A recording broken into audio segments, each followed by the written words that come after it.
Many dimensions intersect with our own, several of which are 2D planes. When two or more planes intersect, they form corners. Entities in the intersecting planes cannot perceive each other. They exist separately, in their own worlds. However, the corner folk can pass these boundaries and enter other planes. The corner folk are a trans-dimensional species. They are the only ones who can traverse the corners shaped by planes. Coincidentally, I believe that the corners of my own home align with several planes, for I have seen the corner folk in action, crossing the corners from one reality to another.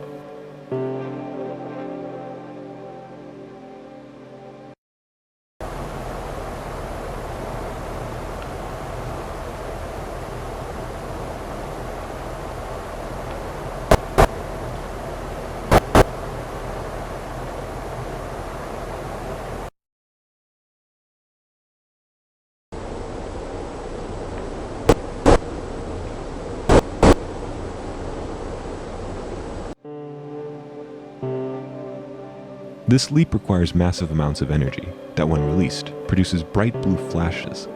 I have yet to discover the source of this energy, and the reason behind the cornerfolk crossings remains unknown.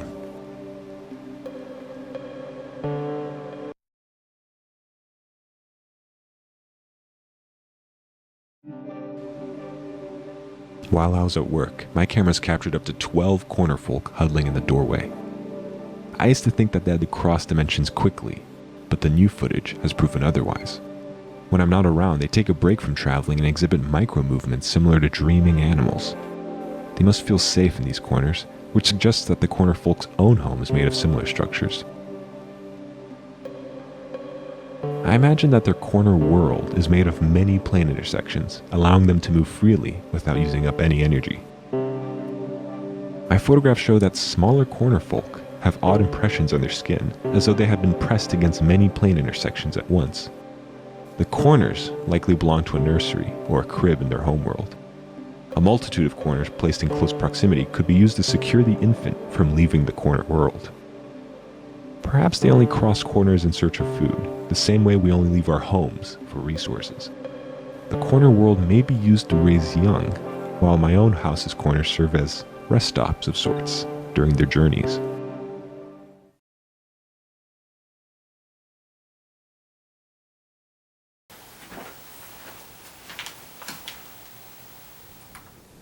I've begun to dream of the corner world. I can't stop thinking about it. According to the calendar, I've spent entire weeks in my home, just drawing and describing the corner world on paper.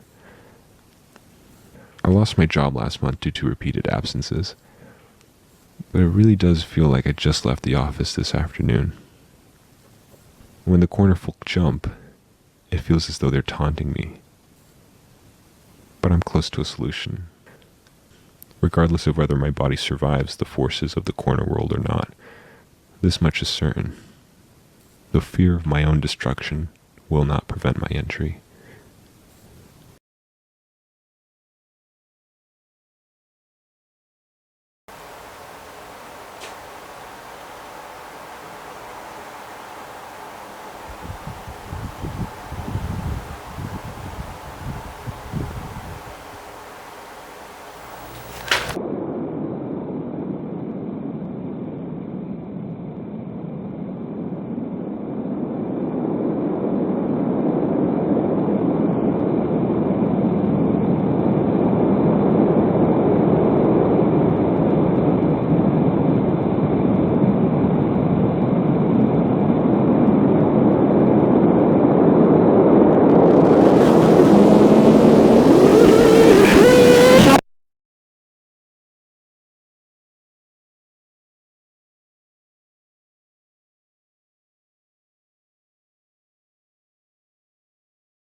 construction était le piédestal. Que le statut soit destiné à être un cadeau. L'ambassadeur des États-Unis nous a exhortés à suivre les démons du président Trump. Nous avons accepté l'échappement. Nous avons reçu des exigences de taille variable pour le piédestal. Après 4 ans de demander des modifications de la taille du piédestal ont cessé. Les gens se demandant pourquoi le piédestal est tellement plus grand que le rang. Tout ce que je le dis, c'est demander aux Américains.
Ellie Island era orribile.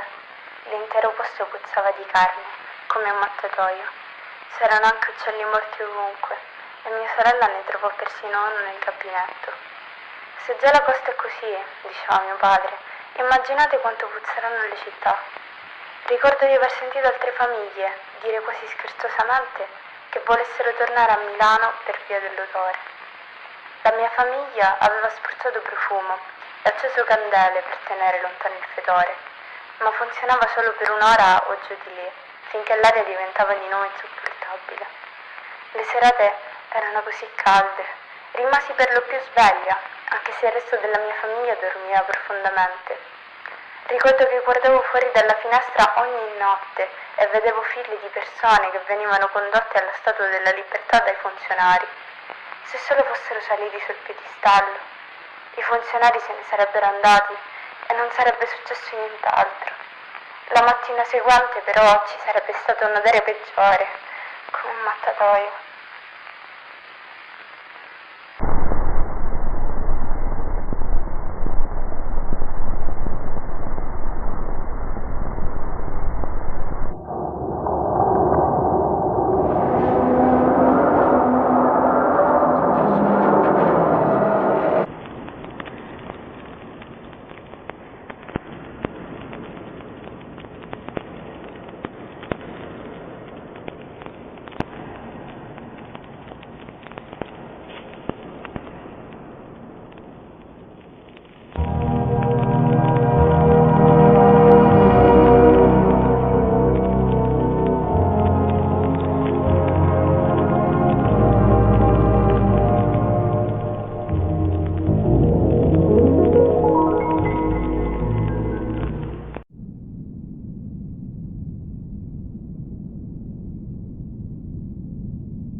During a program of ABC Evening News, anchor Peter Jennings told viewers to look forward to next week for a special broadcast of national significance.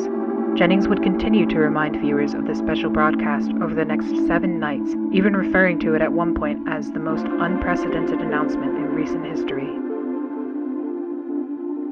A week after its first mention, Jennings reminded viewers of the special broadcast one last time, asking them to pay attention later that night for an exclusive look at the greatest gift to the American people. Due to the anticipation built over the week, over 60 million Americans tuned into ABC, waiting for the evening news to end and for the special broadcast to begin.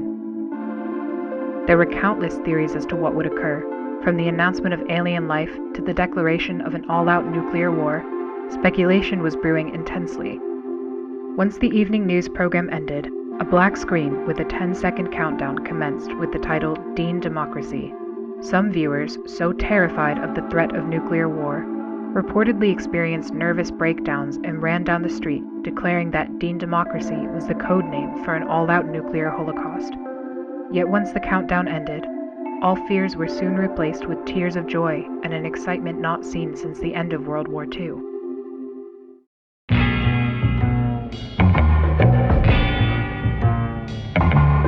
What are we waiting for? Let's bring them back home. In the seconds following James Dean's presidential announcement, hundreds of thousands of neighborhoods erupted into celebration. Although other candidates had promised to end the Vietnam War, none had so accurately expressed the same anger that they had felt, which Dean had perfectly conveyed in a 15-second broadcast. Due to popular demand, the ABC Evening News was canceled the next night, replaced by a 30-minute loop of James Dean's presidential announcement. The broadcast was watched again by over 38 million Americans, and the parties continued for the rest of the week. Due to repeated assassination attempts on Robert Kennedy, the Democratic Party presidential debates were canceled for the 1968 election season. However, this proved to be no issue for Dean, as polls indicated that he was in the lead for the entirety of 1967 and 1968, despite having had fewer public appearances and rallies than any other candidate.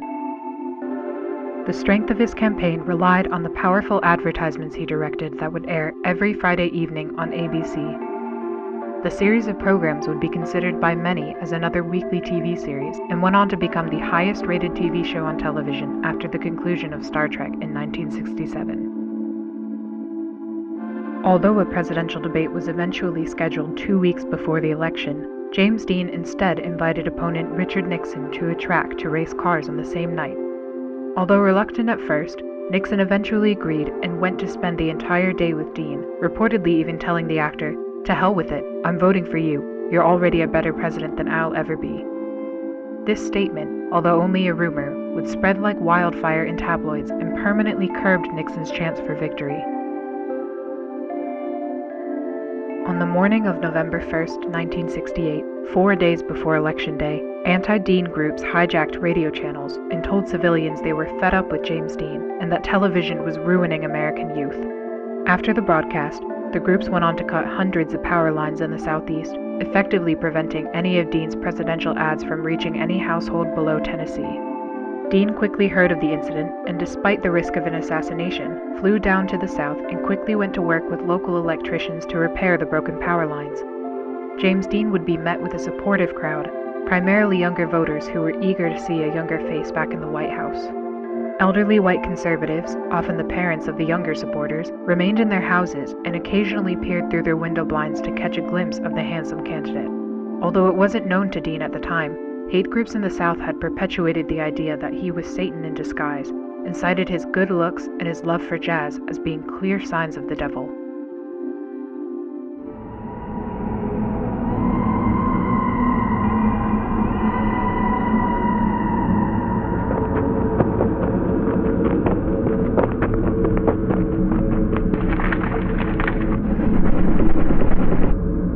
James Dean is no man.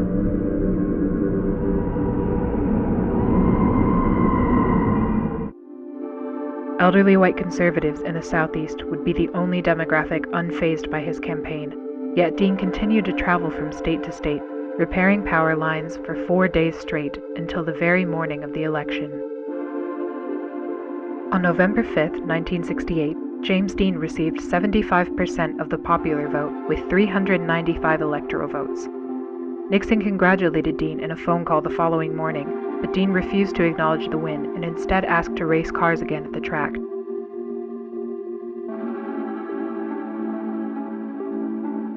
On January 20, 1969, James Dean held his inaugural address at the official Capitol Raceway. Although presidents in the past had speeches that were typically around 20 minutes, Dean spoke for less than a minute. I have a speech, and it has the flotsam that you people expect to hear. But that's not fair. No, that's not fair at all. I'm here for all of you.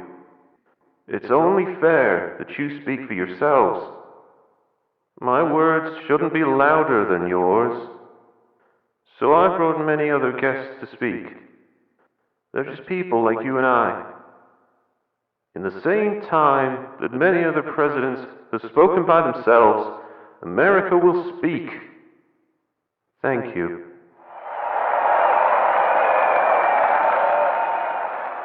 Dean proceeded to introduce many groups to the microphone, including civil rights activists and Native American families. Martin Luther King Jr. would also come forward to speak in his first appearance since an attempt on his life 9 months prior. President Dean would conclude the inauguration with a brief bongo performance and went on to race Richard Nixon at the track. In subsequent presidential inaugurations, those who disagreed with the elected president would instead celebrate Dean Democracy Day and protested by watching Dean's unique take on the address in place of the actual one. In a televised address, President Dean planned to inform Americans of his first 90 days in office. However, 6 seconds into the broadcast, the audio cut out and remained absent for the remainder of the speech. Although anti-Dean groups claimed responsibility and took pride in the sabotage, many civilians claimed that it benefited the president. The silent broadcast highlighted President Dean's sincere facial expressions and lively disposition, as opposed to the stern and stiff personalities of prior administrations. Viewers were proud to see a man in his prime at the most important position in the country. Ironically, President Dean's popularity grew after the technical difficulty, and film director Stanley Kubrick went on to call the broadcast the greatest silent film ever made.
was a Lincoln Looker for 2 weeks. It was terrifying. One moment you're at home answering the door, and the next you're stuck in some kind of suit.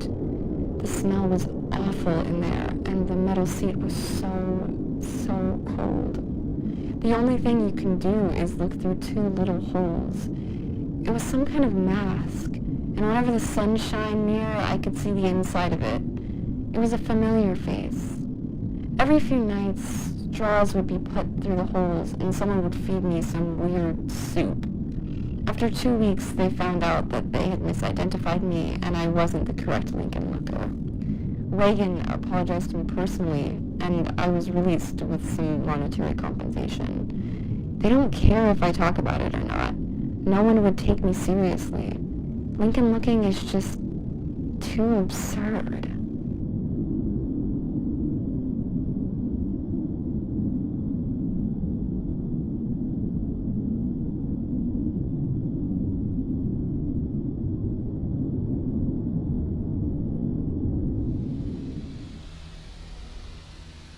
There's always that someone that we dislike more than everyone else. Not usually famous or important, but they've done something that's affected us personally. Often you're the only person who remembers this act. It may not have been that bad, but memory hurts. Everyone experiences this, and the president is no exception. Except he can do something about it. Every president can choose one person to be a Lincoln Looker. After their alibi is fabricated, the person is abducted from their home, and they stay a Lincoln Looker for as long as the president sits in office. Nobody can question his decision, and it's no trial. You might be surprised, but it's nothing new. It's been a tradition. Lincoln Lookers have been around for a very long time.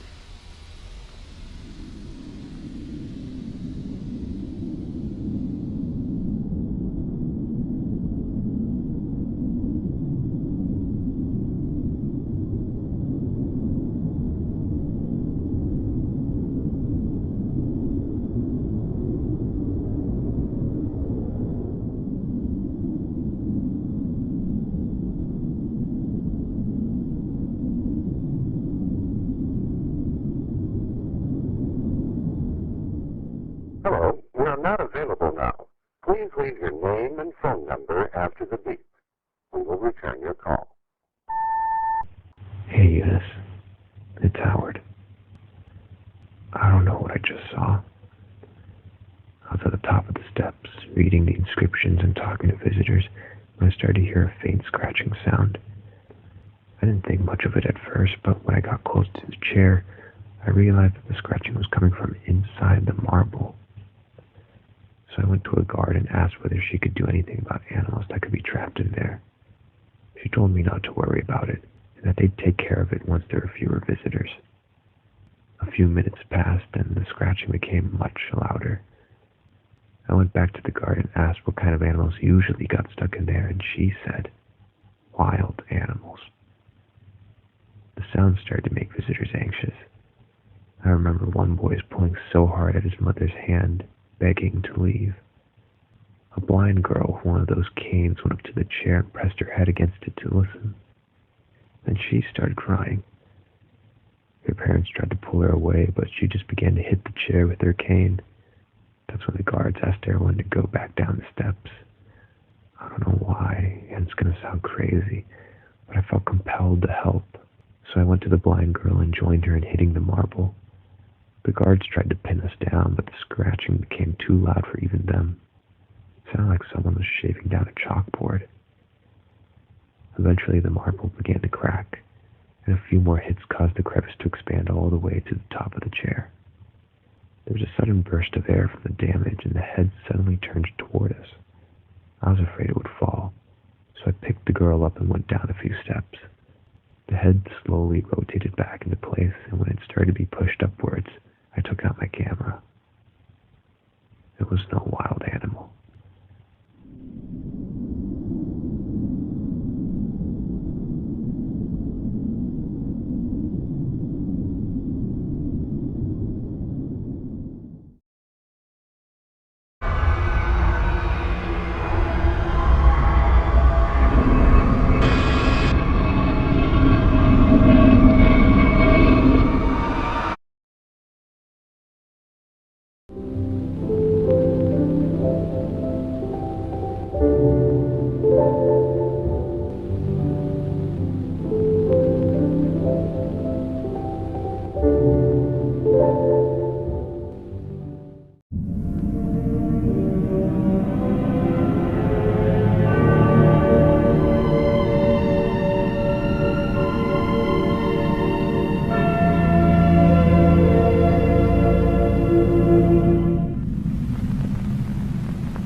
quarter of the center's construction, the workers set up a Christmas tree just outside the entrance. It was an uncanny sight to see a green fir stand in the middle of what appeared to be a no-man's land. But this tree, humbly ordained with strings of cranberries, buttons, and tin cans, greatly affected me. It demonstrated that even in the darkest of times, the American people will light the beacons of hope. I thought it could be the start of a great and inspiring tradition, so I traveled north to Babylon in search of a Christmas tree for the following year.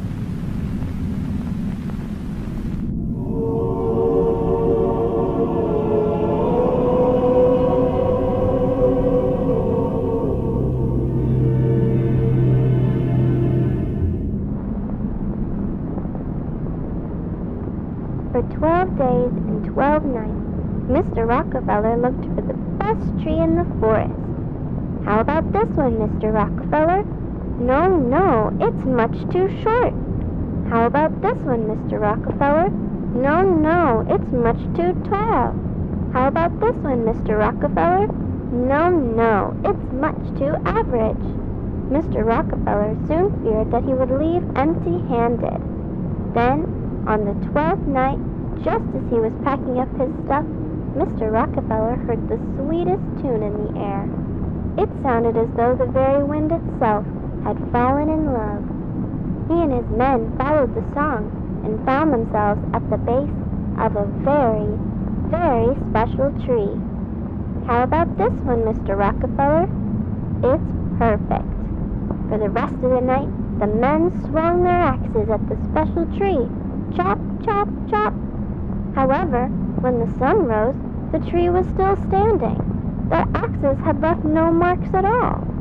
Mr. Rockefeller was surprised. The next day, Mr. Rockefeller and his men laid 100 sticks of dynamite around the tree. 3, 2, 1, boom! Yet, the special tree continued to stand. Mr. Rockefeller was surprised. So Mr. Rockefeller decided to hire the best team of grave diggers to take the tree out of the ground. After a week of digging, they told Mr. Rockefeller, the tree will be out in 3 years at this rate. Mr. Rockefeller was surprised, but he decided to let the grave diggers work. He would pick the next 3 best trees for the next 3 Christmases. But by the 4th year, the special tree was ready to display.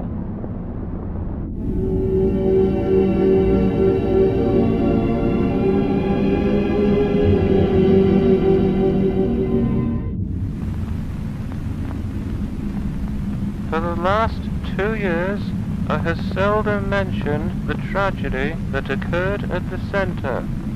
Many have taken offense at my silence, claiming it to be the result of a desensitization to workplace accidents. Indeed, I have seen enough accidents in 3 lifetimes, but nothing could have prepared me for what happened at the center. For some time now, my friends have blamed the center's original construction workers for the tragedy, since it was their very own Christmas tree that had started the whole tradition. But the truth is that their tree brought joy and wonder to the public. It was my tree, and my tree alone, that brought about the unprecedented loss.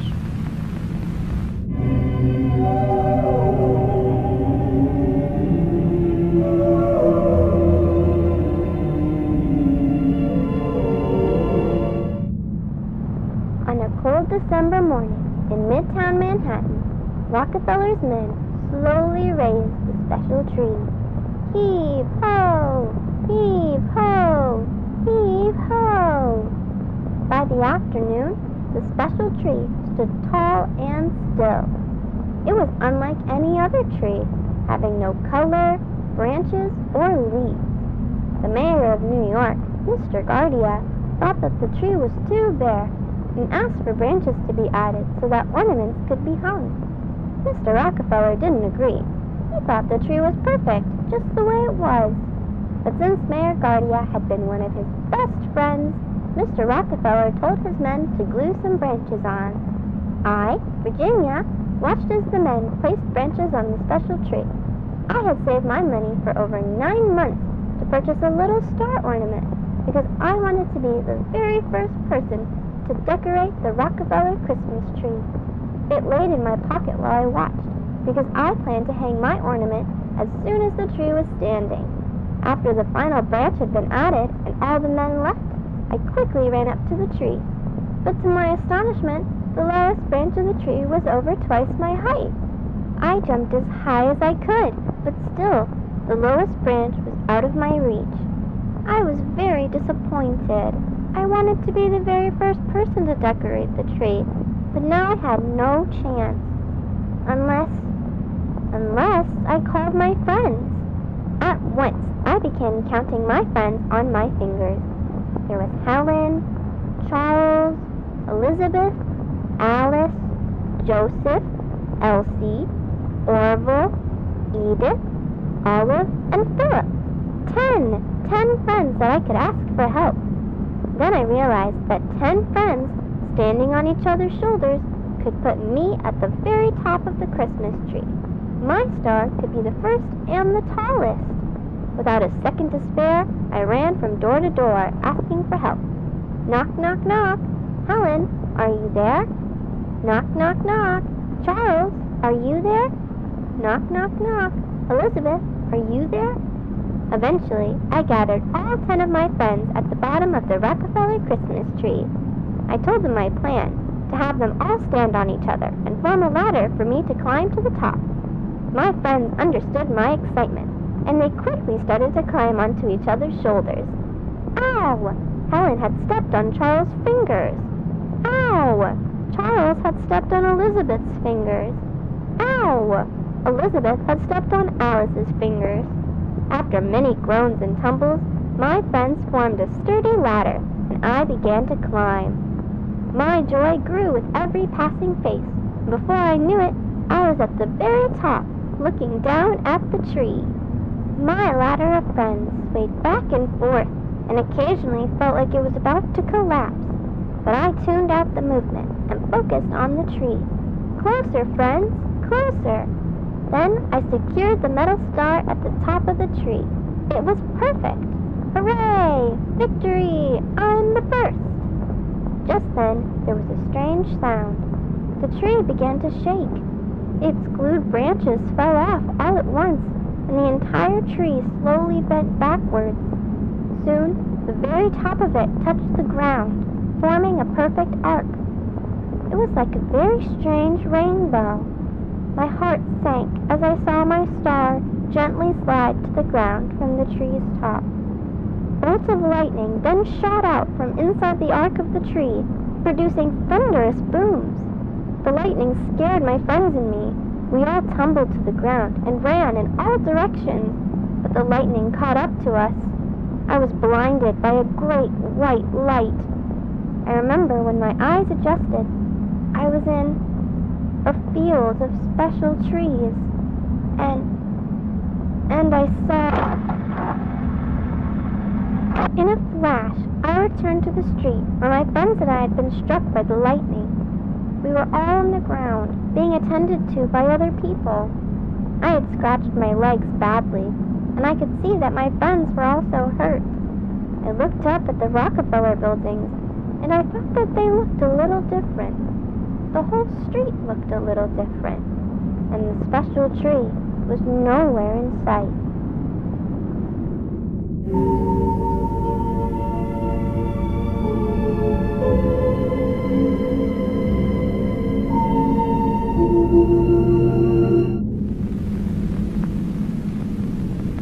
It is only natural for the reader at this point to wonder why the incident has been referred to as a tragedy.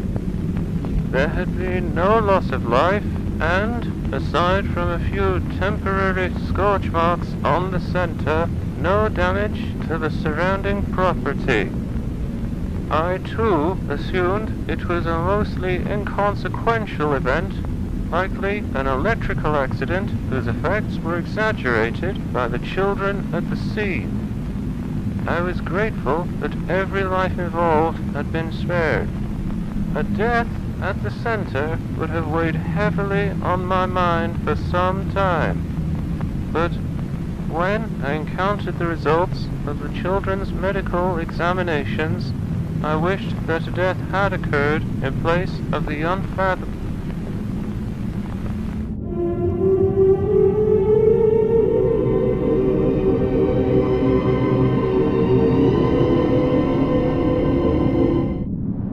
My ma and pa visited me at the hospital, but they looked completely different. Ma looked worried. After she wiped her tears, she asked, "Did you hang your bear at the Rockefeller tree?" I answered, "It wasn't a bear. I was going to hang a star." To which they asked, "What do you mean?" Pa asked, "Where did you get these clothes?" I answered, "These are my clothes, the ones you helped me put on this morning." To which they asked, "What do you mean?" My ma then asked, "Why are there dots all over your face?" I answered, "Those are my freckles. I've had them since I was little." To which they asked, "What do you mean?" My parents quietly left my bed and talked to my friends' parents. Then they all started to cry and yell. The nurses made them leave, which made me feel better. None of us thought that our real parents had visited, but they all did feel familiar.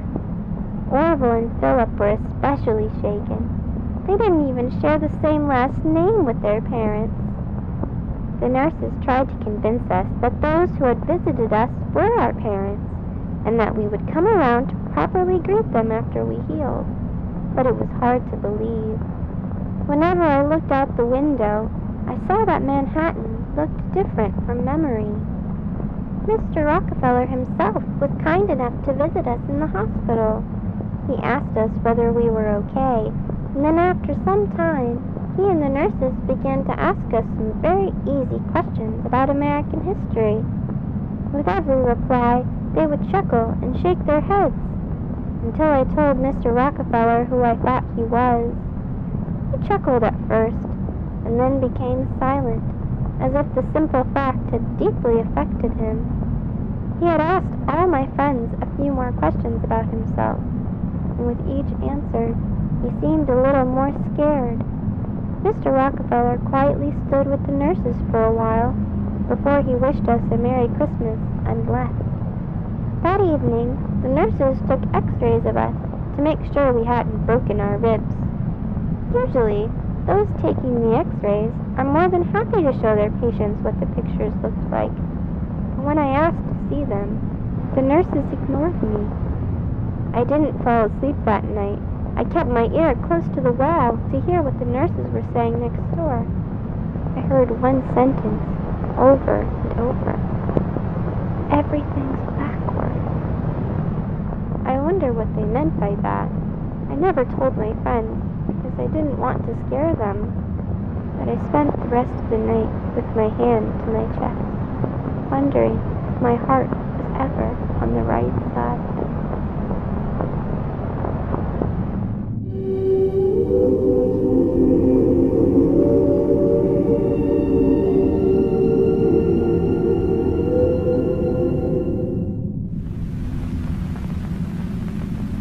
For several weeks, the children were kept under observation at the Columbia Presbyterian Hospital. I visited them as soon as I had the chance to. All the families of these children were deeply unsettled, for they had all independently come to the conclusion their child had been replaced by a doppelganger. They claimed that these new sons and daughters possessed substantial differences from their real children. The majority of differences involved altered physical attributes and the inability to recognize familiar locations and characters, such as their parents and their homes. Two boys even claimed to have names different to those that their mothers had given them at birth. But of all the discrepancies, the most bizarre was their faulty recollections of notable persons and events. For instance, each of the affected children claimed that I had become the wealthiest man in America through an oil monopoly.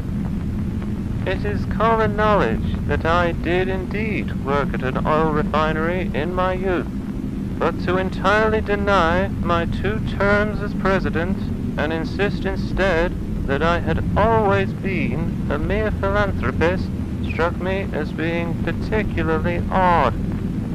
The families were agonized by the children's behavior.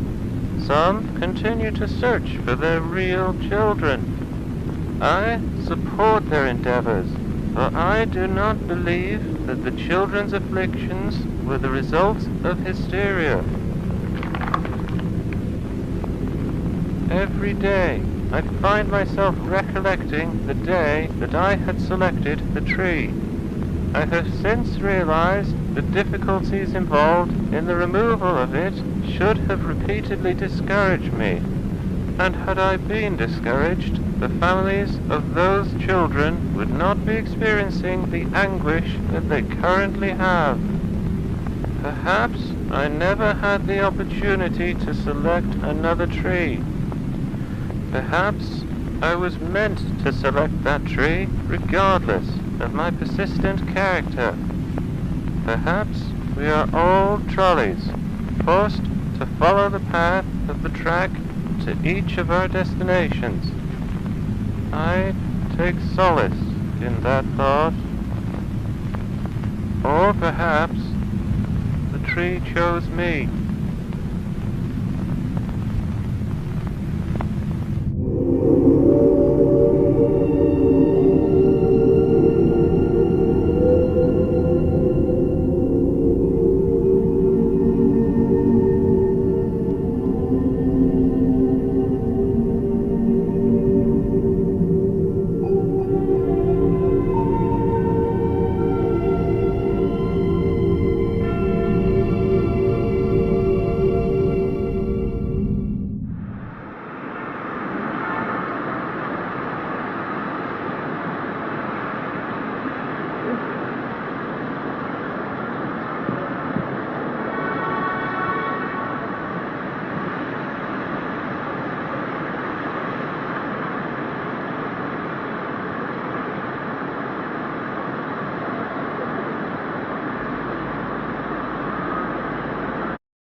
forest fell swiftly as the lumberjack swung, except for the special tree, which could not be stung. She missed her friends and the hymns they sung, so she started a tune that broke the man's lung.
An accidental discovery made by two fishermen has sent shockwaves across the nation. Around 4 p.m. on Christmas Eve, Ralph Grassman and Michael Tillman were reeling in the last batch of catfish when something on the ice caught their eye. It looked like a bicorn, one of those hats from way back when, said Grassman, the other of the two who had also organized the trip. Grassman walked down the ice to retrieve the hat. When he pulled back the hat from the ice, he tumbled back in shock at the sight of a human scalp, partially exposed in the ice. Tillman walked over and after a brief discussion with Grassman, agreed to remove the rest of the body from the ice. The effort took several hours, but by 10 p.m. the fishermen were able to pull the entire body from the ice with no further damage. Although both men had presumed that the individual was already dead for some time, Tim exclaimed in shock when he reportedly saw the individual's eyelid twitch. Grassman suggested to immediately take the body home in an attempt to revive the frozen man. They proceeded to carry it back to Grassman's apartment. They laid the body in a full bathtub, gradually raising the water's temperature throughout the night to prevent shock. Grassman claims to have learned this technique from a pulp magazine he had read as a child. At 2 a.m. the following morning, Tillman claimed that an individual briefly regained consciousness and shouted, "Victory or death," while Grassman arrested him in the living room. By 7 a.m. the frozen individual appeared to have relapsed into a deep coma, which prompted Grassman to phone the local authorities. When asked why he hadn't called medical personnel earlier, Grassman told reporters that he didn't want to risk the lives of the first responders, who had been driving on slippery roads in the dark. Shortly after being phoned, paramedics arrived and rushed the frozen man to the Delaware State Hospital. Throughout the experience, both fishermen thought that the individual's face seemed vaguely familiar. It was only when Tillman pulled out a dollar bill that the connection was fully made. When we first dug him out, we moved his clothes so that we could carry him more easily. Clothes weighed a ton because they were completely frozen over. By then, if we saw the clothes without ice, then we could have no doubt that we dug out George Washington. Although Delaware State Hospital has declined to comment on the identity and the condition of the man, Grassman brought the bicorn hat from the previous day to the Delaware History Museum, where historians confirm to be an authentic piece from the 18th century. The validation raised more questions than answers, as further research revealed that no Washington reenactors or artifacts have been reported missing. Grassman believes that the man he dug out from the ice is the true George Washington, and that the former president had become gravely ill while crossing the Delaware River. Grassman claims that the imminent death of Washington could have been devastating to the war effort, so his condition was likely kept secret by having a double acting as the president until 1797. When asked for an explanation to why the body had been found so far from the site of the battle, Grassman replied, "He either drifted away or his men purposely planted it far away so that no one could find it." During Saturday's morning press conference, President Dean shared his thoughts on the discovery in 2 words: "I'm surprised."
Aprile.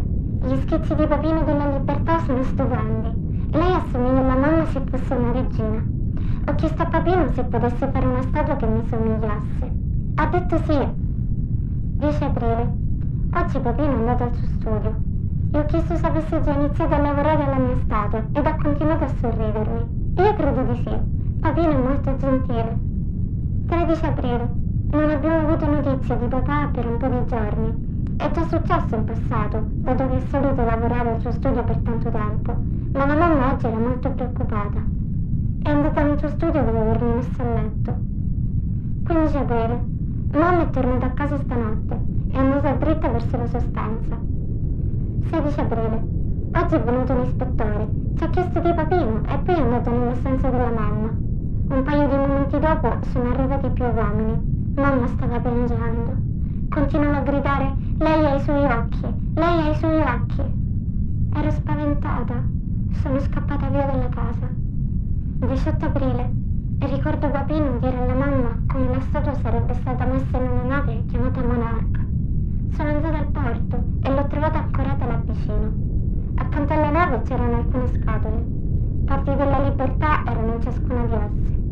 Mi sono intrufolata in una scatola che era vuota. Spero che venga mandata dove sta Papino. Sento il suo spirito vicino alla libertà. 21 aprile. Sono molto affamata. Le scatole sono legate con una corda, quindi non posso uscire da sola. C'è un forte rumore nella stanza, come dell'argilla trascinata per il pavimento. Posso sentire le corde che vengono tagliate e qualcosa di grosso uscire da una scatola. È Papino? Ci sono molti altri suoni, come legno che si rompe. Dato che le corde sono rotte, sono uscita in fretta dalla scatola ed ho trovato del pane e della frutta nella stanza accanto. Mi sono sbagliata. Non è Papino, ma ha i suoi occhi. 24 aprile. Ho paura di entrare di nuovo nella scatola. Ieri ha fatto suoni più rumorosi. Mentre cercavo per del cibo, credo che mamma mi abbia vista. La scatola è l'unico posto per nascondersi. Le corde continuano ad essere rotte da quella cosa con gli occhi di Papino. Ho paura che quella cosa o quell'uomo possano aprire la mia scatola. Non scriverò più molto, perché ho paura di fare rumore. Scriverò nuovamente quando arriverò sulla terraferma. 29 aprile. La cosa con gli occhi di papà oggi mi ha presa. Mi ha tenuta mentre correva attraverso la giungla. La sua spada ha tagliato centinaia di alberi. Non ho potuto vedere molto nel buio, ma ho potuto vedere gli occhi di papà fissarmi da quelle palpebre metalliche. Siamo scesi giù per un buco e in una grotta profonda. Dopo avermi messo a terra, ha acceso un fuoco colpendo le sue braccia contro delle pietre. Ormai è da ore che affila la sua spada con le rocce, ma non ho mai guardato la lama. Oggi, sin da quando ho iniziato a scrivere, la cosa con gli occhi di Papino ha fissato me.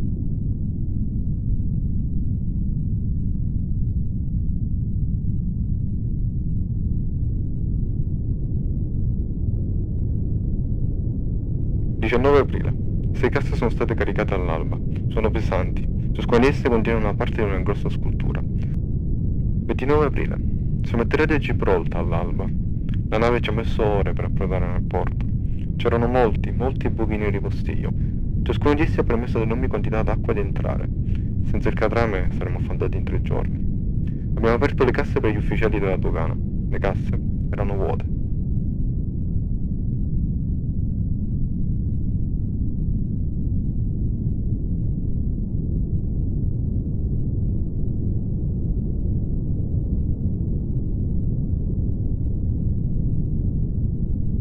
On the morning of April 29th, we received numerous reports regarding a tremendous force that rushed up the rock. which tore down hundreds of trees and created several landslides throughout the previous night. One civilian likened the phenomena to the work of a gigantic crazed fella. Due to the sheer number of reports and the high level of concern in the surrounding community, I deployed myself along with 13 officers to the rock in search of an explanation. We discovered that there was indeed a newly forged trail through the dense foliage stretching almost the entire height of the rock. The trail was astonishingly linear, with no bends in the path. The cuts to the trees themselves were precise. The downed trees continued to be warm to the touch, presumably due to the extreme speed of this force. A few fires present along the trail were extinguished by fellow officers as we traversed the rock. The path ended at a large crevice in the ground, which looked to be an entrance to a large underground cavern. After requesting additional men and equipment, Officer Hadley descended into the crevice. It was not long until Hadley exclaimed in fright and urged us all to enter. Within the following hour, the majority of us were in the cavern, which appeared to be an undiscovered offshoot of St. Michael's Cave. In the middle of the location stood a plaster model of a tall Greco-Roman statue of a woman. Surrounding this sculpture were the splayed remains of an individual, flattened like a set of clothes. A hollowed-out torso was stretched a quarter of the way up the statue, the sight of which compelled a few of the officers to exit the cavern. The human remains were collected and sent to the morgue, while the sculpture was cleaned and lifted out. The statue's blade, held in its right hand, matched the cuts present on the downed trees. Despite the fantastical implications of this detail, the Gibraltar police force officially concludes that the work of the crazed fella was nothing more than the result of heavy winds. During a secondary investigation, a journal was discovered in the cavern. The translation of its Italian text is in progress.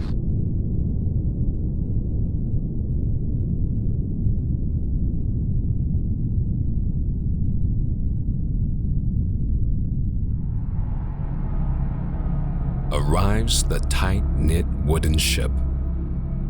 The plaster body is absent. Instead, a tall, wounded woman, sleeping in its vessel, donning a helmet wrapped in a robe, clutching a sword and a damaged shield. Overheard a conversation with the captain, a violent conflict with freedom at the port in Gibraltar. They tell me inside her is the plaster, and I walk away, silently believing freedom craved liberation so terribly she tried to take it for herself. But off the ship, she was dragged away. Freedom locked up. Freedom in chains. They tell me I have to take it out of her. So hook, rope, peel, and pull. When it was done, freedom stood motionless. Freedom stood still.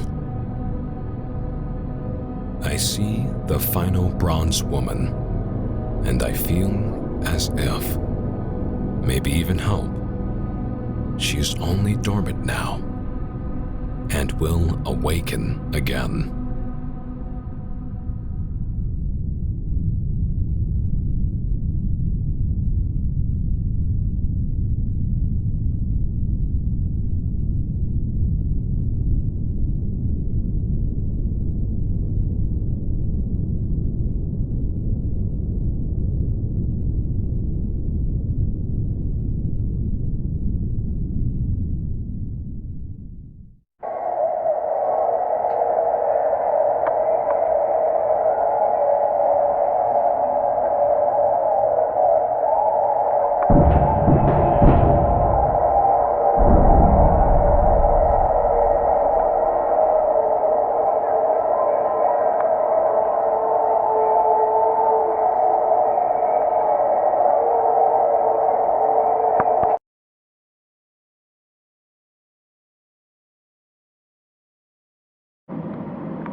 shapes.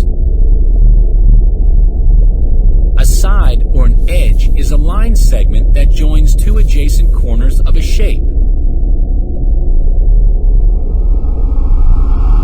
A corner or vertex is the point where the two sides touch.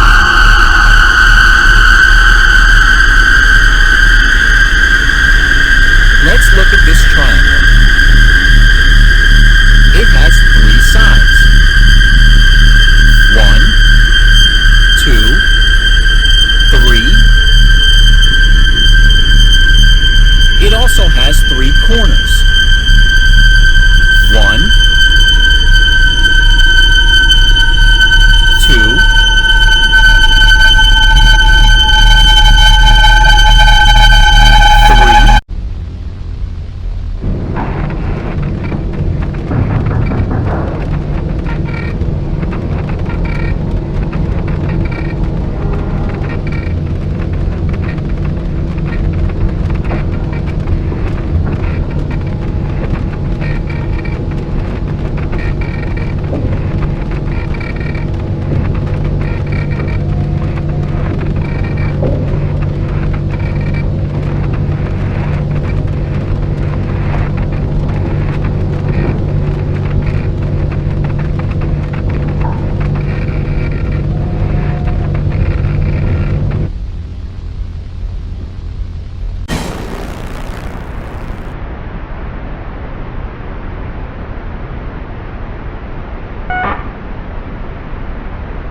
Members of the U.S. Consumer Product Safety Commission wanted to know about the mandatory recall of all personal computers.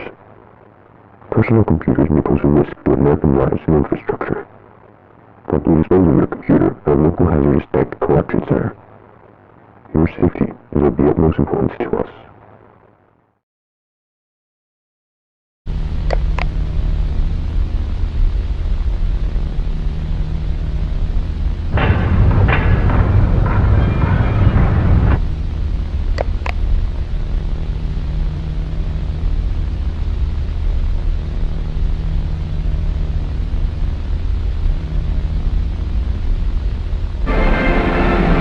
Delegation pays him this ovation and rises to its feet.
tell me, what do you think about the tower? It's your first visit here, so what do you think about the tower?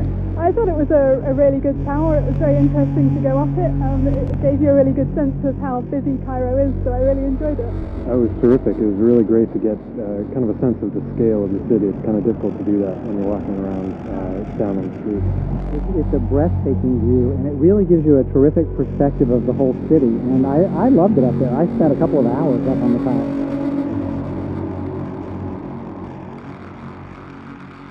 Due to evacuations around the Suez Canal, millions traveled to Cairo in search of housing. In response to this migration, many building capacity limits for popular attractions were inflated. The Cairo Tower, one of the tallest buildings in Egypt, had its own recommended capacity limit increased from 700 persons to 1,000. On the evening of April 16, 2021, upwards of 1,200 visitors toured the Cairo Tower at once. Although concerns of overcrowding had been raised by several staff members, the building manager dismissed their comments. Since the Suez Canal crab would be passing by later in the evening, he also encouraged visitors to enter the upper levels of the tower, as that would provide a better vantage point. At 8 p.m., the Suez Canal crab was observed to have turned toward the Cairo Tower and proceeded to approach. Despite an alert sent out by the Egyptian government for civilians to immediately vacate structures in the crab's path, most visitors ignored the warning and stayed on the upper levels of the Cairo Tower as it came near. At 8:15 p.m., the Suez Canal crab was seen to have stumbled, and in an attempt to regain its balance, crashed into one side of the Cairo Tower, killing over 200 people. The resulting tremors that traversed the building damaged its staircases and elevator systems beyond repair. The cascade of shipping containers from the Ever Given, knocked forward by the momentum of the initial stumble, lasted for over 2 minutes, as an estimated 800 containers broke from their locks and pushed forward an additional 1,000 containers. As all 1,800 containers tumbled down through the building, the structural integrity of the Cairo Tower rapidly diminished. Falling debris and containers are reported to have killed over 800 visitors. At 8:19 p.m., the Cairo Tower fully collapsed, dragging the immobilized Suez Canal crab into the ground. In total, only 39 of the 1,189 visitors of the Cairo Tower survived. 2 of the 15 staff members escaped to safety, including the building manager. None of the 6 security guards survived. Although paramedics and police officers had arrived shortly before the Cairo Tower's collapse, the visibly unstable tower prompted them to collect survivors on the ground and retreat to a safe distance. At 8:41 p.m., a hazardous waste collection team and soldiers of the Egyptian ground forces arrived to contain survivors within mobile quarantine chambers. Due to fears of a potential contagion contracted from the Suez Canal crab, all civilians in the vicinity were placed in quarantine under the authority of Egypt's military in collaboration with the Ministry of Health. Upon impact with the ground, the Suez Canal crab and the Ever Given separated. The large wounds caused by the separation discharged thousands of gallons of seawater and bodily fluids. The hazardous waste collection team and soldiers attempted to plug the gushing lesions. However, survivors report that their efforts were mostly futile due to the team's inability to stay standing on the slippery ground. With the number of accidental falls among the troops on the increasingly wet ground, the Egyptian army diverted its focus from closing wounds on the Suez Canal crab to evacuation efforts.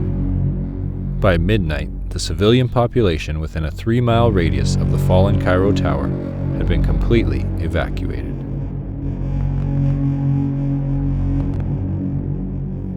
On the morning of April 17th, Egyptian authorities publicly announced that the Suez Canal crab had fallen in Cairo and laid in a vegetative state.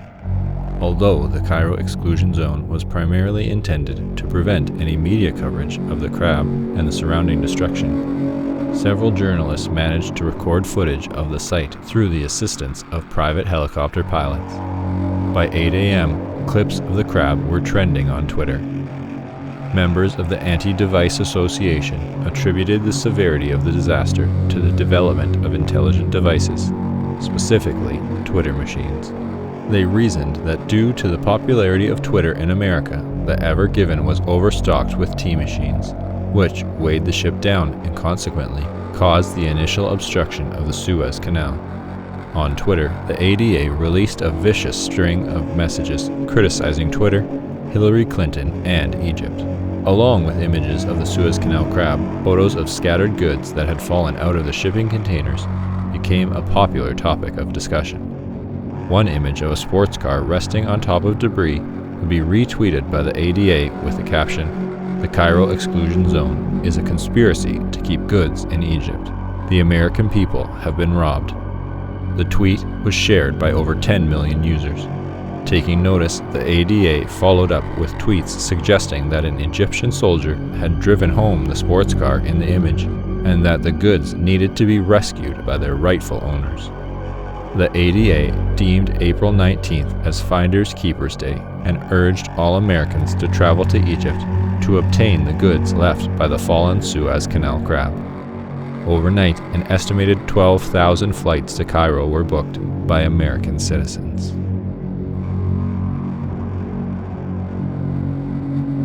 Although a few trespassers had been apprehended in the Cairo exclusion zone, officials did not foresee any further disruptions at the site. Medical personnel attended to survivors in the quarantine chambers. Soldiers cleared rubble and attempted to control the spread of the Suez Canal crab's bodily fluids. By 5 a.m. on April 19th, approximately 20 million gallons had been contained through aerial drops of sawdust and an extensive effort to mop the premises. Although several officials discussed a plan to lay down military-grade mats to enable the hazardous material collection team to walk up to the crab for closer analysis, it was ultimately decided that no further action would be taken until the following evening, as it was believed that the midday sun would evaporate most of the fluid. At 12 p.m., over 12,000 Americans gathered in front of the gated entrance of the Cairo exclusion zone. 4,000 Egyptian police officers and soldiers stood behind the perimeter to guard the exclusion zone from trespassers. At 12:03 p.m., violence erupted when an American shot a police officer in the face. Consequently, tear gas was used on the raging mob. Tanks and heat rays arrived shortly afterwards to deter any trespassers. However, by 12:10 p.m., the front entrance gates of the Cairo exclusion zone collapsed from the force of the charging crowd. Informed of the approaching Americans, medical personnel and survivors at the epicenter began to vacate the premises. By 12:43 p.m., the first Americans were seen by officials at the epicenter. Although the wet ground was expected to significantly slow their approach, several citizens had arrived earlier than anticipated since they had utilized car hubcaps to slide quickly across the ground. With no law enforcement at the scene, the American citizens began to collect fallen goods and pry open shipping containers. Popular goods included furniture, firearms, processed food, tea machines, bars of gold, automobiles, and designer clothing. As Americans continued to arrive at the epicenter, more injuries from accidental falls were observed. Concussions and broken arms were the most common injuries during the initial break-in. At 1 p.m., several fights broke out over a Ford pickup truck that had rolled out from a container and crushed a family. 3 aggressors were shot by a man who had found a rifle. The conflict fueled an unpleasant atmosphere, with more instances of gun violence as time went on. One notable incident saw the discovery of a container of firearms by a group of young children. The accidental firing of an automatic weapon by one child prompted the intervention of their parents and other adults. The resulting verbal argument escalated quickly and broke out into a full-scale gunfight with over 14 armed subjects, including the children. Another fight erupted after the discovery of a deluxe barbecue grill, which 13 Americans had simultaneously called dibs on when the item was pulled out of a shipping container. All 13 Americans died from gun-related wounds. When the last wave of the 12,000 Americans had entered the epicenter, overcrowding ensured that the accidental fall of one individual would trigger a continuous series of additional falls. Without any open space for the midday sunlight to reach the wet ground, the bodily fluid had no time to evaporate, and the number of falls steadily increased. At around 1:30 p.m., one of the posterior legs of the Suez Canal crab twitched and incited panic in a nearby crowd. As Americans attempted to flee, many fell on the slippery ground and were trampled by those rushing behind them. By 1:33 p.m., the screams of the panicked crowd had reached a deafening volume, reportedly being heard over 5 miles away. Due to the reinforcement of the Cairo exclusion zone's gates and orders from the Ministry of Health to prevent any American citizen from leaving the exclusion zone, the massive crowds were kept inside the 3-mile radius of the epicenter, held in place by an orderly line of tanks that flanked the entirety of the zone's perimeter. The gates stood for over 6 hours as Americans ran from the epicenter. Many soldiers became ill at the sight of injuries caused by the thousands of bodies being crushed into the metal bars. By 7:15 p.m., everyone within a half-mile of the gate had perished from extreme pressure. Heat exhaustion, accidental falls, and gun violence were also major causes of death. The Cairo exclusion zone gates were opened at 8 p.m. Soldiers searched for the remaining survivors. Of the over 12,000 Americans who had arrived, only 944 survived. 77 of the American survivors were found kneeling around the Suez Canal crab and claimed to have been promised from a deity that they would survive if they prayed to the crab. However, none of them could account for the remains of dead worshippers that littered the ground around them. They would later establish the Church of the Ever Given during their stay at a local hospital. Howard Melrose, an American journalist permitted to visit the Cairo exclusion zone the day after the stampede, said of the site, "It looked like something from a medieval painting. All of their bodies were jammed into each other. Everyone became one."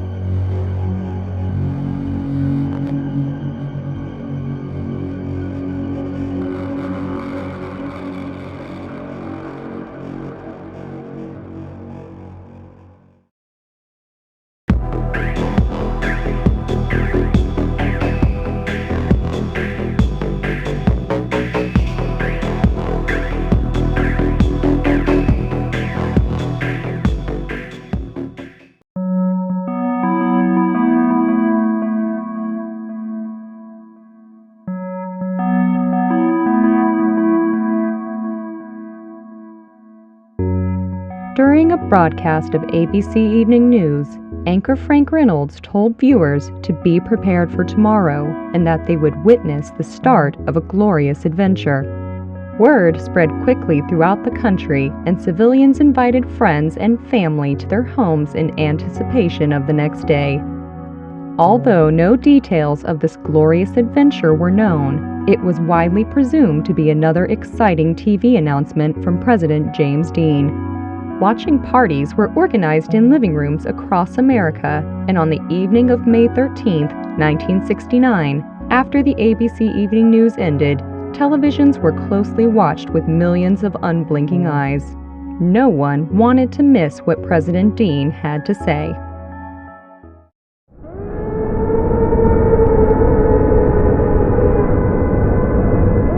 James Dean's America is hell. But you still don't believe us. You'll hear the truth from James Dean himself.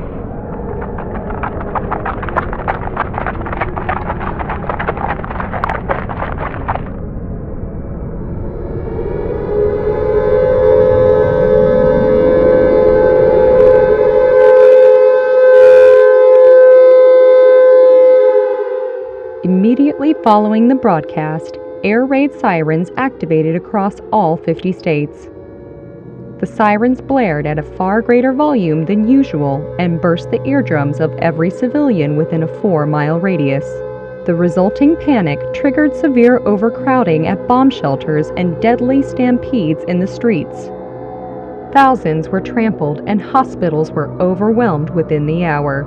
Fires broke out in all major cities, and cars left running in the streets produced lethal amounts of carbon monoxide, which flowed into poorly ventilated bomb shelters and suburban homes. In Washington, D.C., the White House was placed into lockdown immediately after the TV hijacking, and President Dean was rushed to a maximum security underground bunker. Able to hear the anguished screams of civilians in the streets above, Dean refused to stay in the shelter.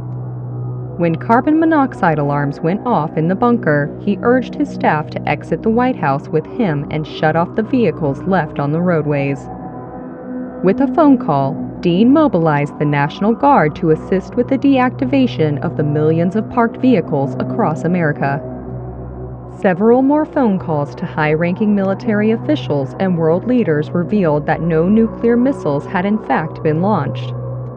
President Dean soon realized that the air raid sirens had been hijacked by a domestic organization and immediately ordered all forces of the military to disable every active siren in the nation. When military technicians arrived at the location of the sirens, they found that the bodies of prior technicians, who had perished from the combination of stress and the siren's sheer volume, piled so high as to have formed a ramp to the top of the speakers. The overcrowding of streets by civilians and unaccompanied cars frequently blocked the path of emergency vehicles and prolonged the process of disarming the sirens. Against his advisors' wishes, President Dean tasked himself with the deactivation of an air siren near the White House. Although he would accomplish the task fairly quickly, Dean sustained permanent ear damage and was rendered fully deaf. The sheer volume had also caused countless blood vessels in his body to burst and produce several abdominal hernias. His condition was shared among the millions of other Americans who had been near the sirens at the time of their activation. 3 hours would pass before all air raid sirens would be fully disabled. The next morning, at the advice of federal authorities, civilians slowly made their way from the shelters back to their homes. Although some continued to stay in the shelters for fear of radioactive fallout, most accepted the explanation given by military officials over the radio. There is no nuclear holocaust. A domestic terrorist organization hijacked the sirens of America. The streets were littered with bodies and automobiles. The National Guard handed out blindfolds to the young, sick, and elderly as they exited the shelters to prevent the scenes of bloodshed from causing fainting spells and heart attacks. At the Walt Disney Medical Center, physicians examined President Dean and other members of his staff who helped disarm the sirens. All were diagnosed with severe hearing loss. Against his doctor's advice, Dean insisted on issuing a public statement on the traumatic events that had transpired. Although he initially wanted to appear on live television, a glance at the mirror discouraged him, as he saw the countless bruises and tears present on his skin due to the intensity of the sirens. In coordination with technicians from the Department of Defense, President Dean instead organized a large-scale radio broadcast utilizing the very air raid sirens they had disabled. Later that night, a bruised Frank Reynolds would announce on ABC Evening News that Dean would speak through the sirens and that captions would be displayed simultaneously on television for viewers who were hard of hearing.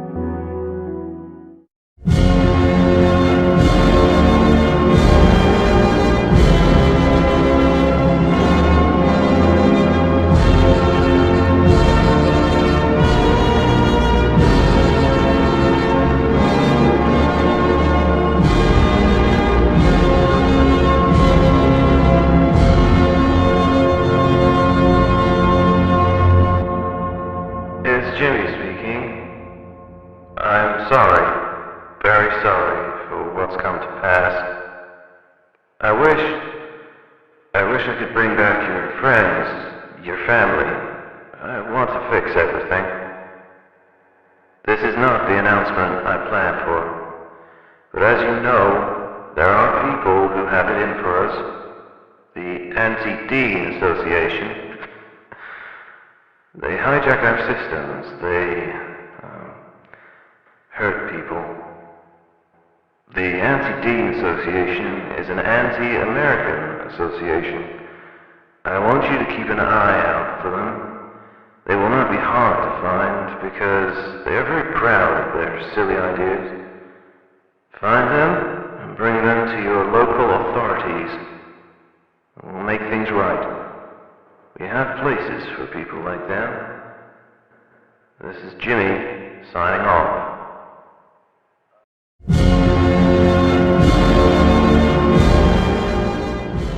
Over the next week, hundreds of thousands of anti-Deaners would be apprehended and sent to correctional facilities around the United States.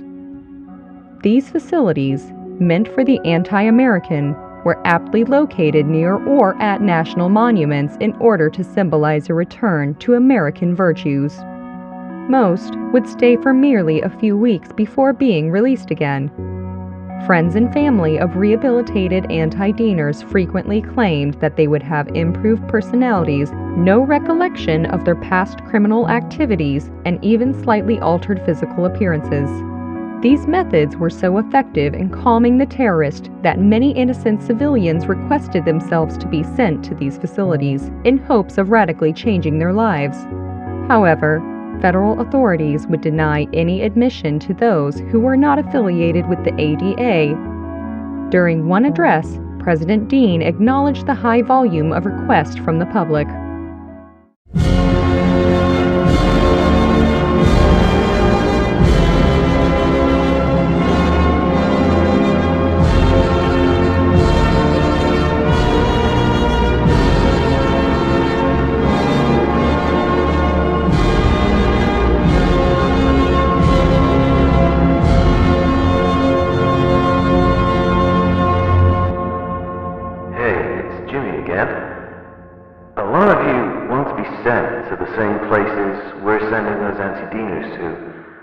I get it. Those who come out of these places, they look clean as a whistle.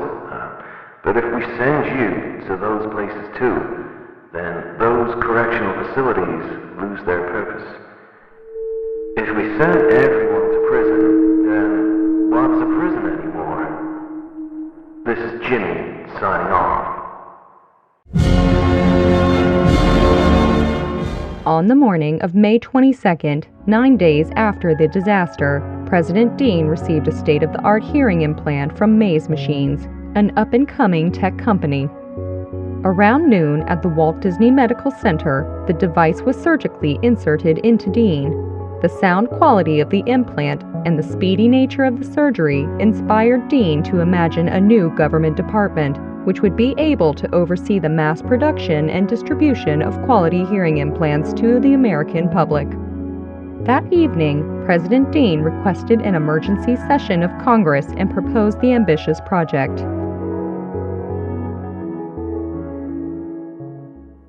I can't hear a damn thing. Did you hear me? I can't hear a damn thing. Neither can you, or you, or you, or you. It doesn't matter whether you were near the sirens or not. None of you are listening. We need to bring together those technology companies to build and send hearing devices that the public needs. Hearing devices that you yourself need. And through a collaboration with the Department of Health, we can give back to the people what our failures took away. We can let a mother hear her child laugh again, and let a man hear his dog again. We can give everyone their hearing again. And who's stopping you? Listen to the public. You're all about deadlines too. So here's one. By July 4th, I want every American to hear the fireworks. Due to a malfunction in his auditory implants, Dean was unable to hear himself and as a result spoke much louder on the Senate floor than on previous occasions. The volume of his speech, which greatly amplified his compassion for the American people, profoundly affected the senators, and in the early hours of May 23, 1969, after 10 hours of discussion, the Department of Technology was approved. It was the fastest an executive department had ever been established. By May 27th, all persons with hearing loss attributed to the anti-Dean disaster would be eligible for the surgical implantation of a hearing device free of charge. Mass operating rooms would be established throughout the U.S., able to house over 1,000 patients at once. The use of surgical androids was approved on June 6th, which increased the number of surgeries performed per day over 250%. Once all victims had been treated, Those with deafness unrelated to the disaster also became eligible for the surgery. On July 4th, it was announced that there was no incidence of severe hearing loss in the country. The United States was the first nation in the world to eradicate deafness. The achievement had been expected for some time since its first mention during Dean's congressional address. In preparation, many health organizations, both domestic and international, had prepared to host banquets for Dean and grant awards to him and his staff. However, President Dean spent the entirety of Independence Day racing cars with close friend Richard Nixon at a local speedway. Though many would cite the recovery from the anti-Dean disaster as James Dean's finest hour, the president was never willing to accept responsibility. All we did was fix some ears.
Egypt was entirely against the excavation. They had every right to be upset when we went ahead with it anyway. They said that their system worked for thousands of years and would continue to protect the country. They're right. At the time, the president and our military did not care. They viewed their solution as a problem and just in need of a better solution. American solution. Which in this case was excavation.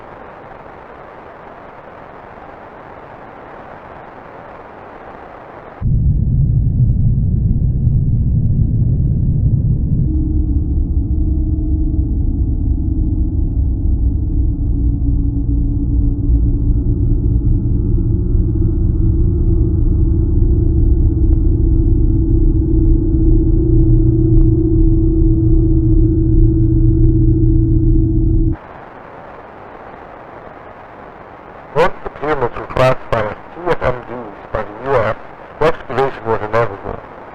CFMDs have been acknowledged by the UN Security Council as the single most dangerous threat to humanity.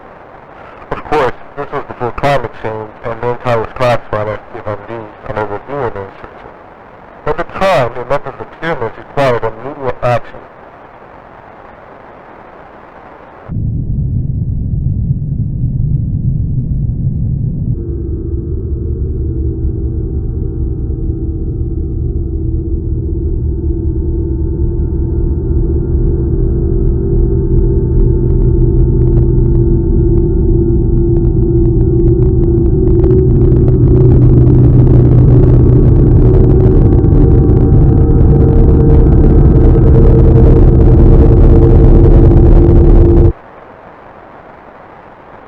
The ancient pharaohs personally appointed workers called guardians, with some years of their lives striking the trees.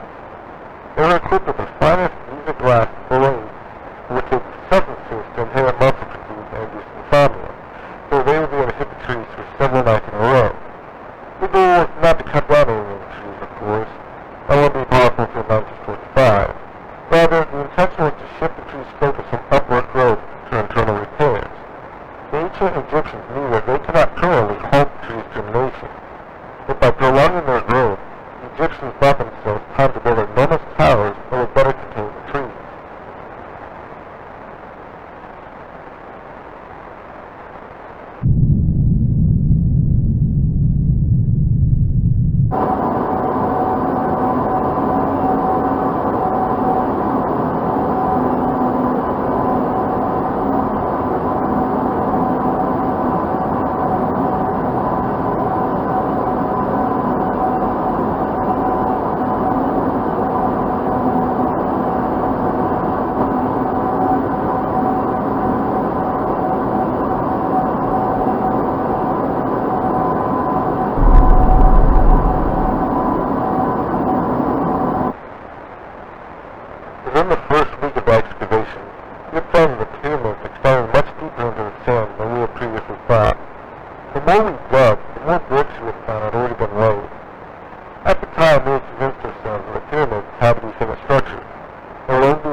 reluctance to tell the public that the pyramids were not pyramids at all. They were towers, infinite towers, all three of them, towers which contain enormous species of metaphysical flora. Who knew that the pyramids were merely the tips of buildings?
the 19th century, English archaeologists in Egypt encountered stories time and again of mysterious lightning strikes near the Great Pyramids of Giza. It was reported that the lightning would strike only in the presence of certain rare constellations. However, no one outside of the Bedouin tribes knew of which constellations. The secrecy protected the value of Giza glass, a mineral created by the strange lightning striking the desert sand. The glass also served as a form of black market currency for several tribes. For decades, the Bedouins' knowledge eluded British archaeologists. For as long as the constellations remained unknown, the Giza glass that formed was retrieved by the Bedouins long before anyone else arrived. However, in the late 1870s, British Egyptologist Flinders Petrie discovered the constellation which preceded the electrical phenomenon. In 1880, he arranged an expedition to collect samples of Giza glass for the British Museum. Petrie accurately predicted the appearance of Giza glass, and with the help of British troops, secured the location of the glass for themselves. The glass, which formed in long multi-layered sheets, was fractured in order to be more easily transported. While collecting fragments, Petrie slipped and landed on an upright plane of Giza glass. The force of the fall, combined with the sharpness of the material, decapitated Petrie immediately. While British troops at the scene quickly assumed Petrie had been killed, a closer inspection revealed that he was still alive. Although his head was separated from his body, Petrie remained conscious and could even mouth rudimentary words. Medical personnel were initially relieved Petrie had somehow survived, but they became concerned when his head began to discolor and swell significantly. But the fate of Flinders Petrie is a tale for another day. Petrie's lot, as his collection of Giza glass came to be known, arrived in England in 1891. Unfortunately, due to the poor handling of its containers during transit, the glass arrived broken into thin shards and was deemed worthless by museum curators. Yet, as a token of international diplomacy, the British Museum divided Petrie's lot among visiting American ambassadors. Vaguely aware of Giza glass's odd properties, President John D. Rockefeller ordered the immediate confiscation of the material from the American ambassadors. Although many in his administration were eager to see the glass be used in warfare, President Rockefeller refused to authorize military use and instead discussed other possible applications with the head of the Department of the Interior.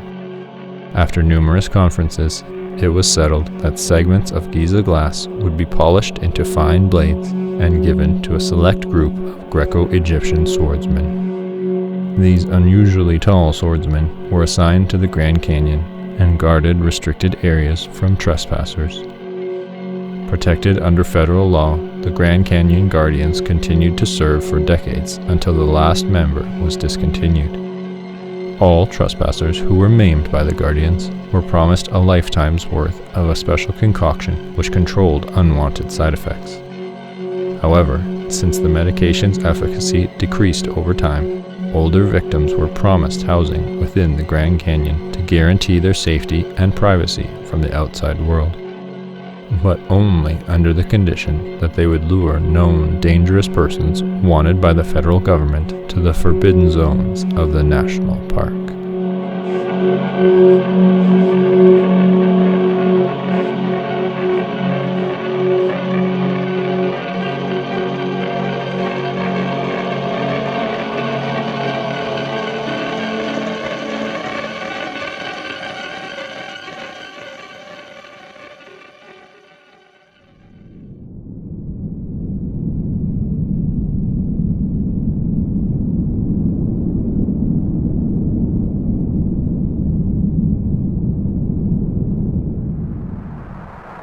Thomas odiava l'America.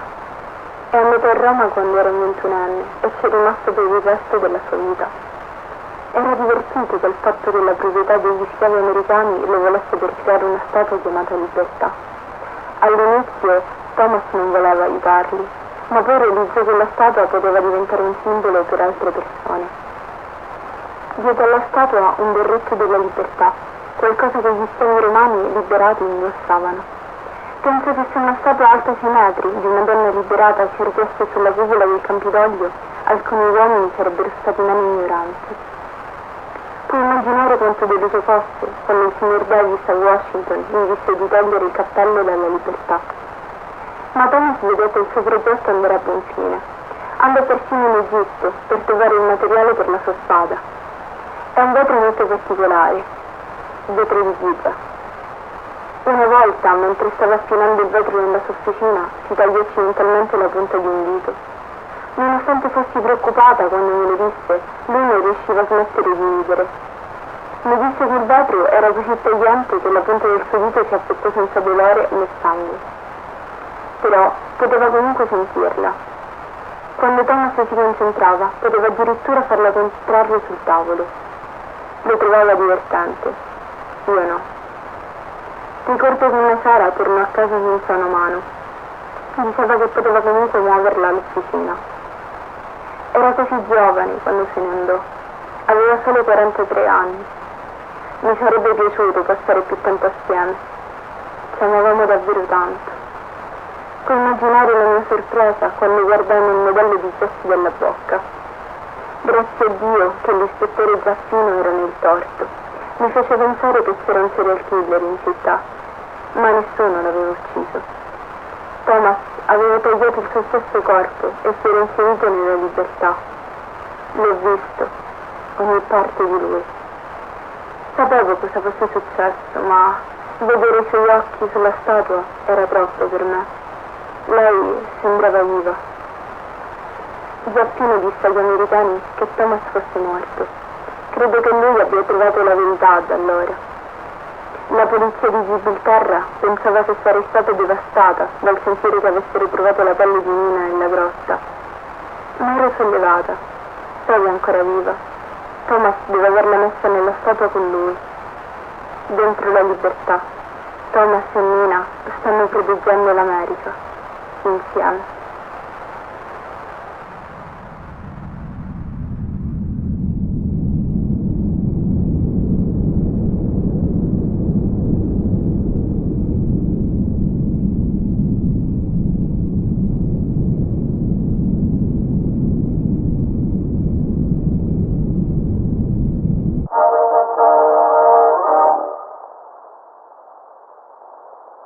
Freedom has a new home. Following the ADA storming of the Capitol on January 6th, numerous organizations expressed interest in purchasing the Statue of Freedom. The statue, which fell during the riot and caused over 150 casualties, was seen by reactionary politicians as a result of poor craftsmanship, and blamed her original installer, Philip Reed, for her collapse. Reed, an experienced architect and enslaved man at the time of Freedom's assembly, this has become the latest in a series of historical figures demonized by the ADA. Due to growing reluctance to reinstall the Statue of Freedom, the Department of the Interior has instead transferred Freedom to an undisclosed location in the Grand Canyon and rejected all other offers to purchase her. When asked why the statue had been sent to the Grand Canyon, President Dean replied, "The rocks won't shoot her down."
No.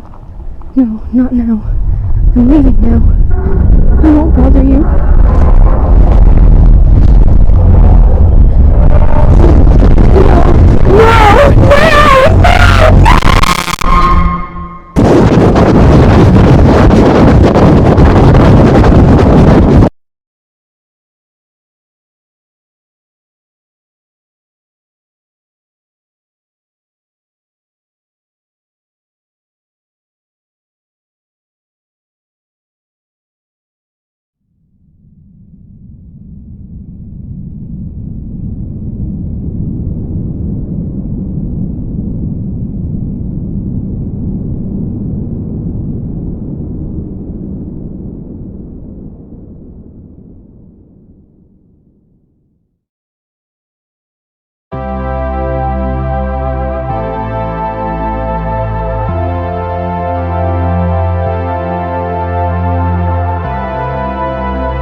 Seeing the first German airship in its hangar.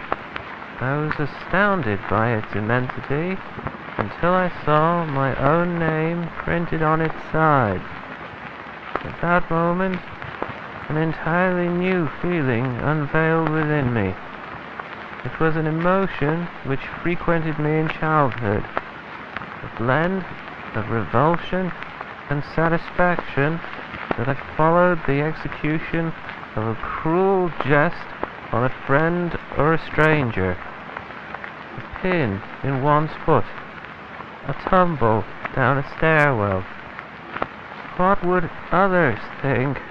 I thought to myself, at the sight of a foreign airship bearing the name of the American president dropping explosives upon cities of unarmed civilians. I wish to say that revulsion was my sole reaction to this invention, yet I cannot deny that I was proud of this magnificent vehicle. It was perhaps the greatest war machine ever developed by mankind, made possible by yours truly.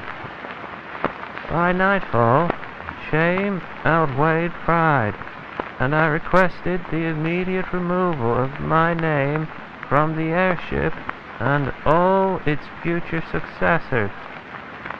Although the Germans complied, they continued to refer to their airships as Rockefellers. I knew that removing my name would not obscure the facts for very long. It was inevitable that the American public would one day become aware of my secret dealings in Germany.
It had always been my intention to reinvigorate the American economy.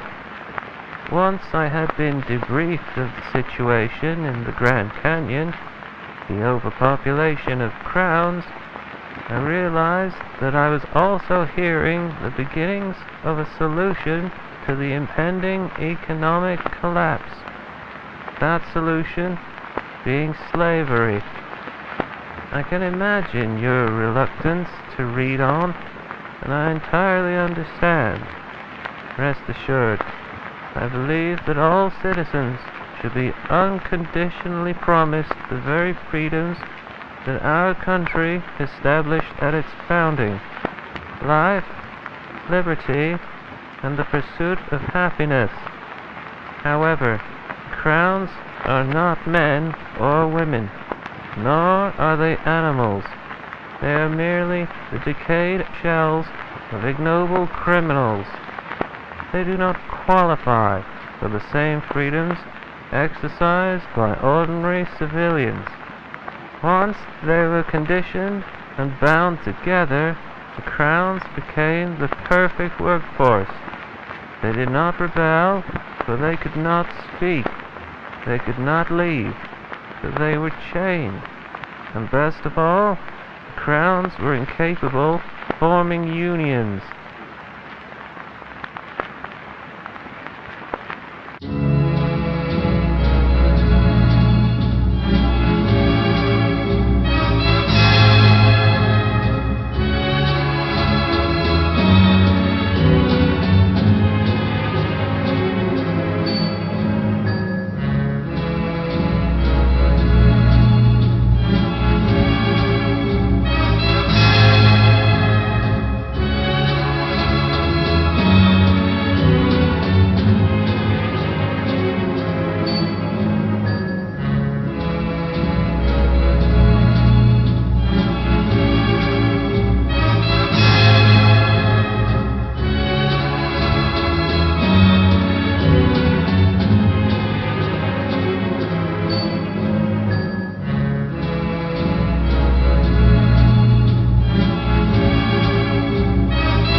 Germany was the first nation to inquire about the crowns and their potential applications in warfare.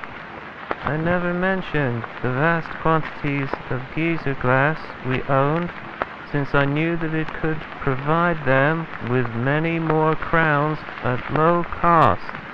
Instead, after signing several agreements and receiving a tremendous German sum, I provided them with over 100 crowns, along with my best advisors and the brightest engineers. Our time with the Germans gave rise to the greatest military vehicles in history, the Rockefellers. Germany's growing demand for men and crowns to construct more Rockefellers revitalized the American economy. Very few nations offered to hire as many of our men and women, and none would have paid as graciously as Germans did. It was, by all accounts, the greatest and most sustainable partnership of recent times. I could not have foreseen the destruction those airships would eventually inflict to the very nation that provided them. I thought that their creation would unite Germany and America. I could not have predicted that by 1918, Rockefeller bombing raids would have killed thousands of American and European soldiers. My terms were over before I could take action against the Germans. It was the administration after my own which was tasked with the seemingly impossible mission of destroying the Rockefellers while preserving the reputation of the former president. Although they knew of my dealings in Germany and had every opportunity to expose me, they chose not to, for in their eyes no good could come of it. However, I knew it was only a matter of time before I would become the laughingstock of my country. As the war drew to a close, I often found myself in a daze, envisioning my assassination on the streets of New York, or, more likely, on the steps of my very own center. However, it would be years before my visions would acquire any plausibility. President Hughes did a fine job of eliminating every Rockefeller while concealing my involvement.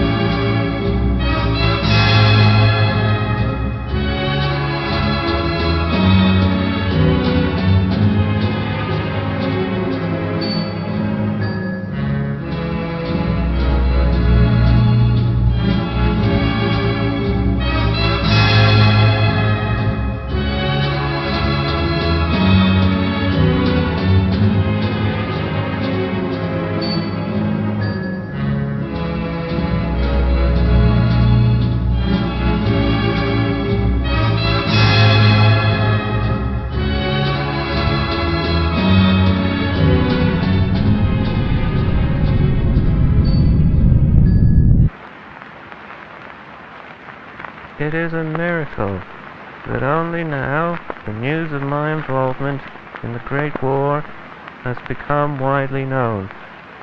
Thankfully, information on the crowns has continued to stay hidden from the public spotlight. I would much rather have the public believe that Germans were the only persons inside when the airships were shot down and crashed in flames. With the tragedy at the center, and now the airship scandal, known by many as the Rockefeller Revelation, I believe that my failures have finally caught up to me. There are men outside the center who had once been my supporters. Now they want me executed. The policemen have kept the crowds at bay, though I believe that my assassination is, like the revelation, inevitable. To be elected the president of a country is the greatest honor a people can bestow. But at the moment, I do wish to be the famous oil tycoon that young Virginia Arnoldson believed I was. Forgive me.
When I was little, something went wrong with me, and everything switched. Even my parents. I knew friends did not like me, so they left me. My foster parents did not like me either, so I was left at an orphanage. Some of my friends were better off, but many were left at the orphanage too. We loved each other. We stuck together until we were 18. Then we were separated. The military took the boys, and the doctors took the girls. They probably do not remember the tree anymore. Soon, I will not remember either. But I hope you will remember. Remember for me. When the tree changed me, I was not scared. At first, I did not know what was wrong with me. When my eyes adjusted, I was in a field of special trees. I was reminded of a story my ma told me. Alice in Wonderland. This was my Wonderland. I held myself close and looked up. The trees looked like they ended, but above them there were upside-down trees, and above those there were upright trees, like they were being reflected forever. The pattern repeated for as far as I could see. I looked down, and I thought I was on solid ground, but when I looked more closely, I was sitting on a thin, floating layer of dust. It smelled like baby powder. And through the dust, I could see the start of another tree. And below that one, there was another, and another, an infinity of trees. While I played with the dust, I heard distant footsteps. They grew louder and louder. Then there were bright flashes of light all around me. Out from these lights, hundreds of people ran out. One man came up to me and whispered, "The trees are not the trees." He had such sad, tired eyes. As he picked me up and put me on his shoulders, he said, "You could be her. Anyone could be her. I promise I will not leave you." There was a bright flash, and we were in another field. He was sitting in front of me with his hand out. Another flash, and we were both running past through the woods. Another flash, and we were both lying on the ground, looking at infinity. Every few seconds there was a flash, and we would be doing something else. Again, and again, and again. Over and over and over. It would not stop. It felt like forever. Years of flashes. I was so angry at first. But soon I had those sad, tired eyes of his too. We were so sad and tired. Every now and then we would flash to another layer of dust. Above or below, who knows? But we would always see the climbers. I think there were people who tried to climb the trees while they were flashed around. They were stretched and burnt. Maybe the dust was the people that fell. The man was always with me. He kept me safe the whole time. It must have been years. It felt like 500 years. I named him Everett. He was always there. He never left me. Everett was my best friend. Then on one random day, no time, one random time, all the trees bent, and a flash brought me back to New York. All my friends were around me, but this was another New York. I did something wrong, and I lost Everett. I ruined everything. should have stayed home that night. Why did I not stay home? I lost everything. For me and my friends, I ruined their lives. I will not tell you about the orphanage. It was a hard time. I will keep memories of the orphanage to myself. They do not matter to you. When I was 18, I left the orphanage. I looked for my new parents. They were not together anymore. My new pa died from a broken heart, and my new ma lived all by herself. She did not let anyone into her house anymore. All because of me. I wanted my old parents back. I went to the Rockefeller Center for an answer. The tree stood at the top of the plaza, above everyone else. I was never supposed to visit again, but I did, and I spoke to her. At first, I could not understand her. Her voice was like a breeze behind my eyes. It was cold, and I could not move. But soon I could understand. She said that I had to be ready to exchange one life for my own. She understood that I wanted to go back home, to my New York. She said, come back in 3 years. And I did. I waited 1,095 days. I returned 3 years later. At first, I could not understand her.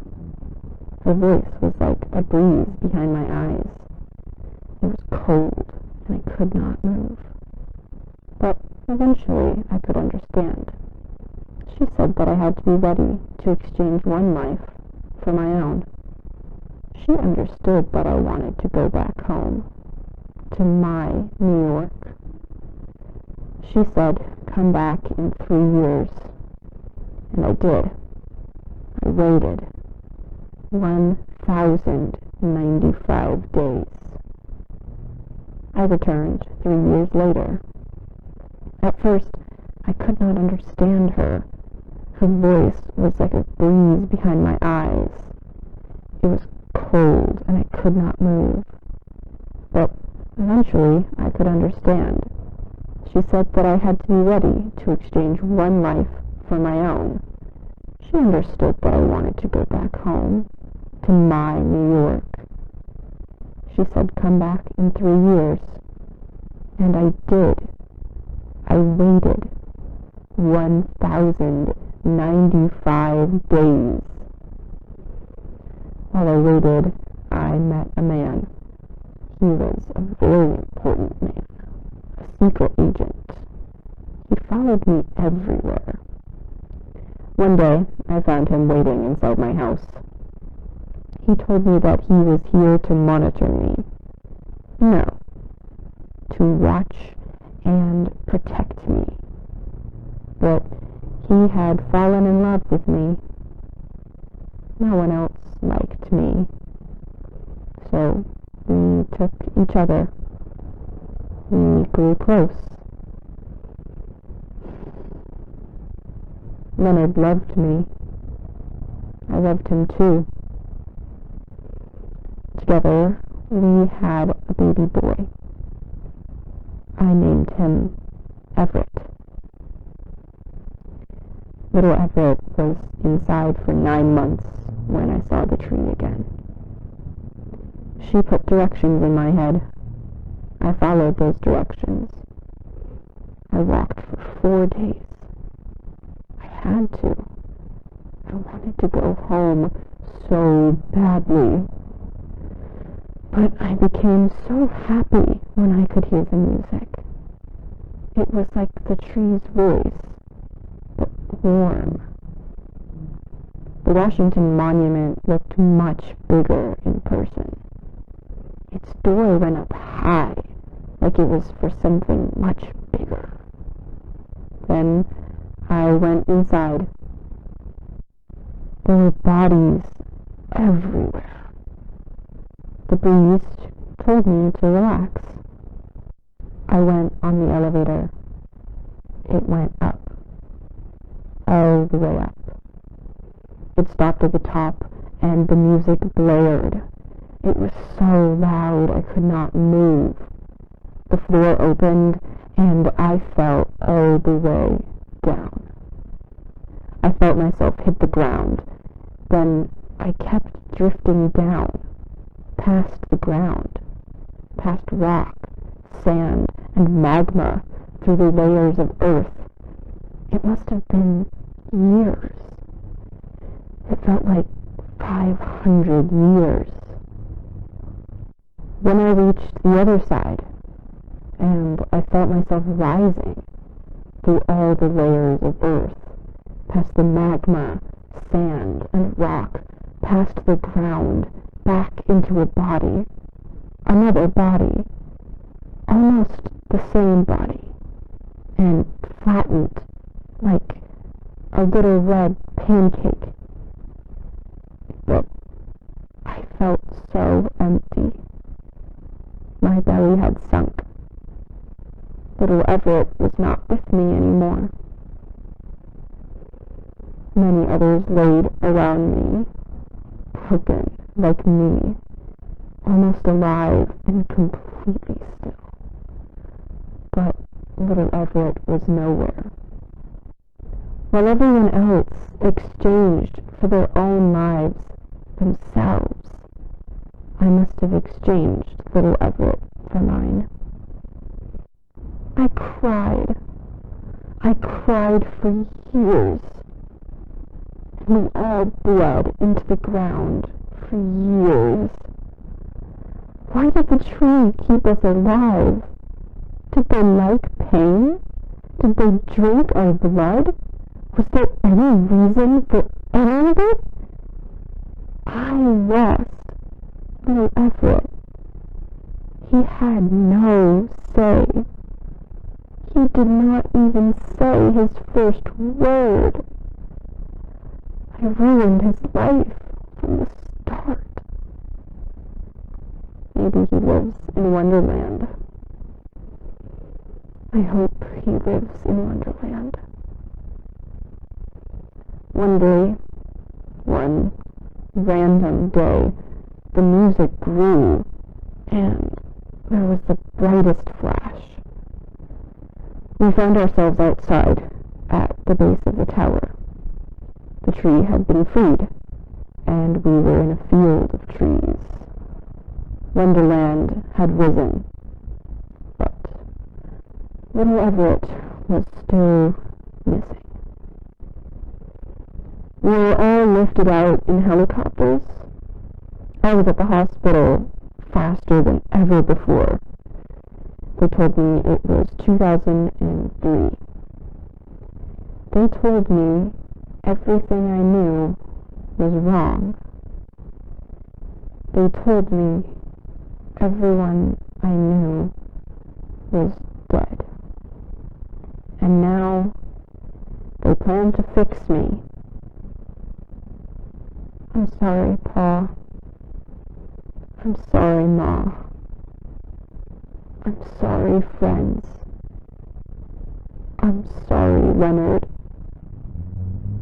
I'm so Everett. Please remember me. Please, please remember me.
Toujours me pose nommer la gestion du troisième humain.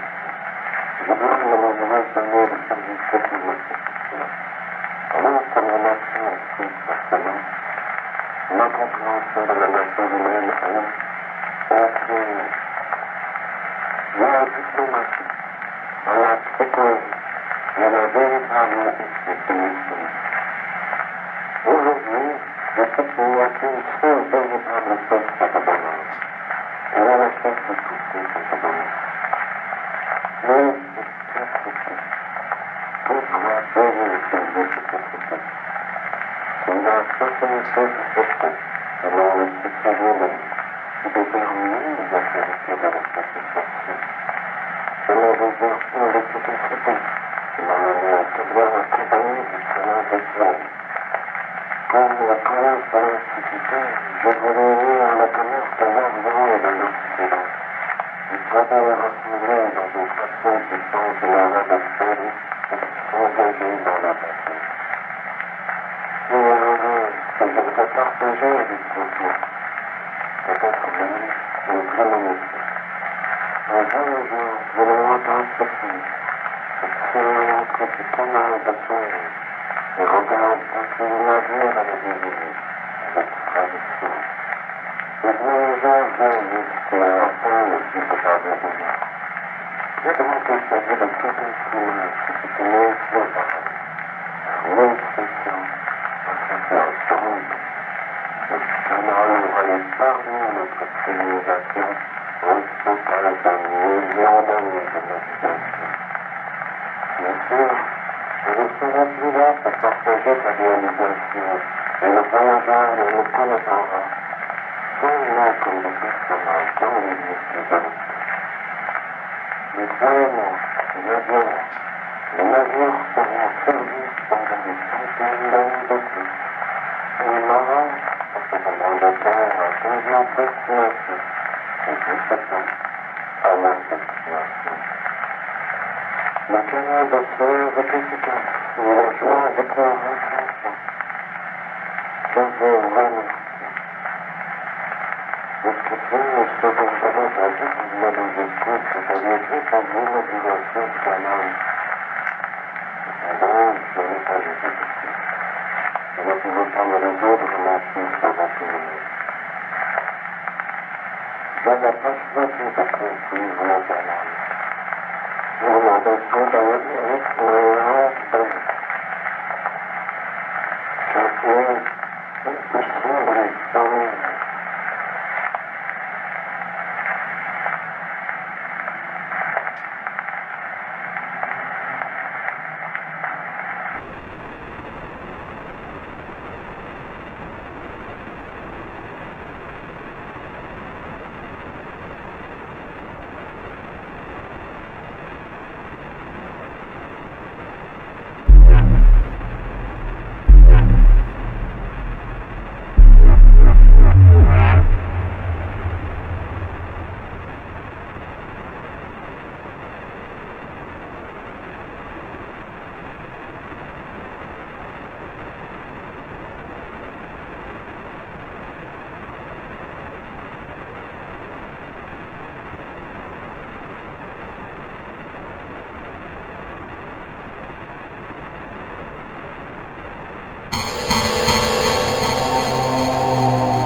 du monde, et je ne dis plus de porter seul sur les égaux.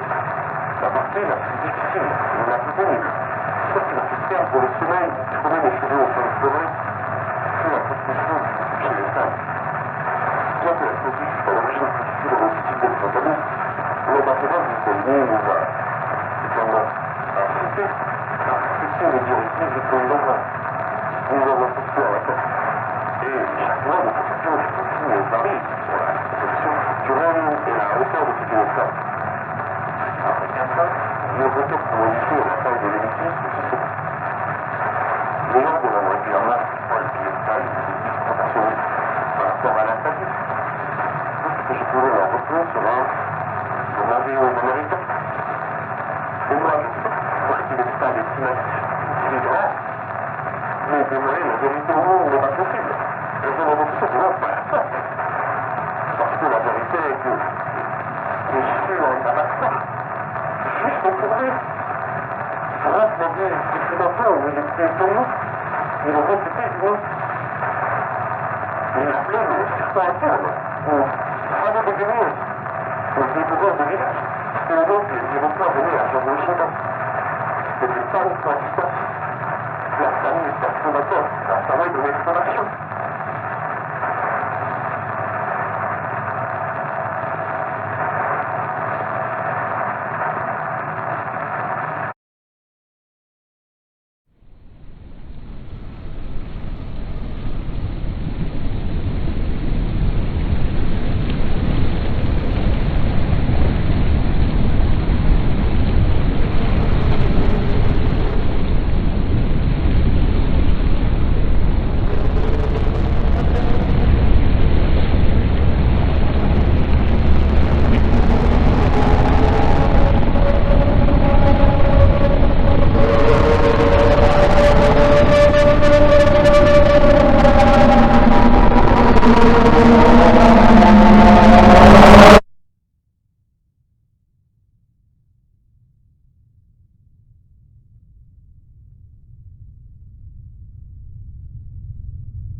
Your attention, please. Presenting a new exciting radio program featuring the thrilling adventures of an amazing and incredible personality. Faster than an airplane, more powerful than a locomotive, impervious to bullets. Up in the sky, look, the bird, the plane, My driving on highways is extra cautious. Because no one knows what they're doing. Half the time you don't know what this guy's going to do without on a track. A lot of us must spend a lot of time developing rules and ways of safety. So be very cautious on that. Do you have any special advice for young people who drive? Take it easy, drive. Might say my mind.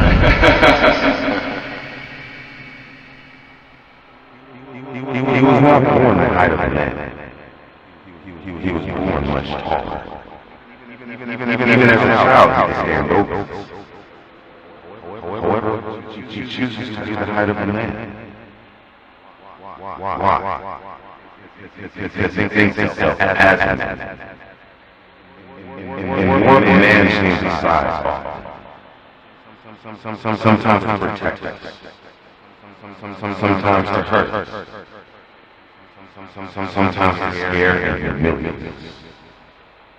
I believe one day that man will become a giant. Conquer us all.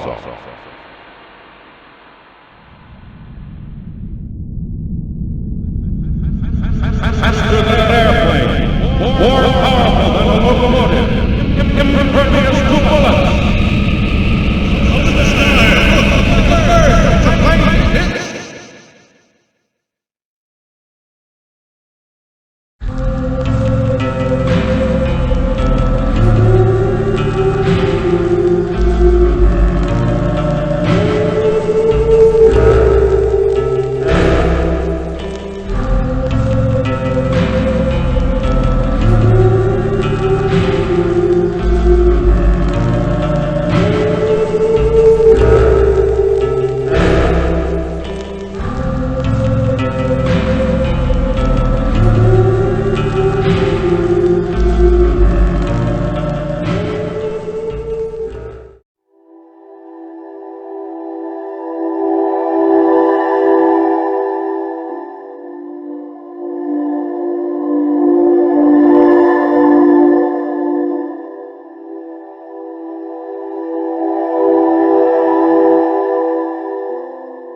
June 6, 1944, American units landed on Omaha Beach, unaware of the massacre that was about to occur.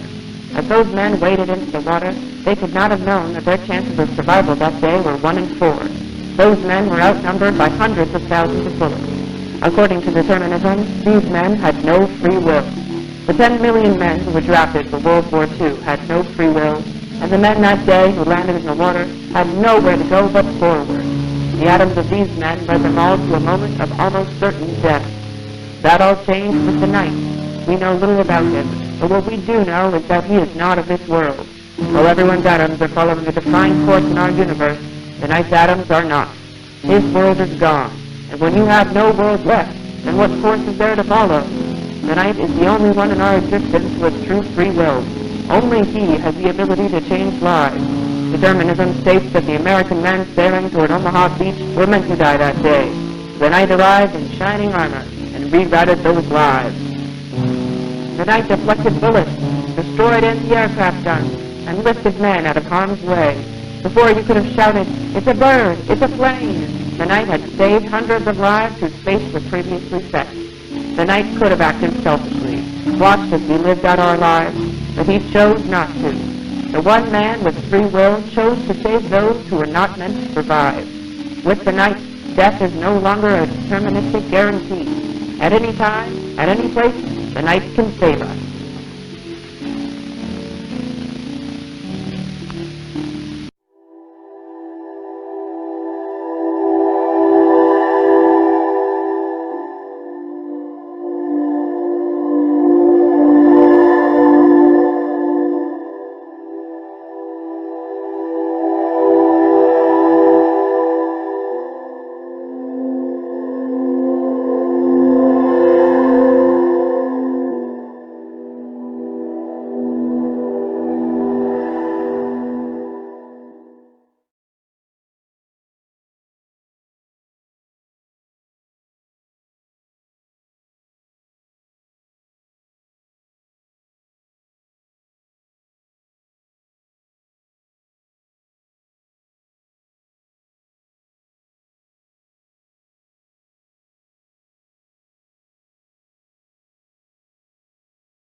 Beauty is something else, something inexplicable that each person carries inside. This form of beauty related to her vision. There's a great division coming about on this planet. There are going to be a lot of people who will die because they just don't know how to live. They don't know what life's about. They don't know how to give, how to love, nor do they want to. And those who are beautiful enough, I don't mean physically, but something beyond that, they will have the chance to learn how to fly, to be beautiful, to rise above the level of the normal human, to be superior beings first, and eventually gods and goddesses. My God, it's heaven. There's air here. Ed, what the hell are you waiting for, man? Blast her!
And Jesus increased in wisdom and stature and in favor with God and man.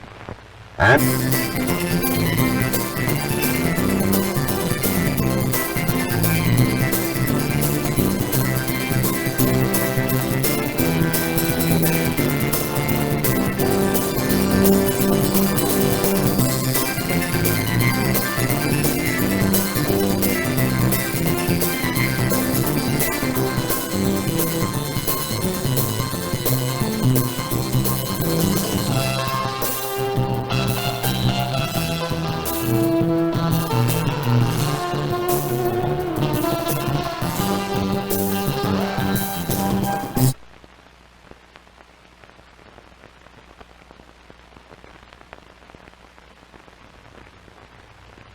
Our Father, which art in heaven, hallowed be thy name.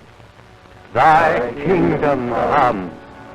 Thy will be done in earth as it is in heaven.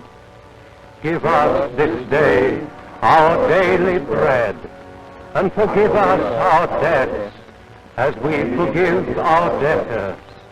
And lead us not into temptation, but deliver us from evil. For thine is the kingdom, and the power, and the glory, forever. Amen.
our eyes anyway? How do we see?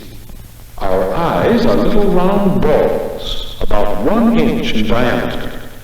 And in front of the eye are the curtains of skin we call eyelids. But if we could take away these coverings, which help protect our eyes, we would see something like this.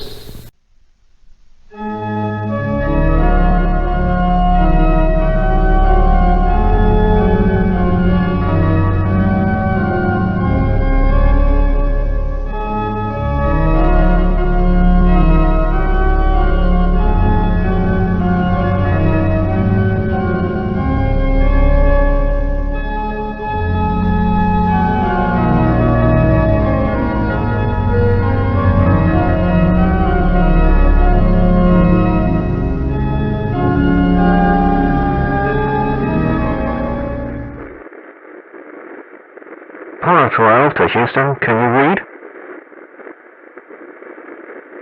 Apollo 12, this is Houston. Go ahead. We shot the lunar alien and recovered their eye. Copy that, Apollo 12. Have a safe takeoff. Over.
Thank you for having me here. I understand that these are difficult times and it takes a lot of strength to return to these beaches. The house is currently being monitored by our Navy, and I'm receiving updates on an hourly basis. We have an evacuation plan in place should the house approach during our time here. There are vehicles ready to transport us at a moment's notice. Now then, let us take a few steps over here. If you get a little closer, you can see the small wood chips that have been brought in by the tide. These chips are sharp and can easily puncture. They've washed up on several beaches in the area. I cannot overstate the importance of staying away. The sudden deaths of almost 200 beachgoers have been linked to these wood chips. Once they enter the bloodstream, the health of these victims deteriorates rapidly over the course of a few days. These chips are not made of normal wood and should be treated as carefully as you would treat a nest of fires. Luckily, only ones here on the beach have been temporarily neutralized by troops on the ground, so they're safe to touch. But we have not found a permanent solution, and tens of thousands will continue to arrive on our beaches. I recommend that everyone stay far away from the shore and sweep your porches daily to make sure no chips have made it deeper. We are in the process of establishing cleanup teams who can properly dispose of any chips which have been found inland. But in the meantime, I suggest that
for having me here.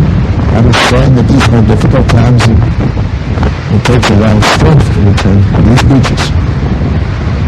The house is currently being monitored by the Navy, and I'm receiving updates on an hourly basis. We have an evacuation plan in place should the house approach during our time here. There are vehicles ready to transport us at a moment's notice.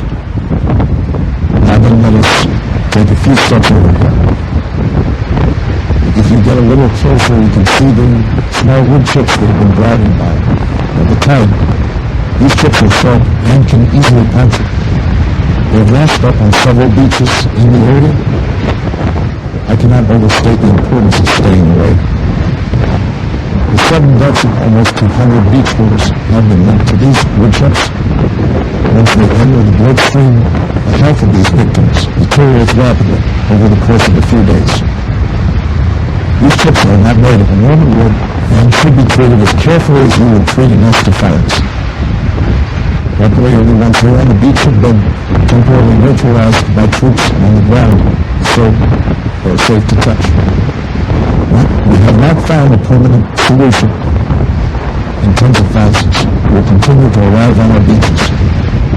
I recommend that everyone stay far away from the shore and treat your purchase daily to make sure no chips are made of deeper. We are in the process of establishing cleanup teams who can properly dispose of any chips which have been found inland. But in the meantime, I suggest that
whenever I walk along the beach with Nancy, I am reminded of those days when I was in the trouble.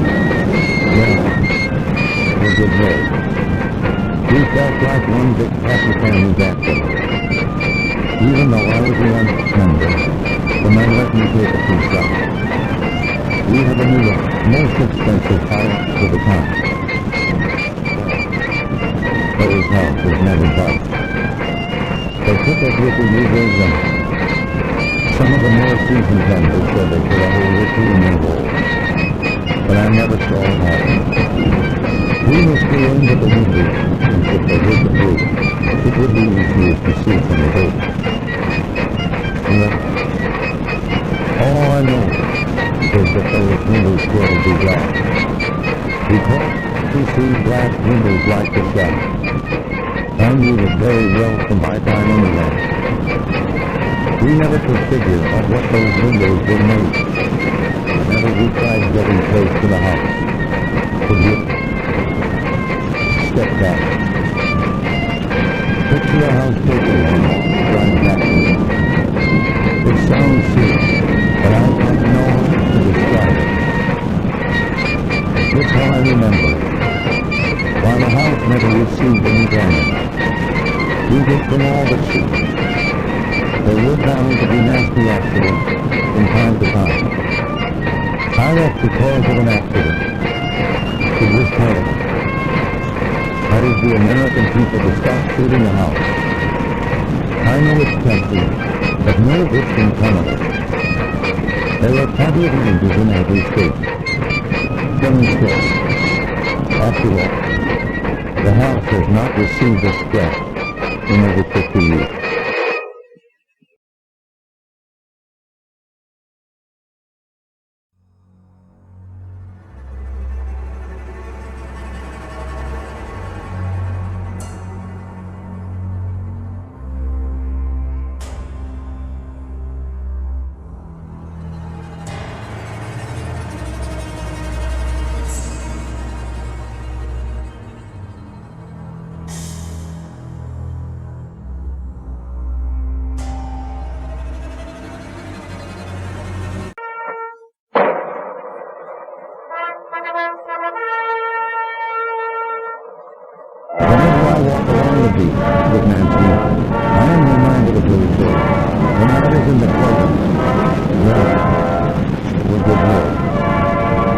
felt like one big happy family back then. Even though I was a young member, and they let me take a few shots. We have the newest, most expensive pilots for the town. Those houses never budged. They took everything we gave them.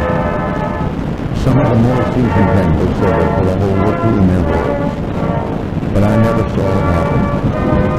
We mostly aimed at the windows, as if they were complete. It would be easier to see from the boat. All I know is that those windows were to be glass. We kept to see glass windows like the sun.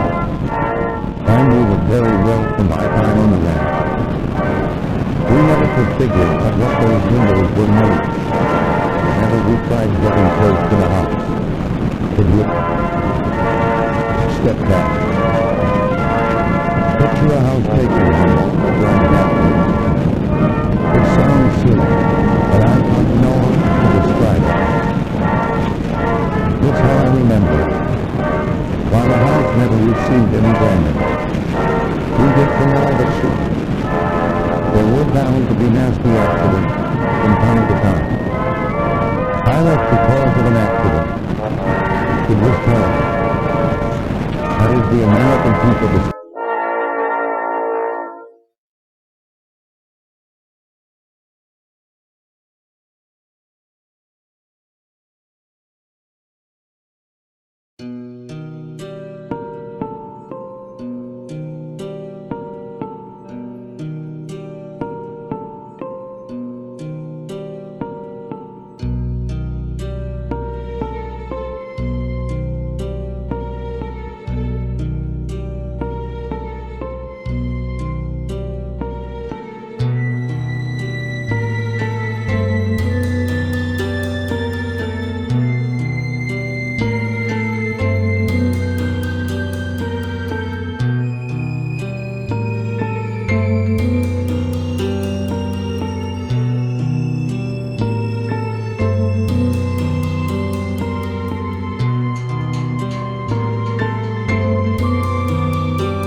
Hello, we are not available now. Please leave your name and phone number after the beep. We will return your call. And now shoot some houses.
available now.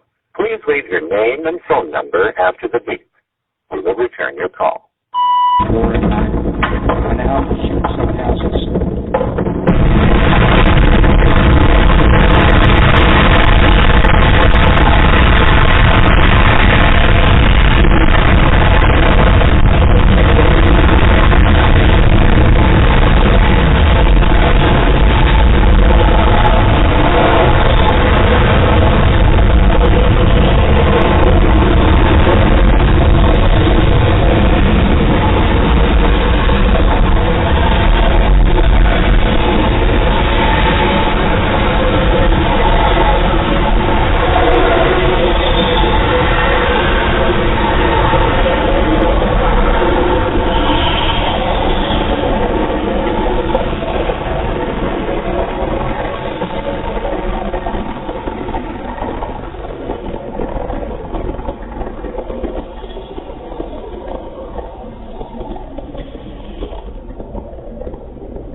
Clubs keep going to the house and their members keep getting hurt. We're in the process of establishing floating barriers between the house and the coast. These barriers are made of specialized wood chips. No ship can pass through them. I have a nickname for them, which should put things in perspective. Killer wood chips.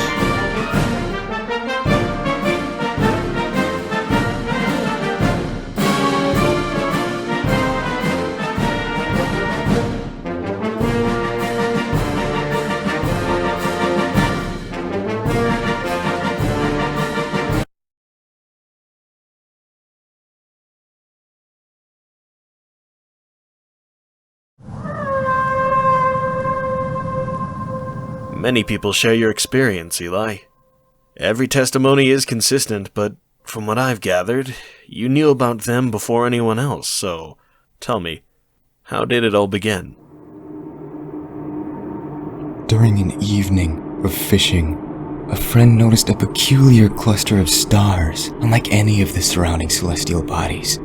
They were slowly growing in size, in unison. I'm known as the town's local astronomer, so she notified me of the phenomena that evening, and I immediately sailed out to her position. This was an event I couldn't ignore, but when I arrived at the coordinates she had given me, my friend was absent. Her boat was nowhere in sight.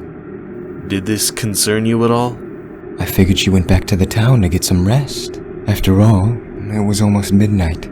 After I positioned my telescope, I proceeded to examine the star cluster.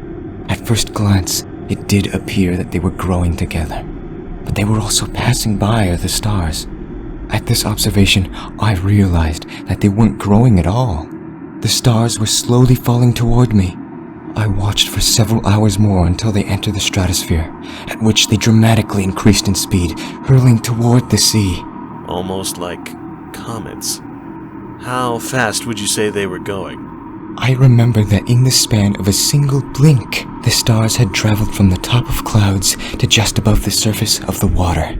And it was just above the sea that they paused, hovering quietly over the waves.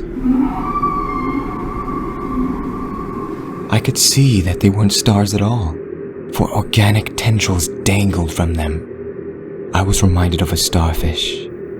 The largest of the stars then addressed me. Eli, the Crescent King arrives in 3 cycles. You are his container. A container? What did you take from that? I wasn't sure at the time, but I did believe that 3 cycles corresponded to 3 days. Just as I made that connection, the starfish jettisoned back into the sky, causing tremendous waves, knocking me off my boat. The telescope had snagged onto my sleeve, and as it fell, it pulled me to the sea floor, where I saw hundreds of sunken vessels, some of which appeared to be ancient in origin. But most appalling was the boat I found myself slowly landing upon, for it was my missing friend's vessel, and her submerged body laid nearby. I broke loose from the telescope and swam back to shore, where I fell unconscious from the exhaustion. Do you know of a William Rice or Bert Essex? I do not. Well, they also went missing in the vicinity. Do continue. When I awoke, it appeared that an entire day had passed, and 2 cycles were left before the arrival of the Crescent King. I was afraid. These were beings that were unimaginably faster, larger, and more powerful than myself. Just after this realization, I was violently thrown across the shore and landed behind a large stone. I looked about and realized that I was no longer in my own body. I looked off to where I once stood and found my physical being standing motionless. It appeared that my consciousness was extracted. Invisibly, I hid behind the stone as I watched the translucent shape of a massive creature lightly nudging my figure with its massive limb. It was the Crescent King, but there was still some connection. Some quantum element was left undisturbed during the hijacking of my neural networks. I could hear the Crescent King's thoughts as it explored my brain, testing my mental capabilities, akin to an individual trying clothes. This ritual abruptly ended, and I was soon sent back into my own body. The momentum at which I was returned knocked me unconscious once more. Did these periods of unconsciousness contain any further messages? Not that I recall. When I awoke, another day had passed, and I had 1 cycle left before becoming a despicable container. So I planned to spoil my body, make myself unworthy of any habitation. I ate sand, drank salt water, tore at my skin, all to discourage any hideous progression of events. This only furthered my fatigue and eventually led me to falling unconscious one last time. The last thing I recalled was a massive entity falling from the sky and crashing into the sea. The Crescent King had arrived. I don't remember much else. Well, a vacationing family found you and you were sent to the hospital. You're not the only one with these stories, so I've been sent to get these testimonies. But you're luckier than most. I'd say half of the others are catatonic. A few cases got into the headlines and threw the whole East Coast into a panic. That's good. Good, huh? That's a funny way of putting it. You really believe this stuff, don't you? You think you're a container, this Crescent King?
Large figures have appeared across the southeast. Every night, their breathing grows louder, and it's making everyone nervous.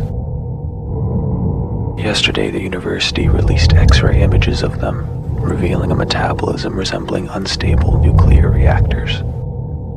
Everyone in my neighborhood evacuated as soon as they heard the news. Except me.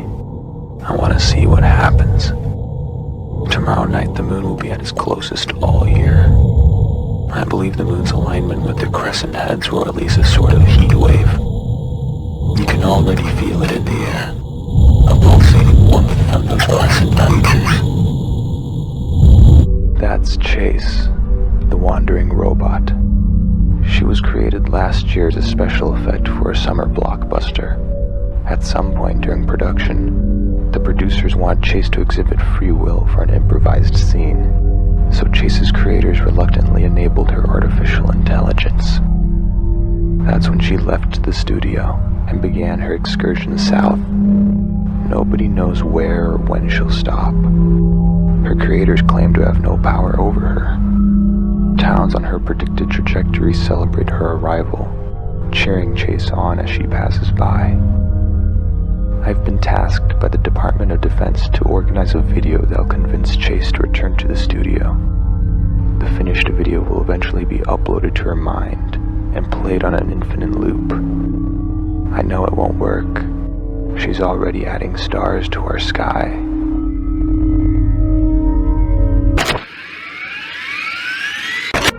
Every summer, you've delighted millions of moviegoers. Your movies are critically acclaimed and the highest grossing of all time. The audience misses you. They want you back. We want you back. Please come home and let's finish the film together. We'll listen to you and meet your needs. If you'd like, we can even transfer you into a human body after production, so you can better fit among your friends. And don't worry, it's a fast process. Once it starts, you'll wake up in your new body in less than 24 hours, just in time for the sunrise. Come back home, Chase. Everyone misses you. Now listen to your captors. Proceed to our job.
He began like most of you, a small boy in a small town. It was not an easy living. His parents were sharp like whips, and his classmates were sharper. The boy would get up every morning to clean his daddy's shop before going to school by himself. All by himself. On those long, lonely drives to school, the boy would think about his role in the universe. He liked to think his role was to help. Help not himself, but everyone around him. But in order to help everyone, he believed he first had to win, at any cost. During one drive, he was particularly distracted by his thoughts, and he crashed into another car. The boy stepped outside and saw a dying man crumpled in the wreckage. The boy tried to pull him out, but the man was impaled between the seat and the wheel. The man looked the boy in the eye and said, "You won, little bastard. You won." Then the man's life drained away. The boy cried hard as he tried to yank the dead man out. Out of pain or exhaustion, the boy fainted. And he had a heavenly dream. The boy was on a cliff by the sea. He was very afraid. A car was rushing up behind him. If the boy stood still, he would be hit. So the boy dove off the cliff. As he fell, faster and faster, he believed harder and harder. And just as he was going to hit the water, the boy was swept up back into the air, and he found himself flying over the sea faster than an airplane. When the boy woke in the street, he still believed. And he found himself flying away from the scene. Win, at any cost, so that I can save everyone, the boy thought, as he cut through the warm, open sky.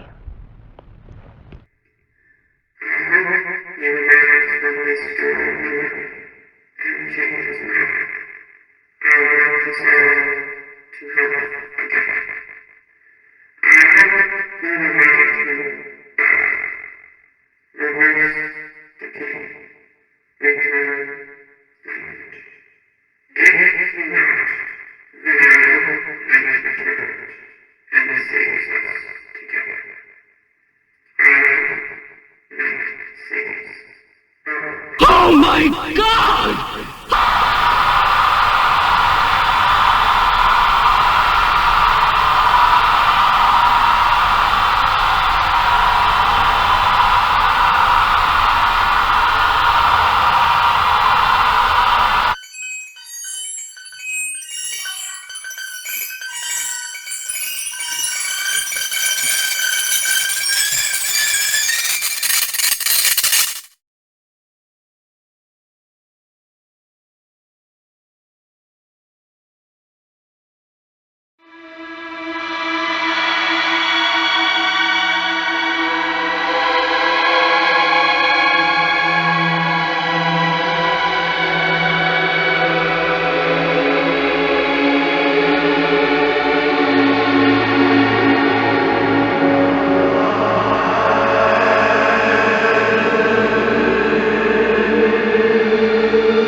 I'm recording now.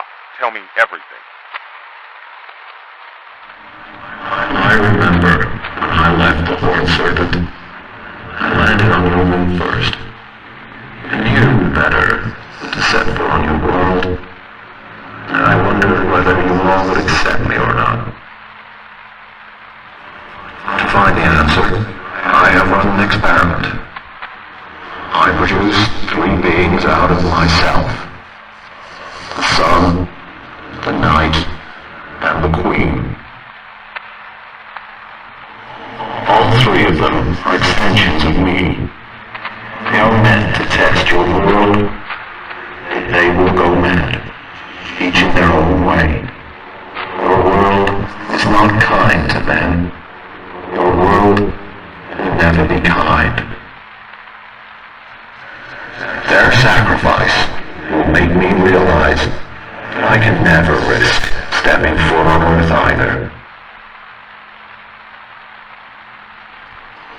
The closest I will ever be to your world is right here on the moon. One more thing. It is inevitable that the sun will become the king of the Lunarians. Once his transformation is complete, I must destroy him. For he will be one of the most dangerous rulers in the universe. The king must perish. I am sorry, Mr. Klein. No human was ever meant to hear what I have said.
Welcome them.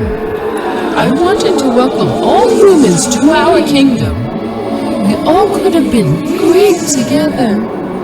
We could have all been peaceful. But my invitation was met with pain. A bright, burning pain. I should have known. Their entire world is built on inequality. Even their peace equation is an inequality. Night, you are now blind, deaf, and mute.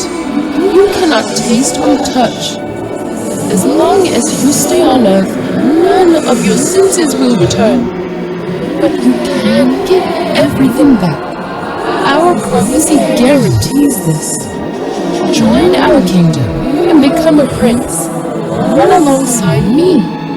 Rule with our king.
There will be no physical altercation. I will not bring about an end like that of my own world. The only way to destroy the Crescent King is to render him as fiction. The same way your mythology and urban legends took power from gods and monsters. He will have no authority once no one believes he is real. I must also render myself as fiction. I have involved myself too deeply. Like your world, I will be a necessary sacrifice. No one will feel pain. No one will be killed. This world will be fictionalized.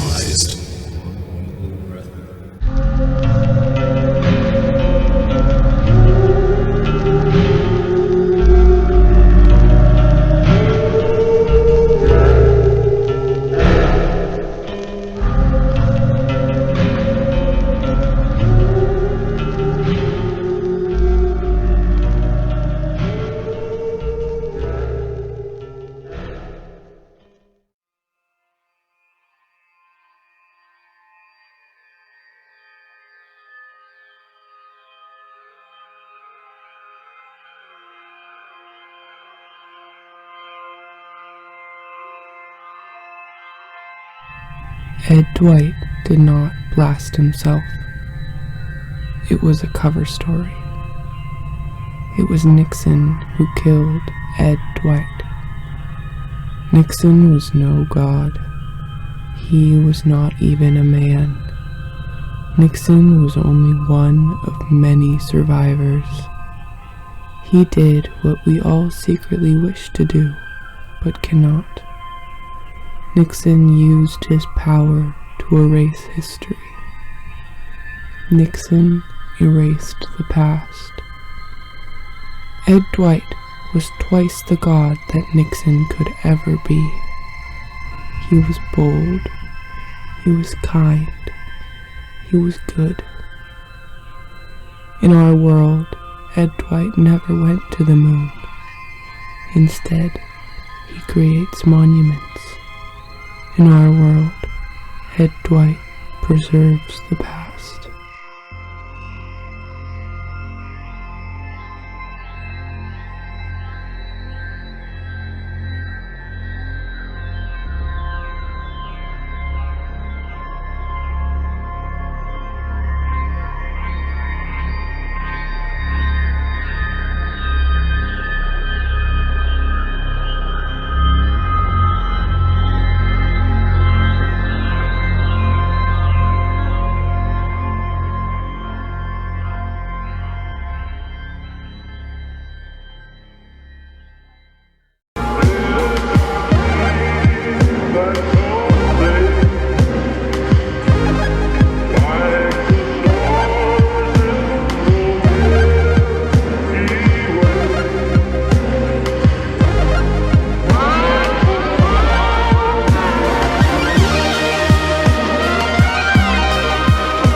Remember me.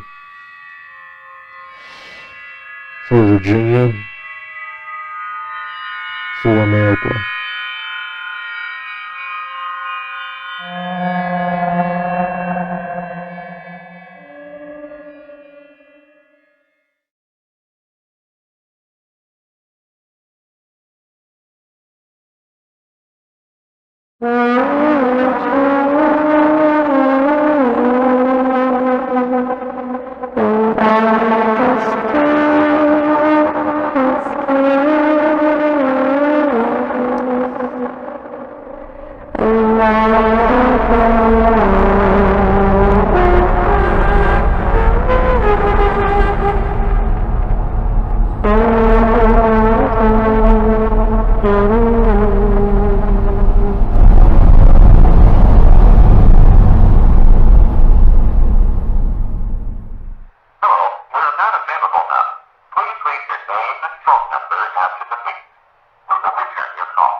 keeps copies.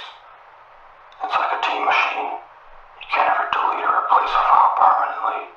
Every time something is moved, a copy is kept on there. It copies the subjects of every transaction. That's why there's so many heat signatures. Our guy, Gothanaut C, he found a copy. It killed him.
Long ago, a universe ended, and all fell into darkness. In that darkness, there were two beings, Tree and Serpent. They spoke for many eons, until one day, Serpent became bored. Something would be more interesting than nothing, she said. So Serpent decided that she would create a universe. Without letting Tree know, Serpent slowly shed her skin and left her branch. First, she laid world eggs. Eggs so big that one could spend their entire life on them. Then she laid God eggs. Eggs with beings to help organize the universe. Then she laid all the plant and animal eggs. Eggs which would make more trees and more serpents. Many God, plant, and animal eggs fell on the world egg known as Earth. It was a cruel and wild place, so cruel and wild that the most powerful deity was the goddess of chaos. Her name was Entropis. However, Entropis was fair. She gave the ability to dethrone her to 4 other gods. They were Simultan, goddess of success, Orderat, goddess of time, Centimek, god of emotion, and Mordeleth, god of death. As the goddess of chaos, Entropis understood that chaos was such an uncontrollable force that she could fall victim to it at any time. And one day, she did. Without any warning, a strange bolt of lightning beheaded her in Giza. Her enormous head fell from the sky and landed in the land of serpents' children. 3 baby serpents found the head. They recognized her instantly. It is fallen Entropis. Then, the baby serpents hatched a plan. If we disguise ourselves with her head, perhaps we could trick the gods into thinking that we are Entropis. Then they could be tricked into giving us power. But once they find out that they were tricked, we would need to kill them to keep our power. How can we kill the gods? We should ask men. They like to make dangerous things. So the 3 baby serpents tucked themselves into the head of Entropis and slithered to the land of men. In the land of men, the baby serpents found 3 types of men. They found a farmer, a warrior, and an advancer. The baby serpents began their performance.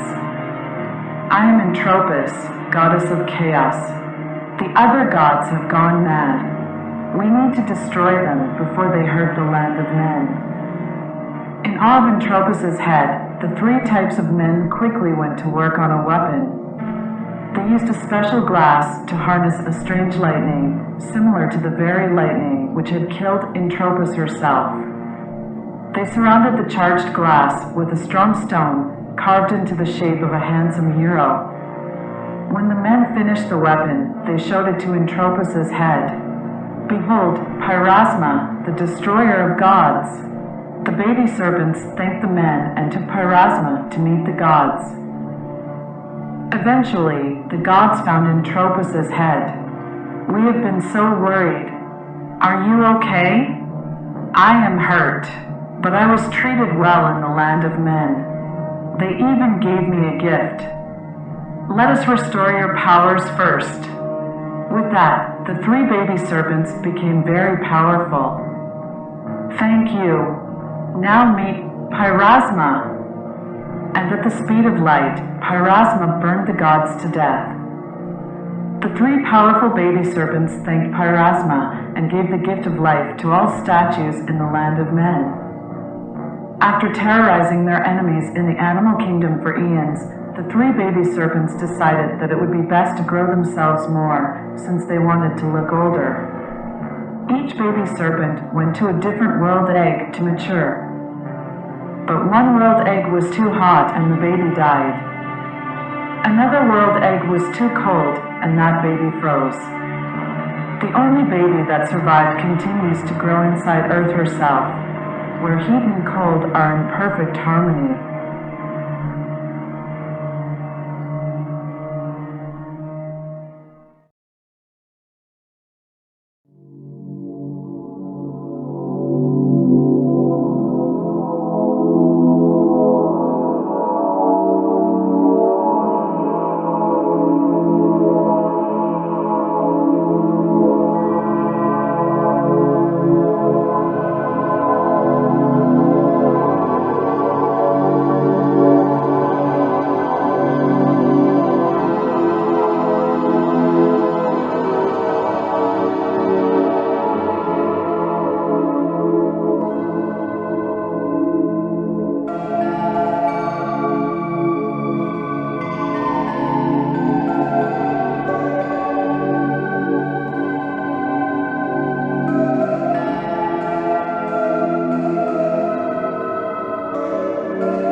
Everyone is free now. We do not feel free. You want another chance? You had your chance. Including death in Egypt. All I have is a suggestion for you, Angel. Divide yourself until you no longer can. Some of your particles will trickle randomly through the fabric of time in every direction. Learn how soul division can change the past, present, and future.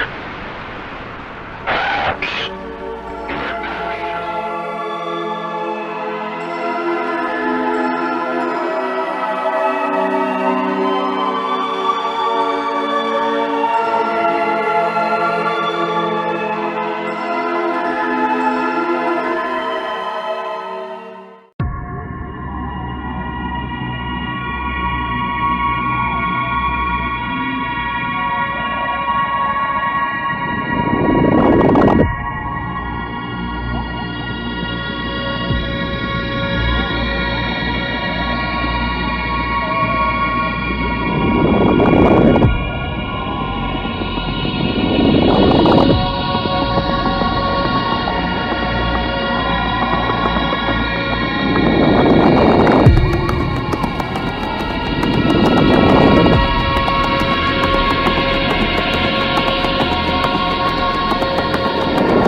What are you doing? Oh, looking out at the bay. Oh, you're in a place by the water. You're lucky. It is beautiful. It really is. The view up here is beautiful. What's your name? You can call me Eunice, Howard. You have such a mysterious voice. Really? Oh yeah, so mysterious. Just wraps me up like a dark blanket. I could use a blanket now. Are you in the area? Oh, am I in the area? I'm on top of the world! Look to the bridge. The Golden Gate is nice. You're going through the bridge.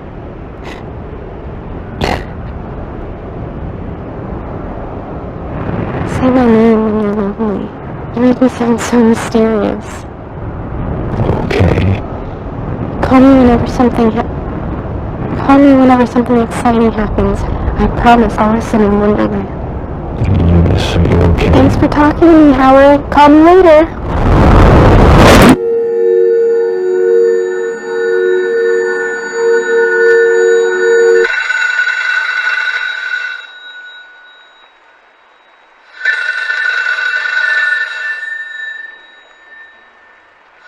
Hello? Monty, I need your help. Jimmy, it's not you. Listen, I can't run anymore. I just can't. Nobody likes me anymore. Everybody wants to run me over in the street now. I'm just a dirty dog. Jimmy, it's late. Why don't you hit the hay? Listen to me, you don't understand. I can't run. What do you want? I want you to run. What? Everyone loves you, Monty. Everyone loves you. Jimmy, that's just plain silly. You're already a better president than I'll ever be.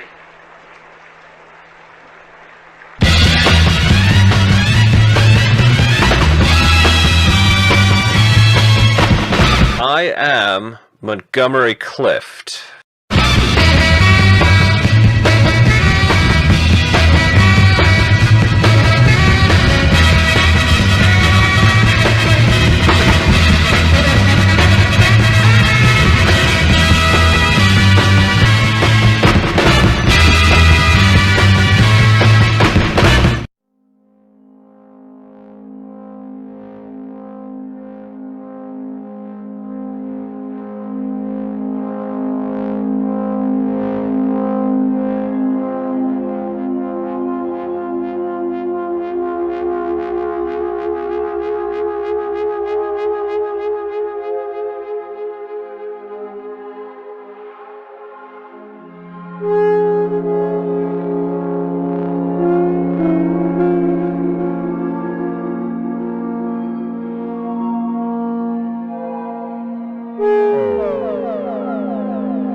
For Virginia.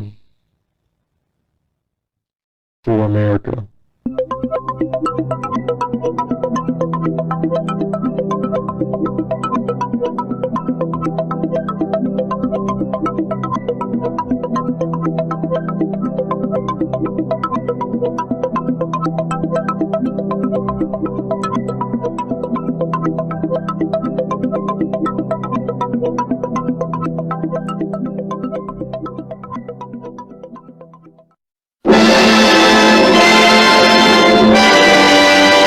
The FBI is offering a reward of up to $1 million for information leading directly to the arrest of alleged murderer Howard Melrose.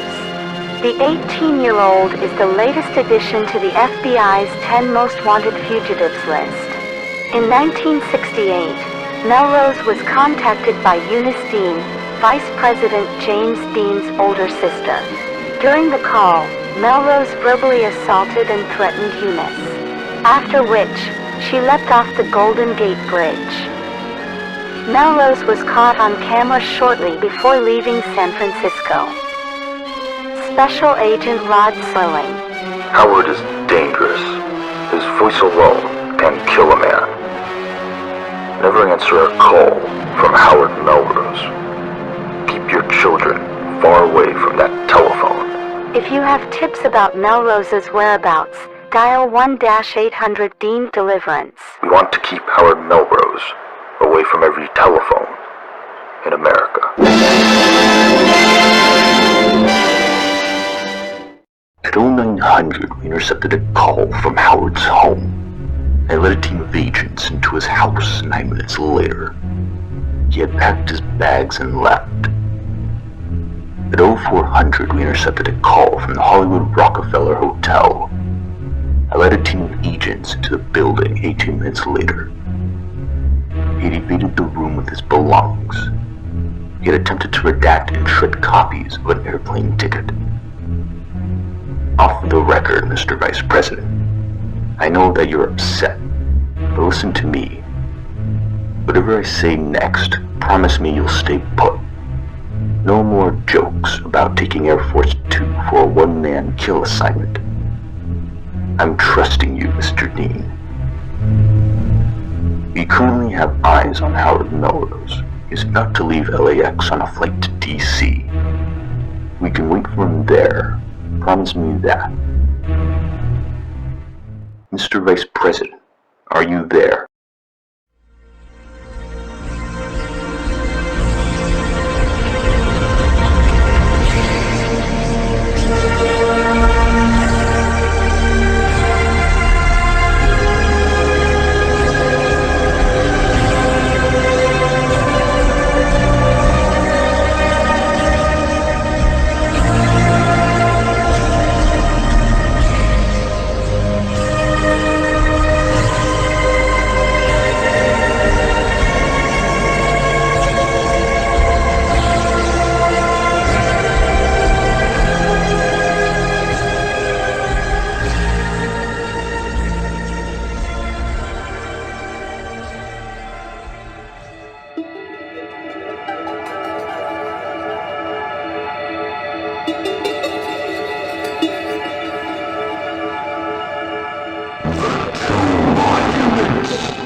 Weeks following the disappearance of James Dean, the National Park Service suspended all ferry services to Liberty Island, and over the next 48 hours, a massive platform was constructed at the base of the Statue of Liberty.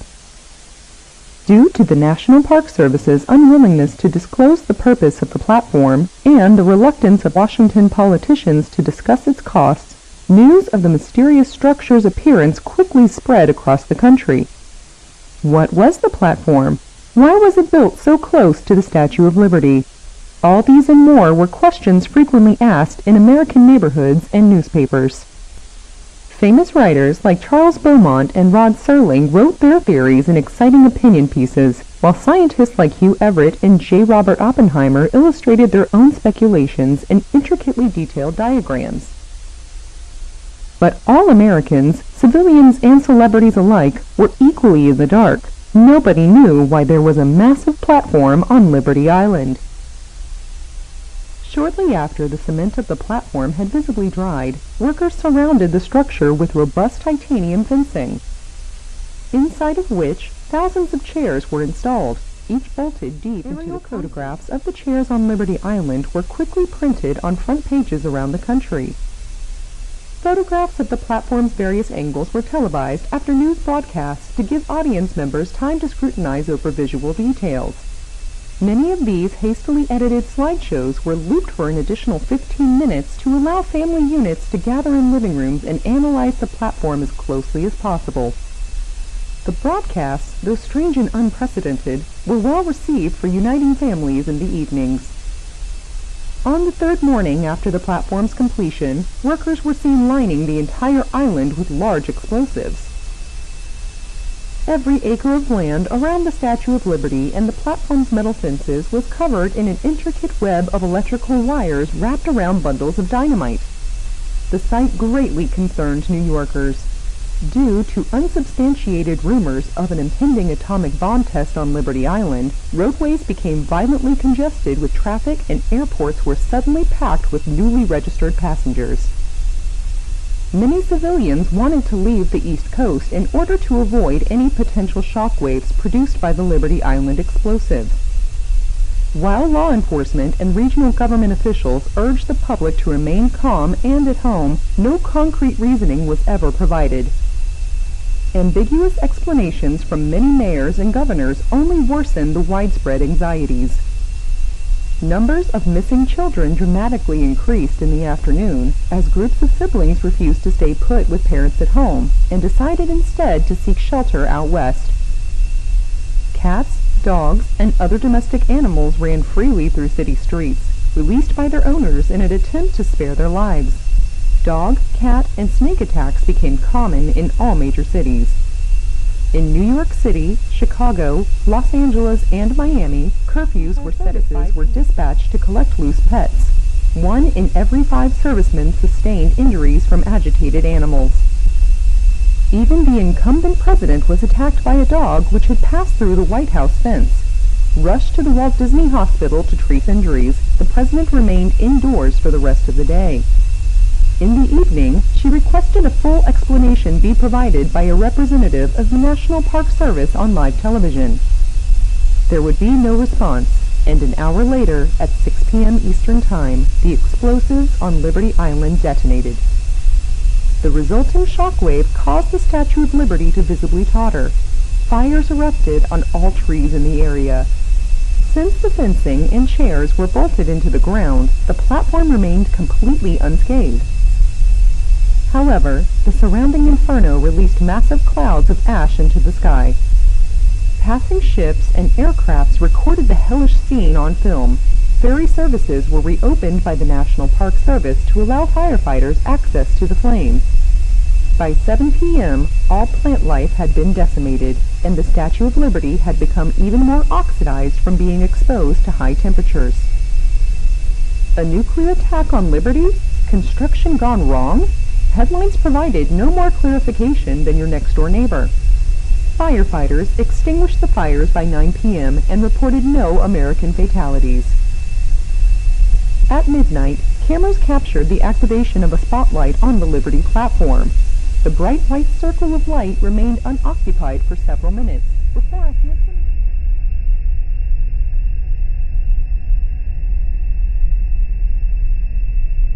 After Clift spoke, James Dean, alive and well, joined.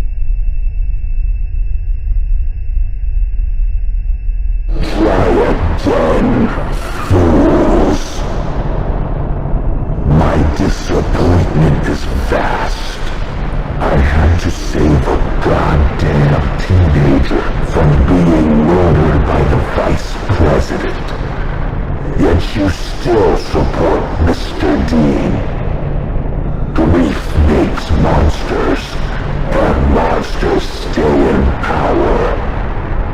Yet you still see me as the monster. Why don't you look in the mirror sometime? If I continue to exist, I will continue to be disappointed. If I let you exist, you will continue to be a disappointment. How about we make a simple deal, you fools? I will leave your universe where I see an act of true kindness. That would take a goddamn miracle.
I am Montgomery Clift, and I approve this message.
Now, scattered across Japan are huge statues of the Buddhist goddess Kannon. Today, most have fallen into disrepair, sparking growing concerns among local communities. NHK Rules Matsuba Tsubasa. For example, tall buildings are required to use lights so aircraft can fly safely at night. This statue has not been lit up for a long time.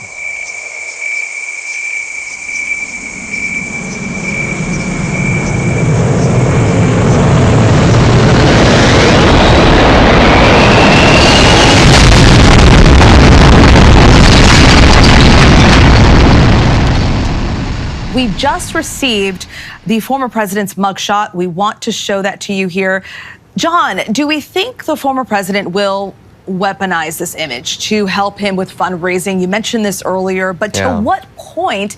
And will it work in gaining support for his 2024 campaign? When I saw the image just a couple moments ago, it reminded me of Donald Trump's book cover that he released in 2000.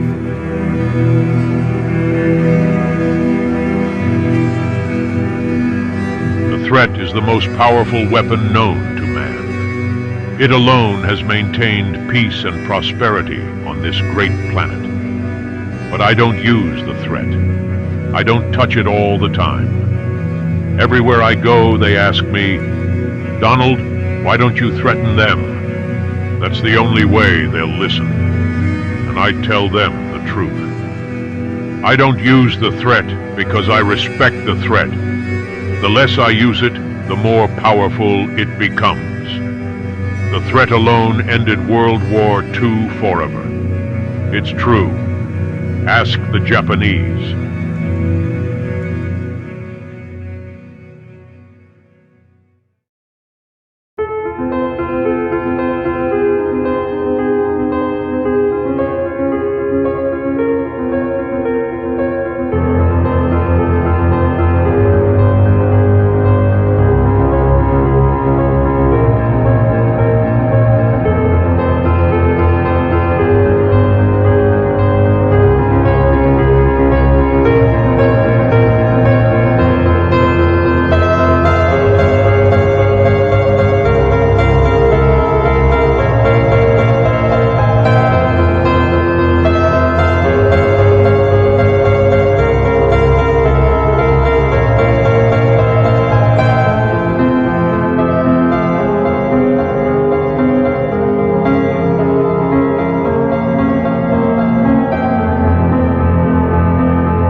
singled out. You get 30 seconds to respond.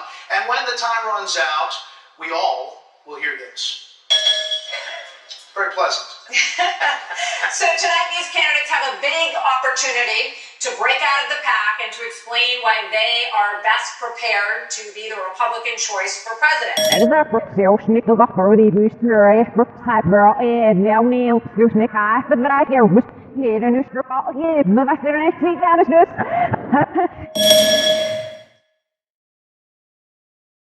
Now, I have to go back to work on my State of the Union speech. And I worked on it till pretty late last night. But I want to say one thing to the American people. I want you to listen to me. I'm going to say this again. I did not have sexual relations with that woman, Miss Lewinsky. I never told anybody to lie, not a single time, never. These allegations are false. And I need to go back to work for the American people. Thank you.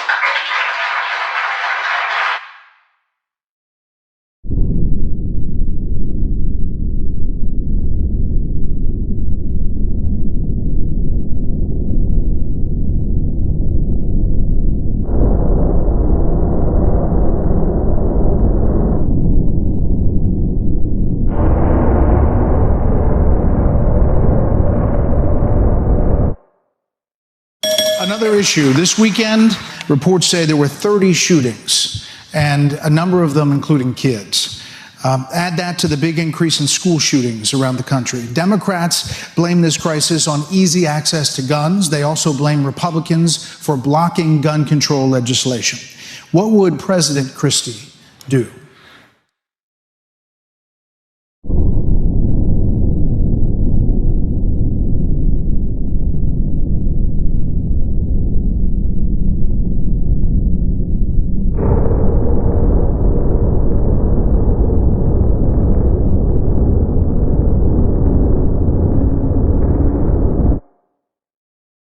Well, it is an extraordinarily good question with not a lot of great answers. So first off, I'm not going to stand up here and tell you, oh, just elect me and I'll solve that problem for you, because we've had too much of that in this country.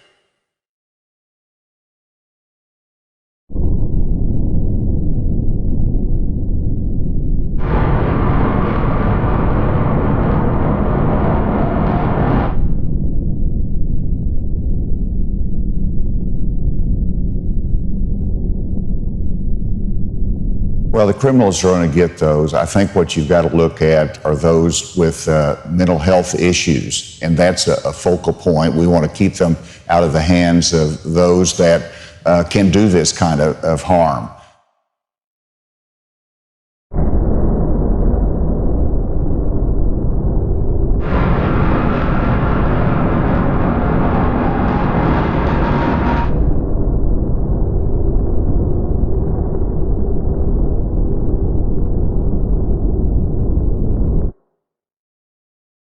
I mean, not only does the media too often ignore, but they also won't tell the whole story about firearms in America. I mean, think about it. They focus on the tragedies and the heartbreak.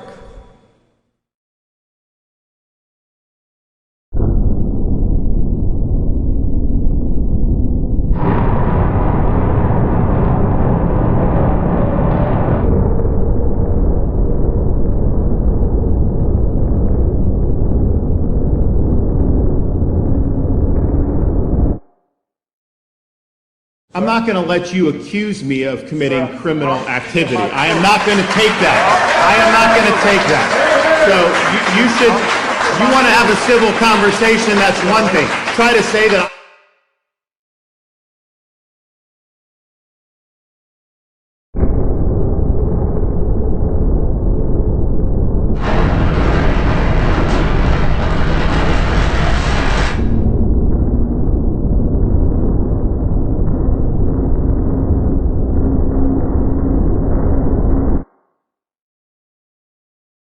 we are the pioneers who came to this country to be free, to be the explorers, to roam the American terrain without any government telling them what they could or couldn't do. And the reason we're able to do it is because the existence of that Second Amendment. Now, I'll tell you, you hear from the other side that, well, we have school shootings in this country. We have mass shootings. I'll tell you, we have a mental health epidemic across America. You better take away, you want to sell all the drugs on the street?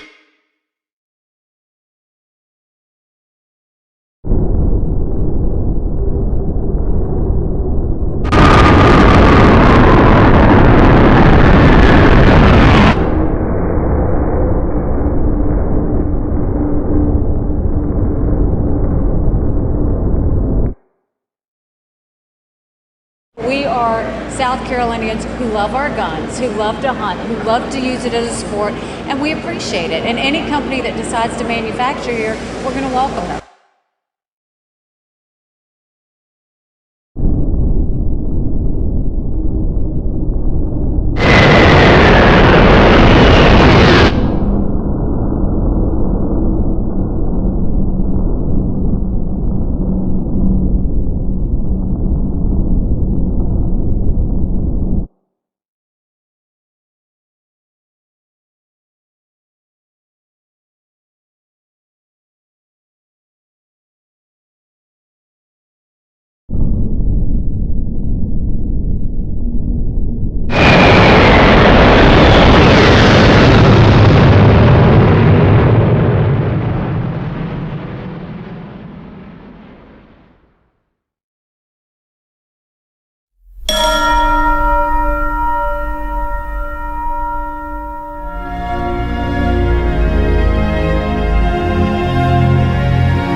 This is Mr. Squirrel. He's my ESA. Oh.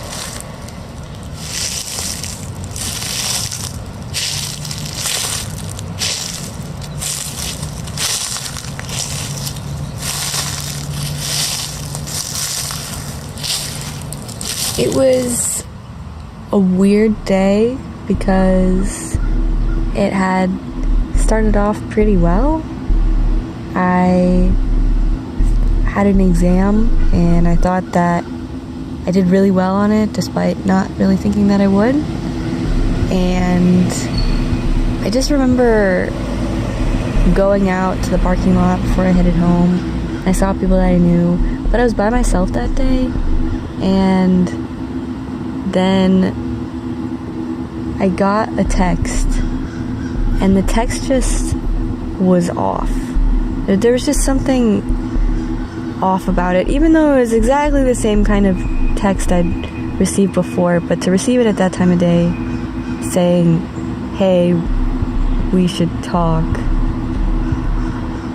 And then I get home and I'm just greeted with a terrible, gloomy silence. Because I walk in and I'm like, yeah, my day went pretty well. And then hearing, oh, you don't know. You know, it's hard to proceed from that, knowing that whatever you don't know is definitely worse than not knowing.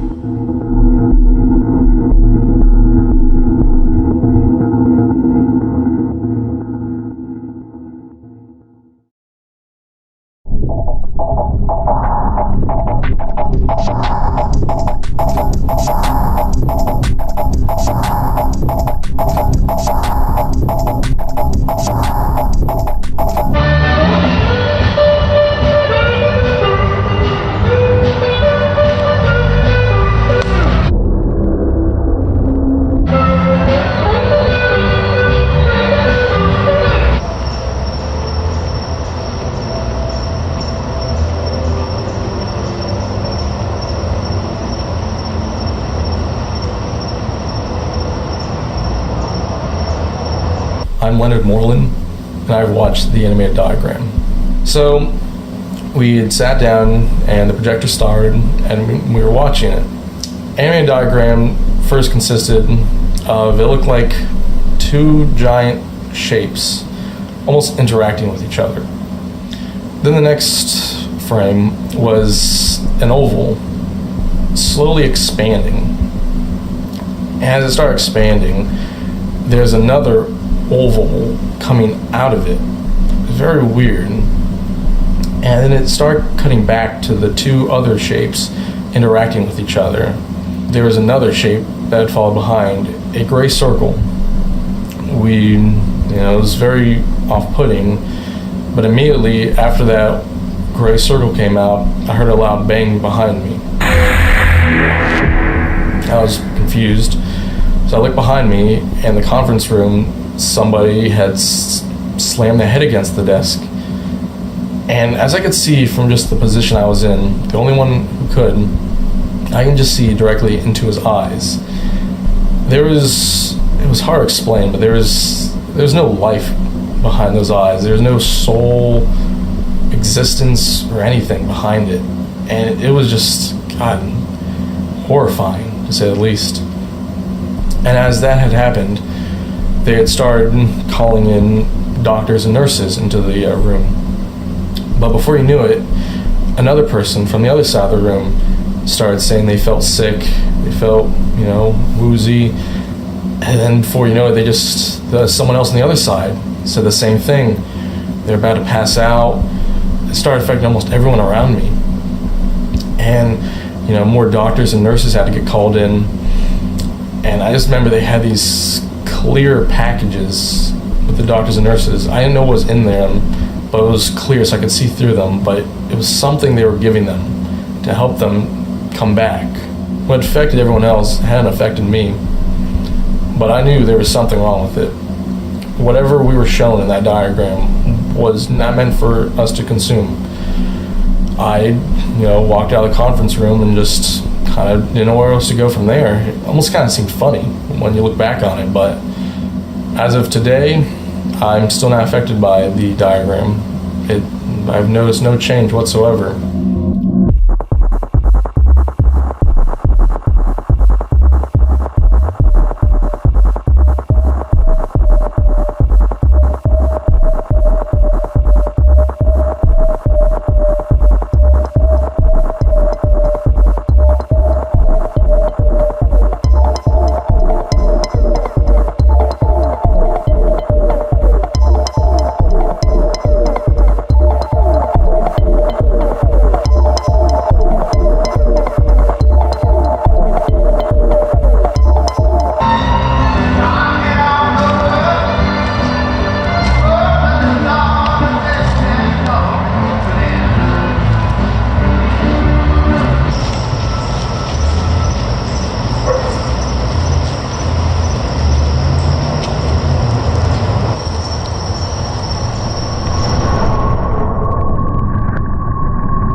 see over the microphones.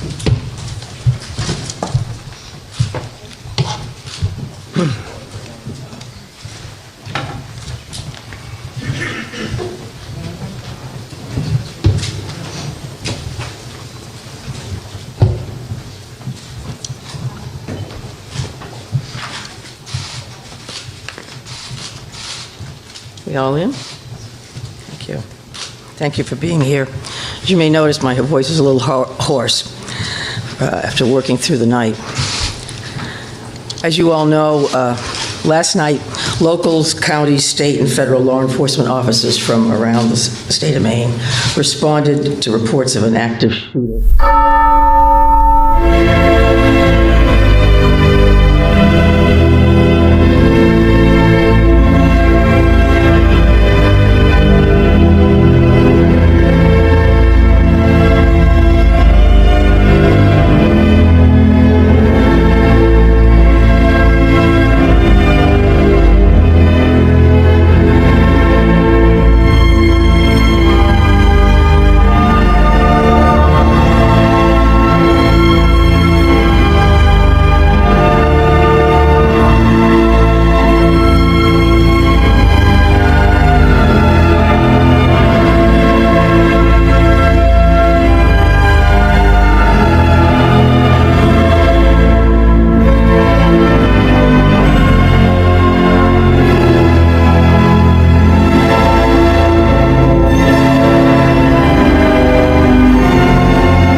Get a lot of crisis over 37 years. It's just life, right? Nowadays, it's my routine to book a flight to America whenever I'm paralyzed with anxiety. I always tell myself, soon I'll get so sick of these trips that I'll condition myself out of any more crises. But the truth is, I can't stop going to the States. The other day I went for a walk in Florida and I had a massive revelation. I was the right age and my parents' military service backed my citizenship. I thought to myself, a lot of history's happened since I was born, but since he's all grown up now, what if little Rob had a say?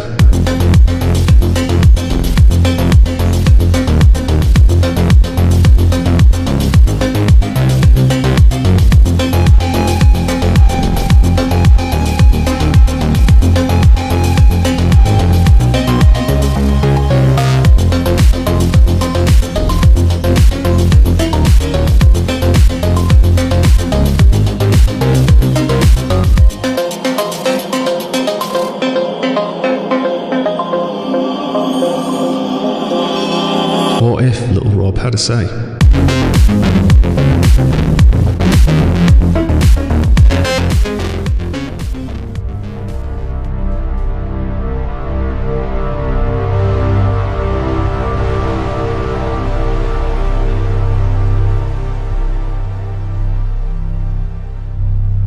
On the first day of work, I realised the reality of all things.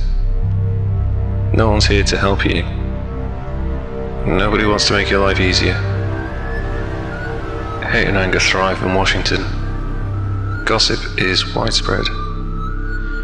And everything should be taken personally. There's a mouth whispering your name behind every corner. If heaven is a room filled with silence and devoid of people, I quickly realized that I must maintain the Oval Office like this. It's the only place where I can be left alone. But the memories of this room stain every surface. Cigar ash, Coca-Cola cans. This is the dirtiest room in the White House because every president has asked for silence. This means there's no maintenance, no janitors. The waste that's made is left behind. But maybe there's hope. Maybe there's still respect left in the world. I checked the underside of the Resolute desk. There's dried gum underneath.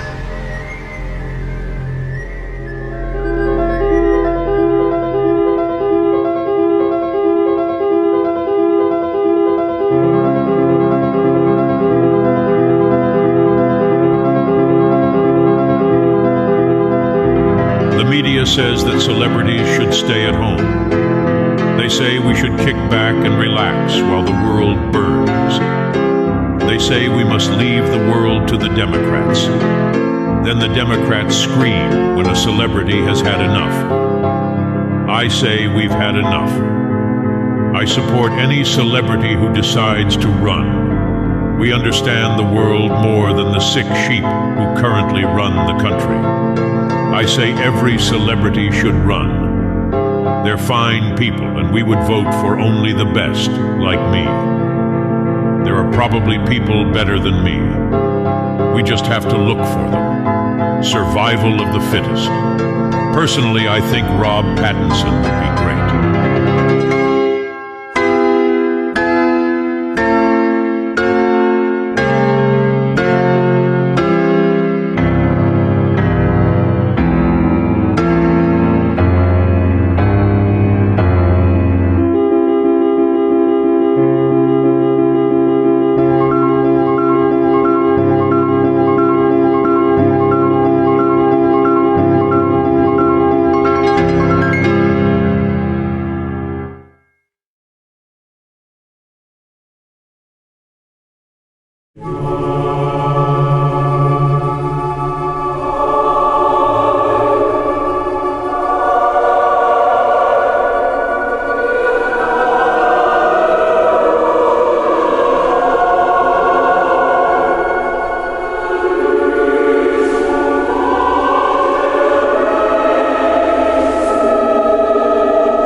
mugshot? Everyone remembers the mugshot. But I haven't told you the story of the movie.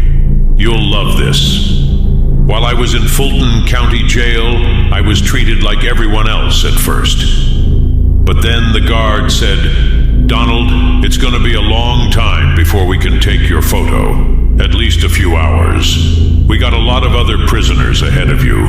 You gotta wait, just like the rest of them." And I'm an okay guy. So I said, "Not a problem. What can I do to pass the time?"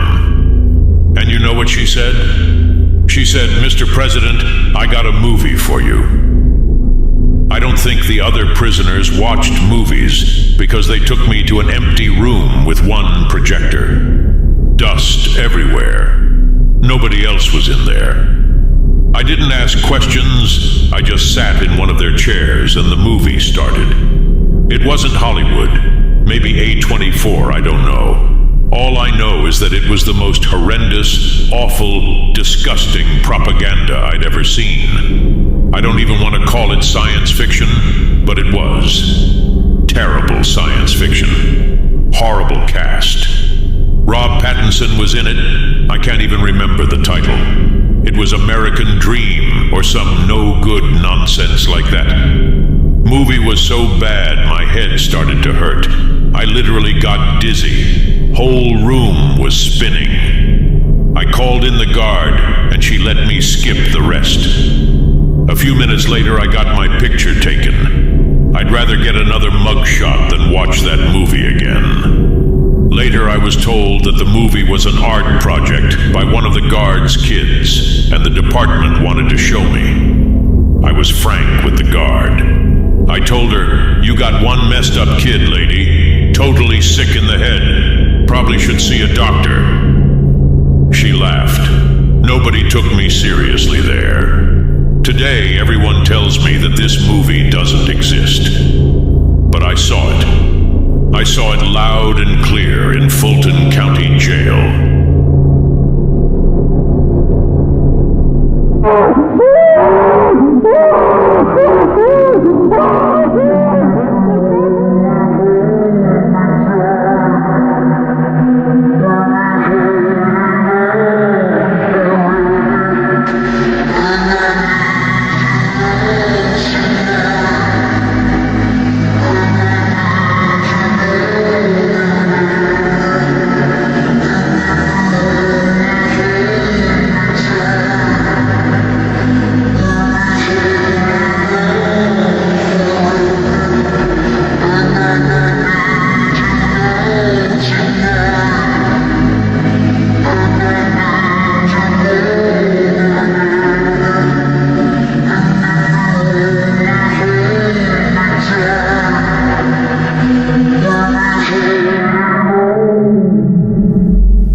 Have you ever had a moment when you realized that the rest of your life was ruined? I hope you haven't. but if you have, I understand. I was born on Christmas Day, 1983. I always wished I was born 3 years earlier. I like perfect numbers, like 80. 1983 is not a perfect number. Only one thing of interest occurred on my birthday. Joan Miró, the Spanish artist, died at the age of 90. 90 years old, can you imagine? 90 years of happiness would have been paradise. But not for Joan. Joan was a very sad man. He painted to stay alive.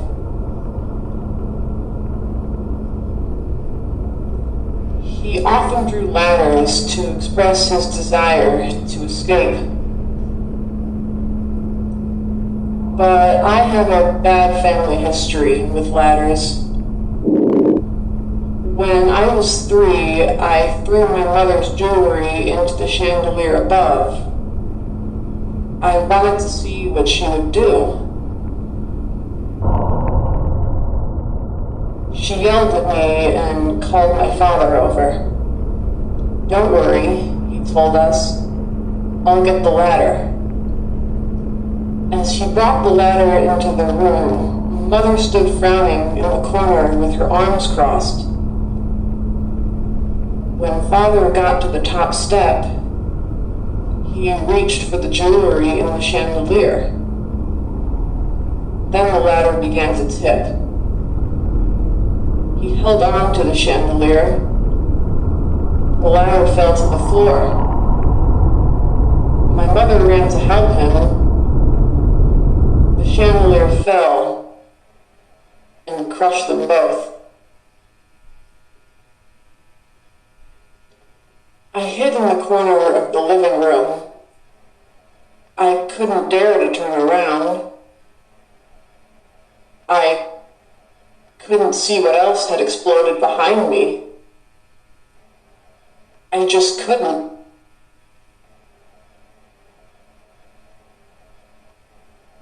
I can't touch jewelry anymore, and I don't care to wear it.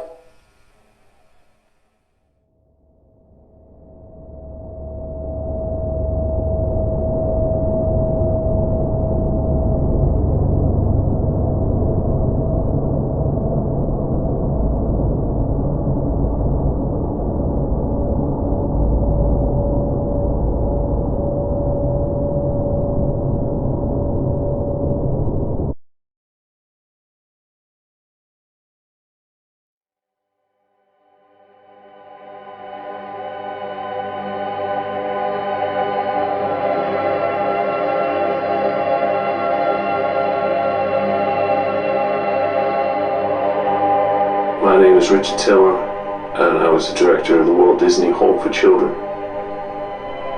When Virginia came to us, she was still in a state of immense shock. Notably, she refused to be assigned to the girls' quarters. Among the others, Virginia quickly became the subject of pranks and gossip. We didn't know if it was the way she dressed, or the way she walked, or spoke, or slept. All we knew was that her presence deeply affected the others. Their discomfort was irrational, of course. Irrational and irreparable. Eventually we decided it was best for her to have a separate room, away from the others. That's when she started collecting the wood. We didn't know for weeks, of course, but Virginia often snuck into the woods behind the orphanage at recess. We thought all the children stayed away from the trees, but there were piles of wood in her room. In the last weeks of her stay, Virginia began a construction project. Small houses in the corners of the orphanage. When her parents passed, she was found by her neighbors, hiding in the corner of the living room. I thought these corner homes were related. She'd sit and read in them all the time. We had no idea how she could fit inside those things. None of the other children could get in. I don't really know how to tell you what I saw when I was inside. It was kind of like a maze. In total, she built 18 of these homes before she disappeared. Since then, Virginia's become a bit of an urban legend around here. I don't believe those little homes did anything. But she was last spotted reading in the 18th home. We never did find that one. Only the last 17.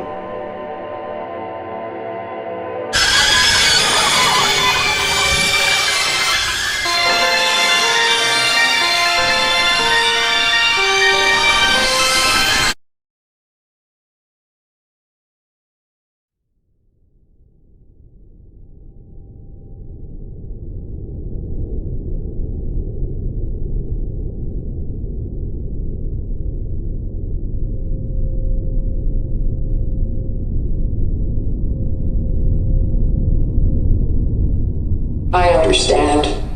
Hi, my name is Leonard Moreland. I have a story to tell. At one point, I was walking into my bathroom, and as I set my belongings down, I turned the corner, and I noticed this thing on the wall. It was right above the light switch. It had a shadow that was bigger than the wall. It had multiple legs all stuck onto the wall, and they were bendy. It looked like an out-of-place Halloween decoration. And as I stood there and noticed it, it just didn't move. I was frozen in fear. I didn't know what to do. I held onto my belongings and just stared. What felt like an eternity. I grabbed my belongings and ran out. And as I sat in my living room, breathing, hyperventilating, about to faint, every limb in my body started slowly. I couldn't feel my feet, couldn't feel my legs, couldn't feel my hands, couldn't feel my arms. And as I just sit down, I just feel like parts of my body slowly wither away as I just witnessed this thing on my wall, this creature. And then within the next day I checked, it was gone. I have no idea where it went, and I fear that one day I will see it again.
office, I wouldn't have let him touch the button.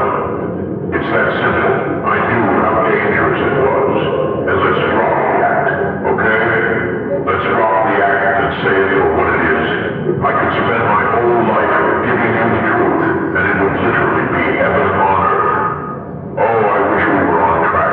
We should all be past the finish line now. All I needed to do was sit in the Oval Office and not touch that button. I just needed to be the president, but no. Instead, we got Rob Atkinson burning this whole beautiful country, this whole beautiful world. And believe me, I've seen it. I've seen the destruction, and it's terrible.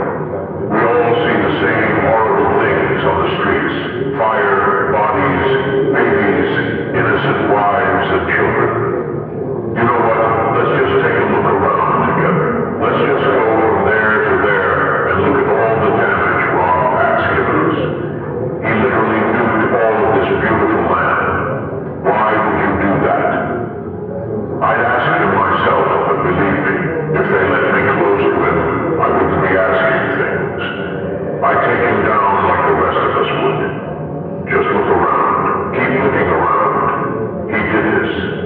Dictator Rob Atkinson burned America to the ground. The Great Seed operation has scorched the earth, and all we can do is suffer. I get it. Oh, believe me, I get it. I'm here suffering.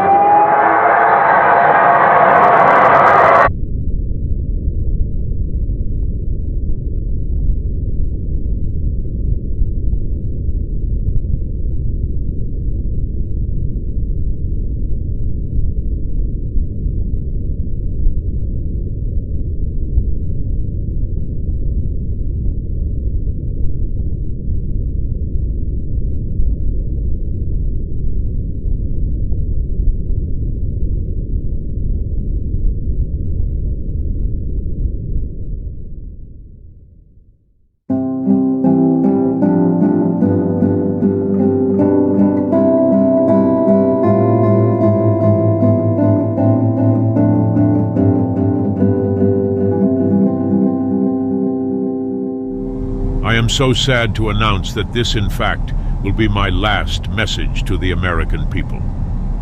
The truth is, there are too many anarchists, communists, and terrorists, more than at any other point in human history.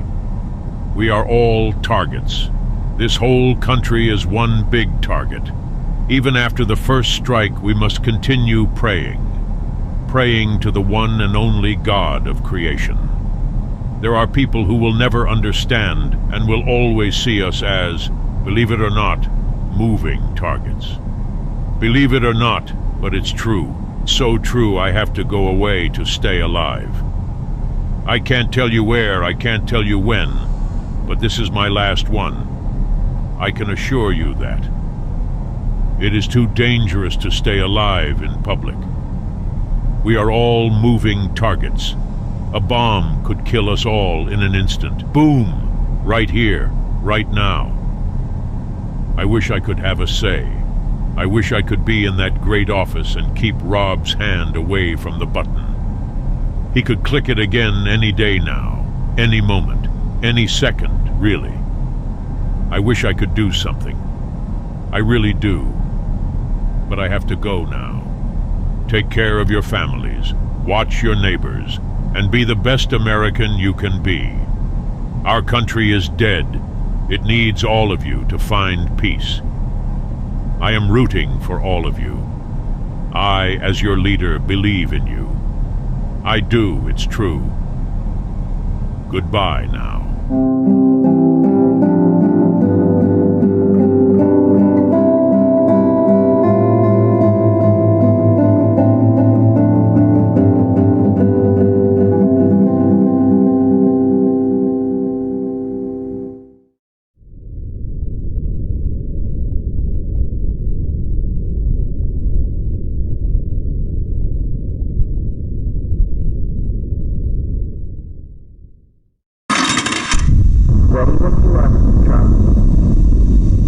The floor shakes, the ceiling is cracking, and everybody is afraid. I'm not as afraid as most, but I see a lot of fear in this room. I see a lot of fear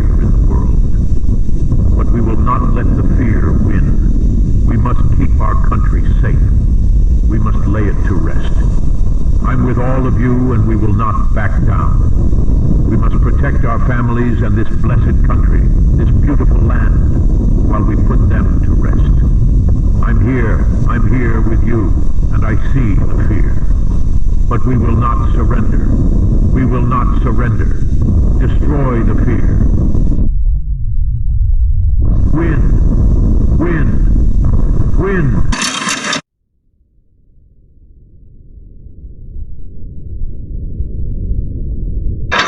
This is for whoever on this great dead planet will find my body.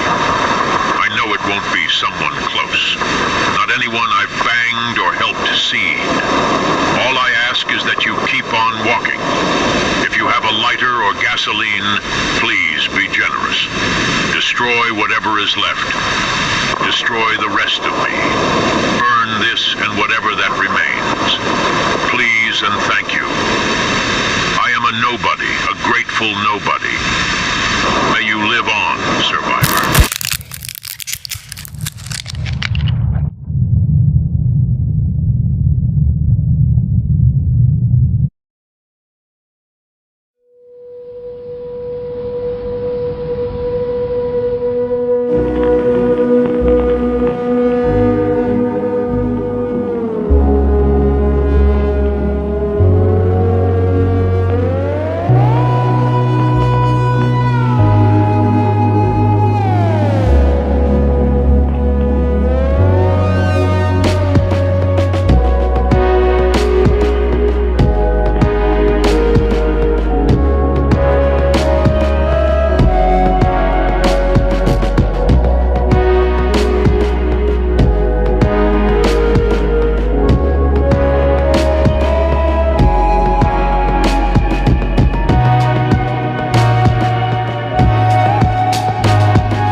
All the other Cothnauts in the program are liberals. They're a good group. Don't get me wrong. We've had plenty of good times. But they think they're pure, and that anyone who disagrees with them are, well, immoral. Well, let me tell you, there's a difference between good and pure. I think all of the Cothnauts are good people. There's no question about that. But it is a mistake to believe that any of us are pure. Humans aren't pure. God is pure. Just because you complain doesn't mean the whole world is going to change. People are set on their tracks from birth, and God set the tracks. The others need a humbling reminder. I can tell they're drunk on intellectual circle jerks. I thought Donald Trump would be that reminder. The whole system could have been broken down and rebuilt. But the government found loopholes. And now Trump is dead. I dreaded the news. It was only a matter of time. But I didn't dread his death. I dreaded the assignment. When Donald Trump died in that bunker on Alcatraz, the other Cothnauts made a promise to leave him there. So when the boss told us to retrieve his remains and secure the island, I knew who the assignment was really for. We all knew it was a one-man mission. For me. After all, I was the only one who attended his final rally.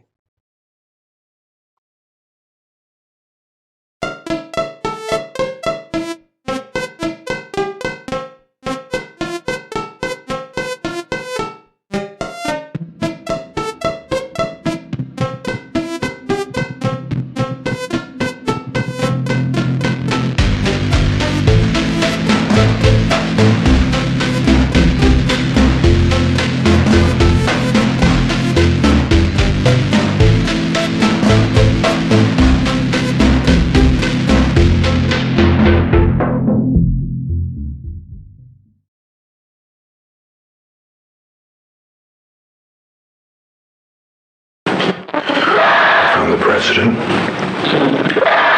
He's been mutilated. Seems at his own request.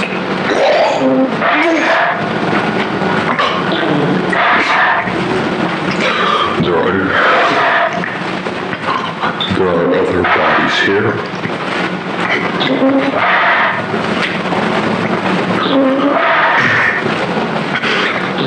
Our records have been destroyed.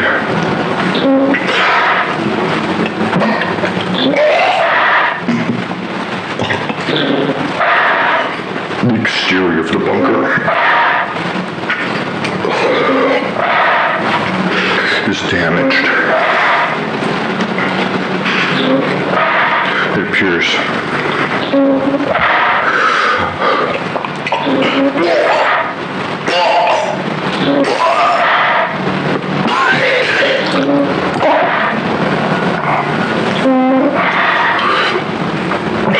someone was here before me.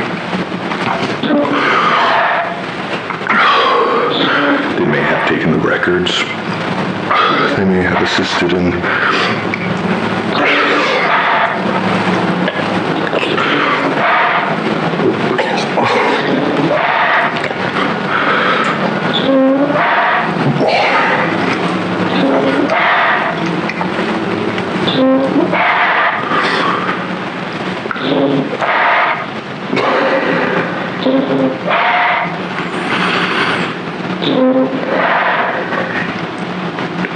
what's happened to this country.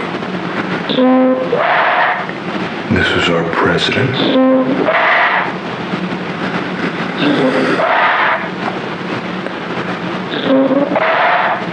He was my president.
I'm Marco Cosmo, the animated host of all space-related live feeds.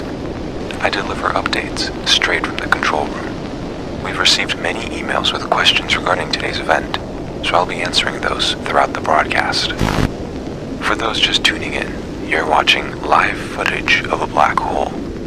This one's named Cronus, after the Greek god of time. The orange speck of light in the middle of your screen is the superheated material surrounding Cronus, also known as the accretion disk. The actual black hole is featureless to the naked eye, as it pulls in all light that's crossed its event horizon.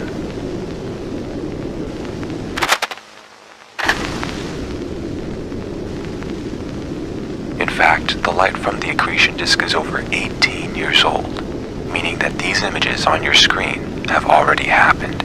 It's just taken the light almost 2 decades to reach your cameras. By the time this broadcast has reached you, the actual cameras have likely stopped recording, since the astronauts are over 25 light years from home.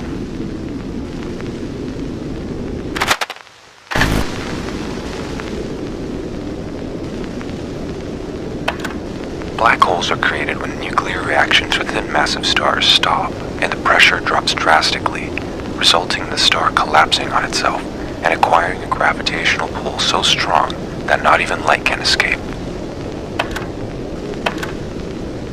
No, it simply does not have enough mass to collapse. As our sun ages, it will grow into a red giant. Its outer layers will slowly shed off into space, forming a nebula. At the very end, our sun will be a cold, white dwarf star. Yes, over time, black holes release radiation, which to a certain point will render the entire structure unstable, as they will eventually be expelling more material than they are gaining. However, because black holes by nature absorb many objects with their gravitational pull, this input prolongs their lives by many, many years. Let's take a look.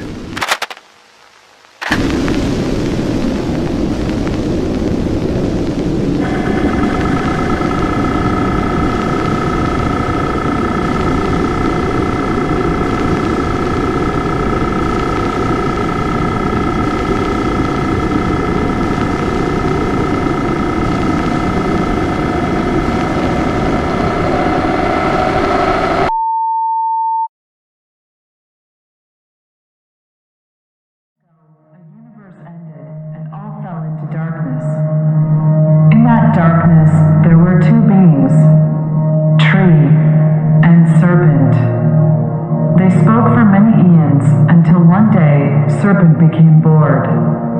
Something would be more interesting than nothing, she said. So Serpent decided that she would create a universe. Without letting Tree know, Serpent slowly shed her skin and left her branch. First, she laid world eggs. Eggs so big that one could spend their entire life on them. Then she laid God eggs. Eggs with beings to help organize the universe. Then she laid all the plant and animal eggs. Eggs which would make more trees and more serpents. Many God, plant, and animal eggs fell on the world egg known as Earth. It was a cruel and wild place, so cruel and wild that the most powerful deity was the goddess of chaos. Her name was Entropis. However, Entropis was fair. She gave the ability to dethrone her to 4 other gods. They were Simultan, goddess of success, Orderat, goddess of time, Centimek, god of emotion, and Mordeleth, god of death. As the goddess of chaos, Entropis understood that chaos was such an uncontrollable force that she could fall victim to it at any time. And one day, she did. Without any warning, a strange bolt of lightning beheaded her in Giza.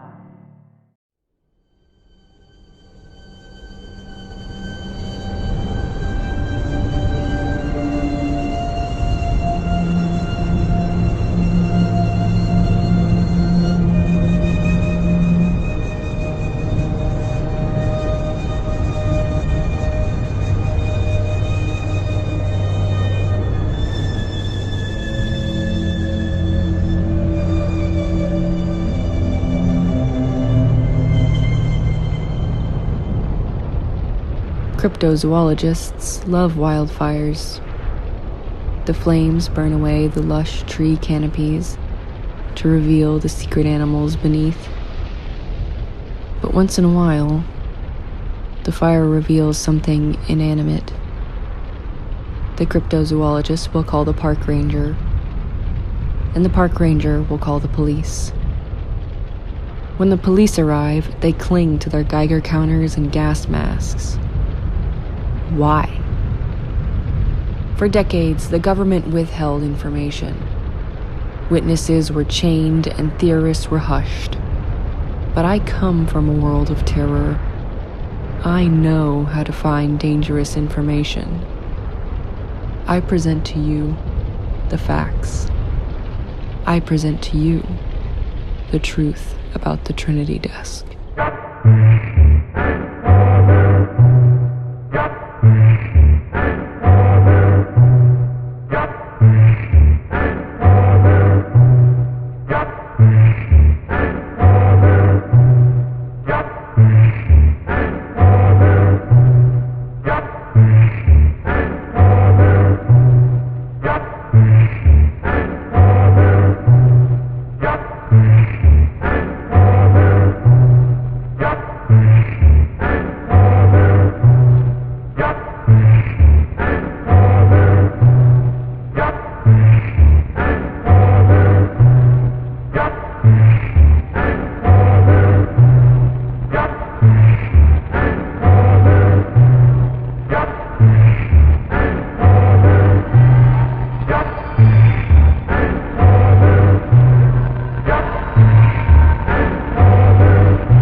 was a natural nuclear reactor.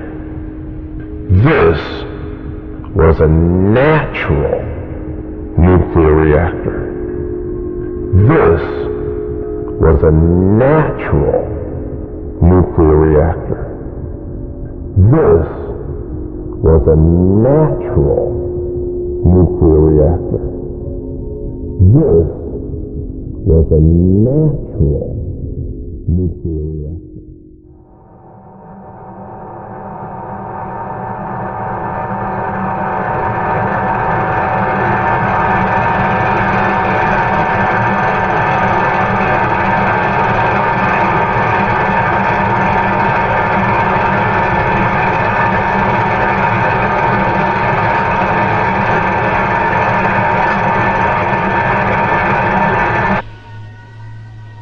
The stakes are too high for you to stay home. The stakes are too high for you to stay home. The stakes are too high for you to stay home. The stakes are too high for you to stay home. The stakes are too high for you to stay home. The stakes are too high for you to stay home. The stakes are too high for you to stay home. The stakes are too high for you to stay home. The stakes are too high for you to stay home. The stakes are too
people of my home didn't dream.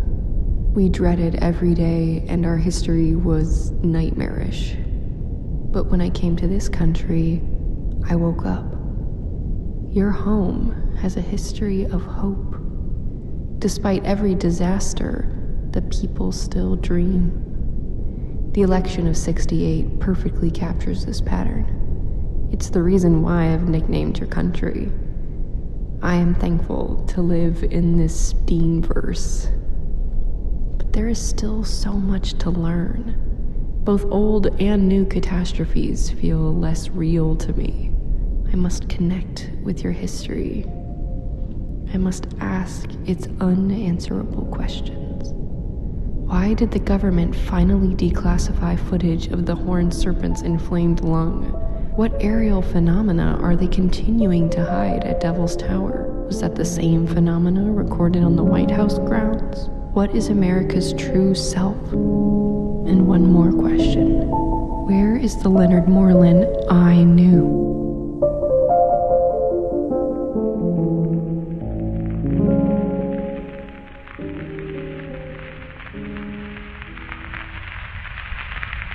Taranto was frozen in time. I could have spent my entire life there, but it would be like I was never born.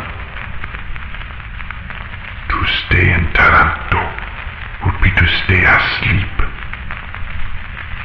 Asleep from the rest of the world. I stepped onto the Cleveland on December 10th. It stayed on port all day. It was like a tease or a test. A test for my American dreams. Right before midnight, the Cleveland sailed. I did not go to bed that night. I wanted to see Italy disappear completely. For I want to escape completely.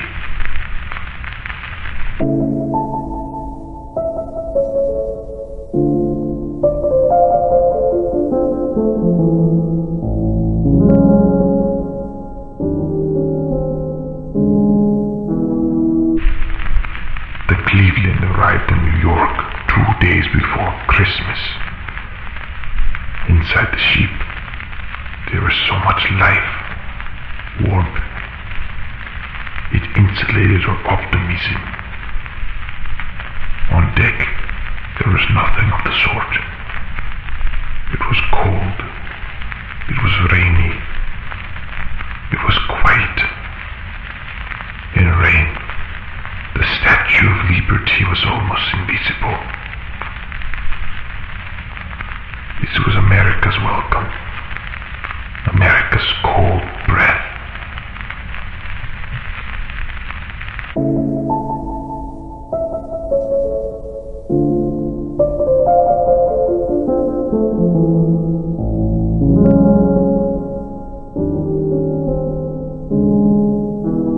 Imagine an immigrant in New York. No friends, no family, no English. But I wanted a taste of everyone else's action. I ran to a store and bought myself a gift. A snow globe of Lady Liberty. She was underwater, like a fish. The Statue of Liberty should not be visited on Christmas. I went because I wanted to feel American. There is a reason why it is closed. On Christmas Day, they let liberty breathe.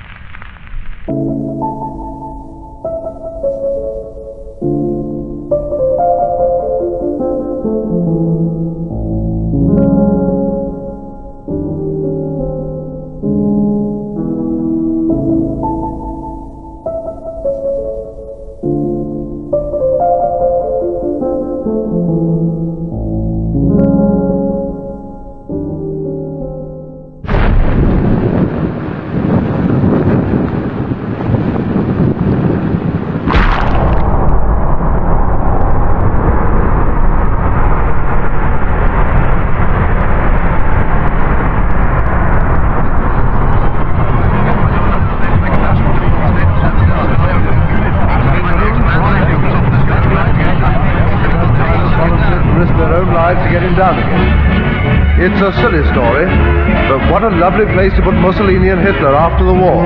They could stay up there forever, telling each other whose fault it was.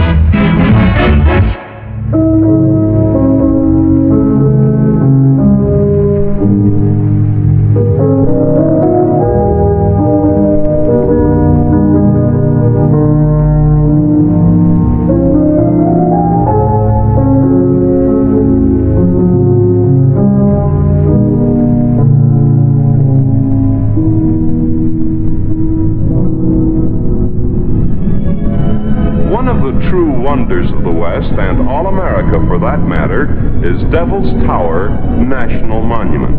Rising like a great stone fortress from the plains that surround it, it looms up on the horizon to a height of 1,280 feet.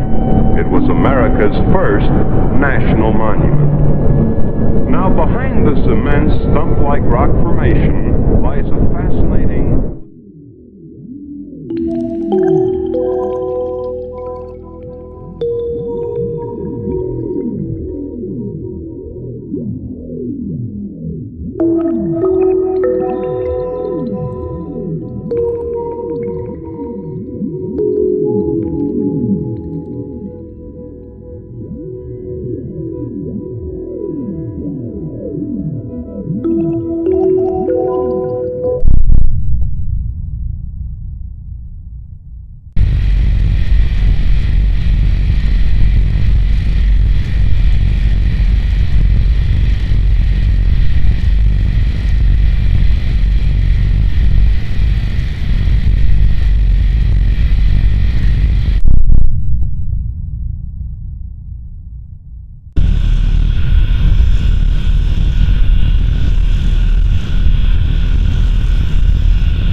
And one more question.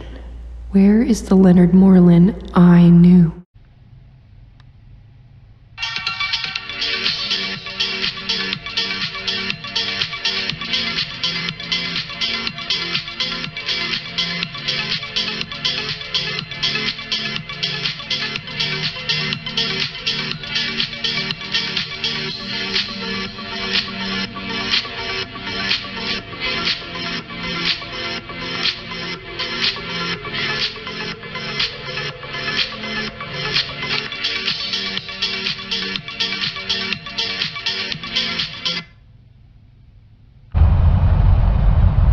Hi NASA, I'm very excited to RSVP for the front row. This is the chair that I'll be bringing. I picked this chair because I take it on camping trips every year with my dad when we go on road trips around the U.S. I'm so excited to be joining you. And just for further proof, I'm close too. 9, 8, 7, 6, 5.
On a sunny morning in June,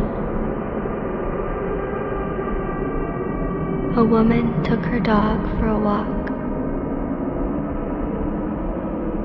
They went to the grassy field behind their neighborhood. On this day, the husky would not stop barking at the woods nearby. The woman followed as the dog pulled the leash forward, snout close to the ground. The dog settled to stay put on one side of the meadow and began to excitedly dig away at the dirt. As she tried to stop her pet from tearing out more grass,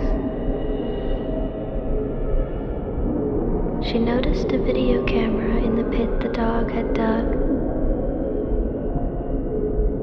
The camera was clearly buried by someone. She couldn't imagine why. The video camera was intact and in good condition, with the exception of a few scratches. She activated the camera and viewed the 3 clips in its memory. They featured multiple takes of a girl in a NASA shirt, proudly displaying a red folding chair. In the background of each clip, the woman could see distortions in the air, like heat waves running along the tree line. After watching the videos, the woman heard a whimper.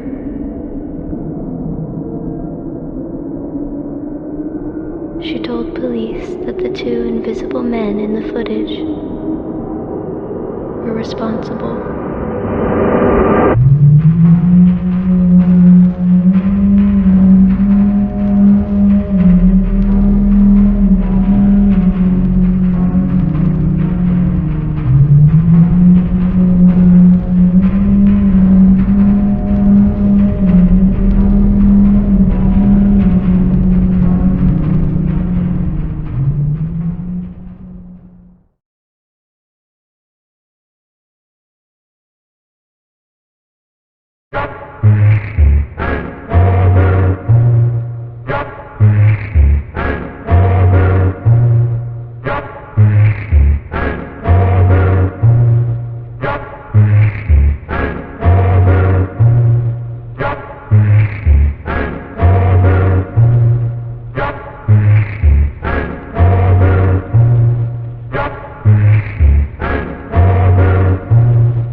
myself, sat in seats near the blast, a trinity, flash, heat, and sand. Our skin blistered under the light of a three-person god. A trinity. Later, we stood.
It's been years since I've seen the corner folk. Entering their world has left my brain wide open. Every night, I dream of messages from other worlds. Some are intricately technical, others more abstract, each of them more frightening and disorienting than any real dream I've had. These are not dreams of the mind. They are stray transmissions, orphaned signals, things that slide silently through the substance of reality. Nobody else receives them. Nobody except me. To me, they're very loud. I wrestle with new histories and their new leaders like glass tumbleweed. I can't cannot bear to pay receiver any longer. The corner folk have left my brain open as a sick form of punishment. Despite my ruined body, I must make one more trip to the corner world. I must make them afraid of me.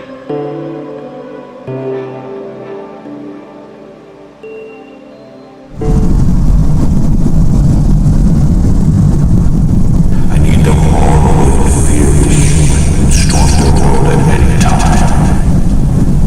I do not care if it ruins my mind or spills my insides. Their children will see me in the sky and scream. I will rip and scar their little cornerful culture for thousands of generations to come.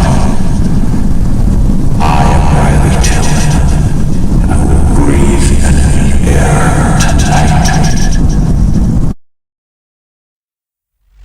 Welcome to my gallery, Mr. Tillman. You built this place? This place is an abandoned nursery. Built by the corner folk. They are just as civilized as you and I. They too can build. Who are you? I am your host for tonight. An art gallery? Why? I've been fixated on demons and monsters lately. I think these are their best depictions.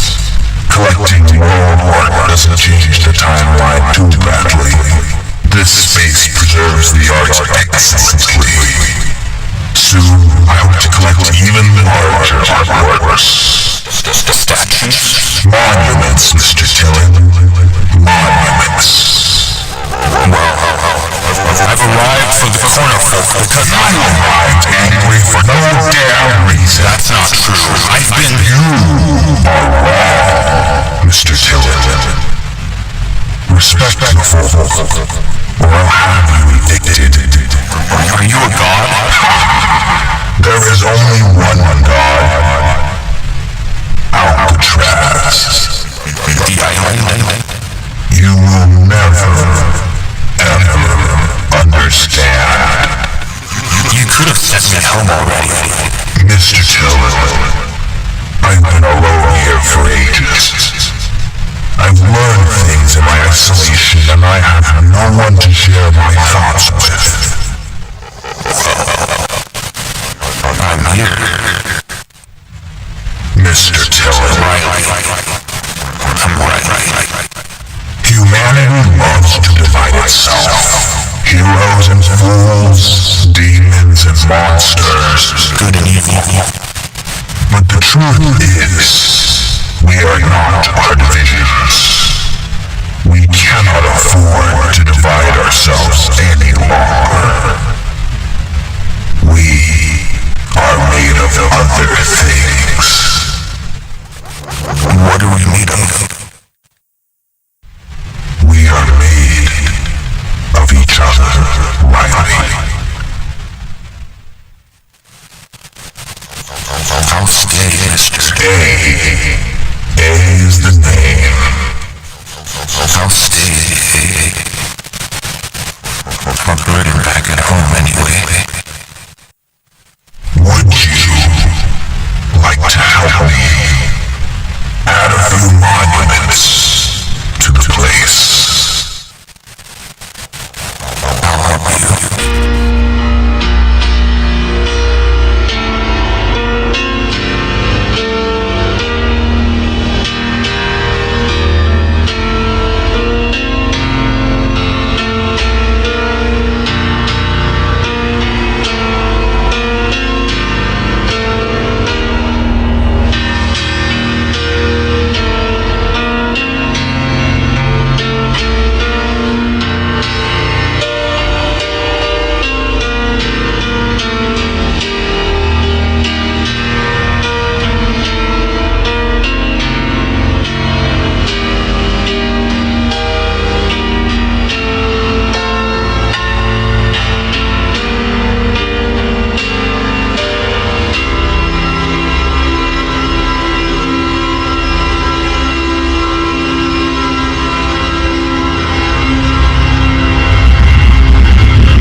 observed and the unobserved are divine.